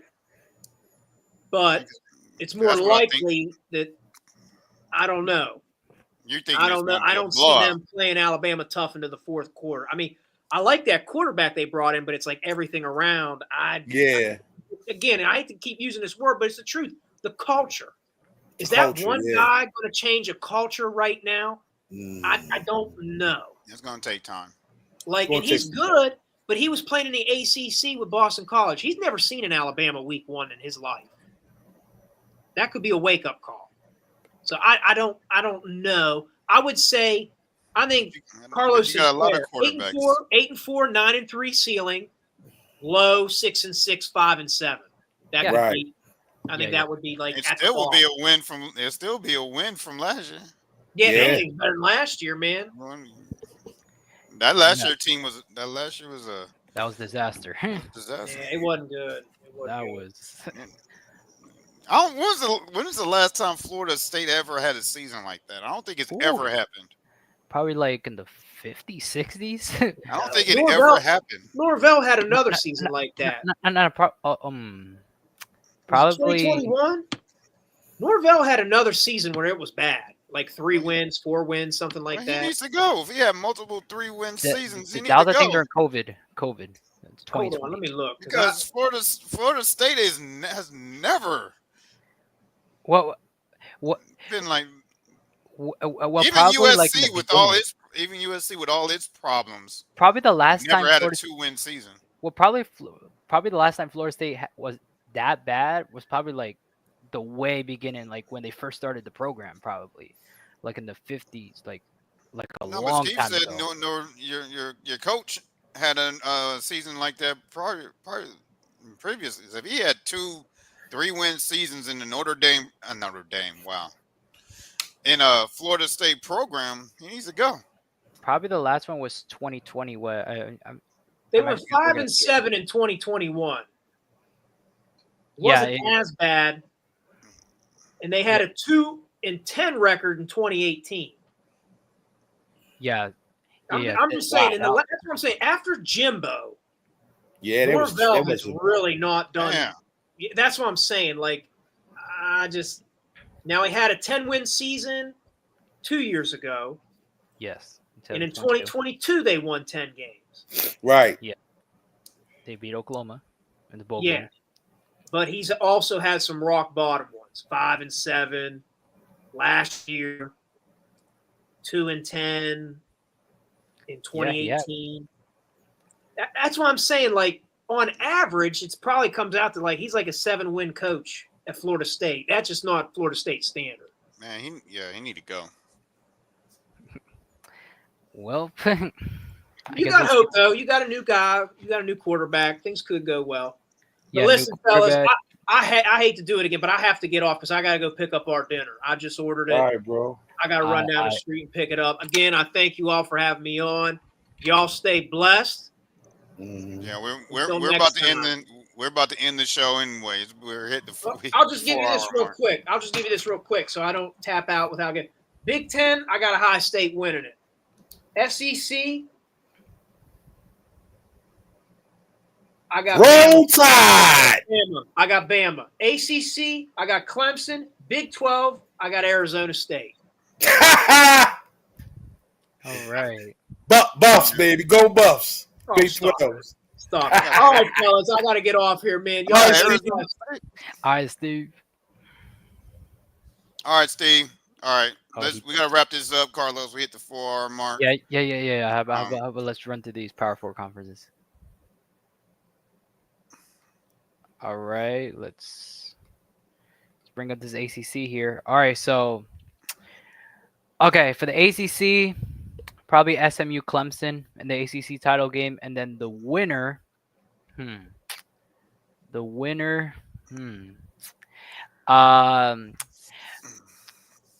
Bruce, go first. Yeah. What falls with the ACC? Yeah, it's not ACC. Gonna be a full-blown topic. We're just gonna pick who you're gonna win, because unless you're gonna do this show by yourself. ACC, I'm doing like Steve did because I gotta go to ACC. I'm going SMU. You're gonna win the ACC. Ooh, SMU. Yes, I got them. I like them. The SEC, Roll Tide. Let's go. You already know what that's about. What's Big Ten? Gotta go. Big Ten. I'm going with Michigan. I'm going with Big Blue. Because I'm not sure about Ohio State quarterback situation. I'm going Big Blue. And then for the Big 12. Pac-10, Pac-12, Oregon, of course. Big 12, of course, I'm going with the Buffs. Go Buffs, baby. Let's go. Skull, baby. Skull. Let's go. For so, sure. National championship, y'all might call me crazy. Deion Primetime Sanders will be hoisting the trophy. I call you crazy. I call you crazy anyway. Okay. Remember what I said. Stamp this. Primetime will elevate Colorado. I'm going to physically cut this and put it on a short and save it because I'm like Colorado Buffs national championship, baby. Let's go. I talk to y'all boys. All right. Nice being with y'all boys. Hey man, don't make this the last time either. I'm Coach T.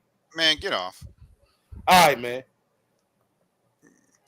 All right, real quick.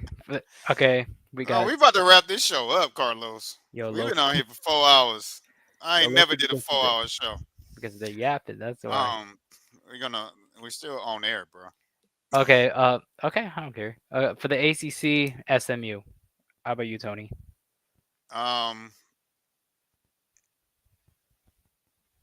That's how much I feel about the ACC. I don't care. You don't know? Okay. No, I said I don't care. I'll go Florida State. No, I'm just kidding. So move on. Yeah, I'm gonna go Florida State. All right. Hope it's right. SEC. All right, for the SEC, I've got Texas.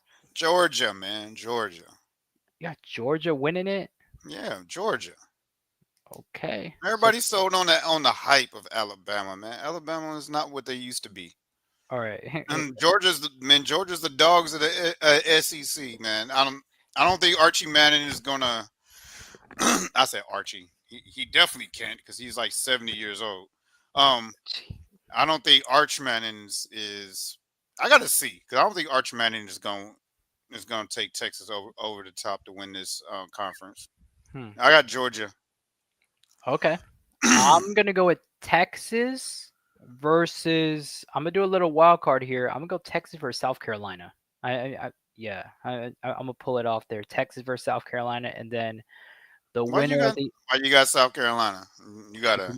Lenore Sellers. He's gonna push that team in South Carolina, and that team's dangerous. The Gamecocks, they're a really dangerous team. You know, they finished the season off last year pretty well. They finished off the season very well, and now they're gonna come into this year with a lot of hype.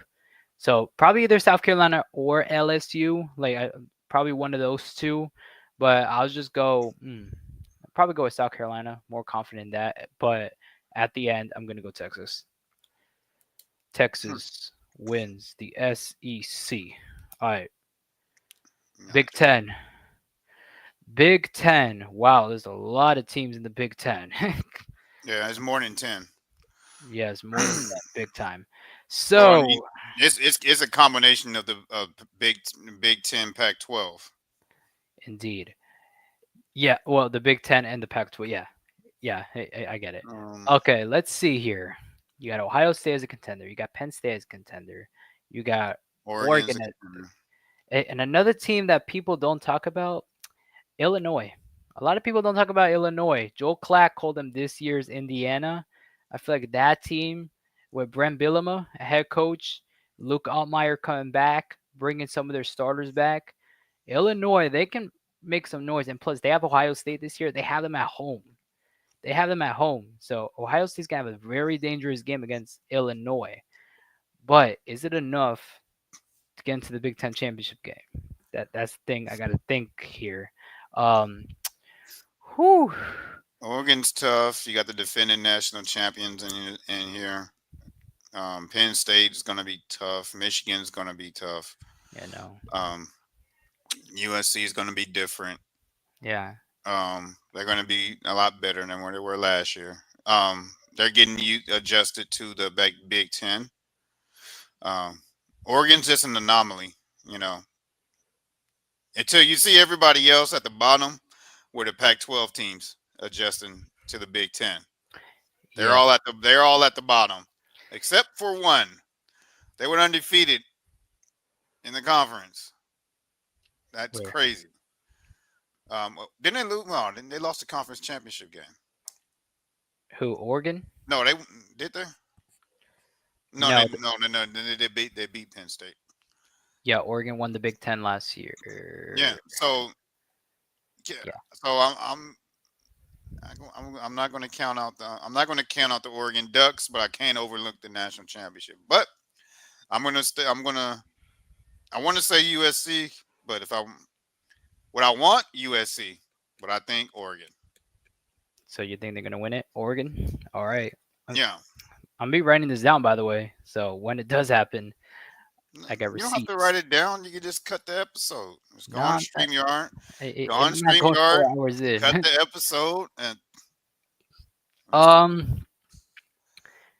I think the winner of Penn State versus Ohio State is going to go to the Big Ten championship game, and I think the winner will be the Ohio State Buckeyes, just because they're at home. They're at home. It's going to be a blackout. Those Ohio State fans are going to be obnoxious. I think they'll get in, and then they're going to play against Illinois. They're going to play Illinois. Don't they should have the East and West. They should, but they should. They have way too many teams. Yeah, like East and West, Michigan, all those guys on the West and Penn. Now they need the East and West or North or South. Yeah. Big Ten North, Big Ten, something like that. Because they got way too many teams. They should. For the Big Ten championship, it's going to be Ohio State, Illinois, and I'm going to go for the Ohio State Buckeyes. I'm going with the Buckeyes. They're going to win it, the Big Ten. Okay. So now that we got the two strongest conferences out the way, the SEC and the Big Ten, Well, 3, I think, because Don't- and I think we talked about the ACC already. And I said the 2 strongest conferences out the way. Okay, yeah. The SEC and the Big Ten and 2 strongest conferences. All right, for the Big 12, this is a a Then lot of I think ASU. I think I agree with. I agree with Steve. I think ASU or BYU can win this. okay. But the Big 12 is not strong at all. No, okay. No. The Big 12, obviously Texas Tech, they did bring in some guys from the portal. They definitely have that portal money, indeed. A lot of people are overlooking Kansas State. Avery Johnson, um, Dylan, I forgot his name. He was a transfer from Colorado, the young speedster from Colorado. Um, yeah, him, Avery Johnson, that Kansas State team. Don't overlook them, but also I don't have them in the Big 12 championship game. I think it's gonna be Arizona State or Iowa State, and then the winner will probably be. I'm probably going ASU. Sorry, Bruce, not Colorado. Colorado's gonna probably be 3rd. Why are you apologizing? Because I love Colorado. I really do love Colorado. I think they'll make a college football playoff as a wild card team. I really do. Yeah, I really do think they're gonna make it as a wild card team, but I don't think they're gonna make it in as a conference champion. Yeah. Okay. So those are the powerful conferences. Trying to find out the transfer. Trying to find the kid's name. I think his name is Dylan. The running back. Yeah. That's Dylan Edwards. Dylan Edwards. Yes. Running back. Dylan Edwards. He's a speedster. So yeah. So that's my ACC. Yeah, he's 5'9", 170. Man, he's a small dude. Yeah, but he can run. All right. So all right, Carlos. Great show. College football episode in the book. Maybe we might do one for the NFL. The season starts in September. We might. Who knows? We might do that. Okay. Yeah. We might. But we had to do this one for college football. Just make sure you guys like, share, and subscribe to the channel. We are 2 away from 200 subscribers, y'all. Let's get us to 200 subscribers. Hit that bell icon so you know when we're on, when we're live. And we will be live again tomorrow night with the pickup portal. So you're going to learn about a new service for youth sports that helps teams and parents of that short players. There's a service that you can find some players that can, fill your roster for a tournament or 2. Then who knows? You might find a parent. They might fall in love with your program. You might find a permanent fit. Who never knows? But you're going to find out about that service tomorrow. You guys also want to donate to the channel. Remember, you can Zelle it now, not Cash App. Zelle it to this phone number, 954-664-8962. And all the proceeds would go to the show. And yeah. That being said, any final thoughts, Carlos? nah, man. College football's coming up, so yeah, let's be ready. All right.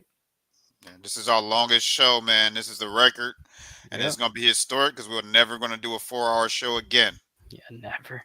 Yeah, probably for the NFL episode, but. All right, let's count us out, Carlos. All right, in 3, 2, 1.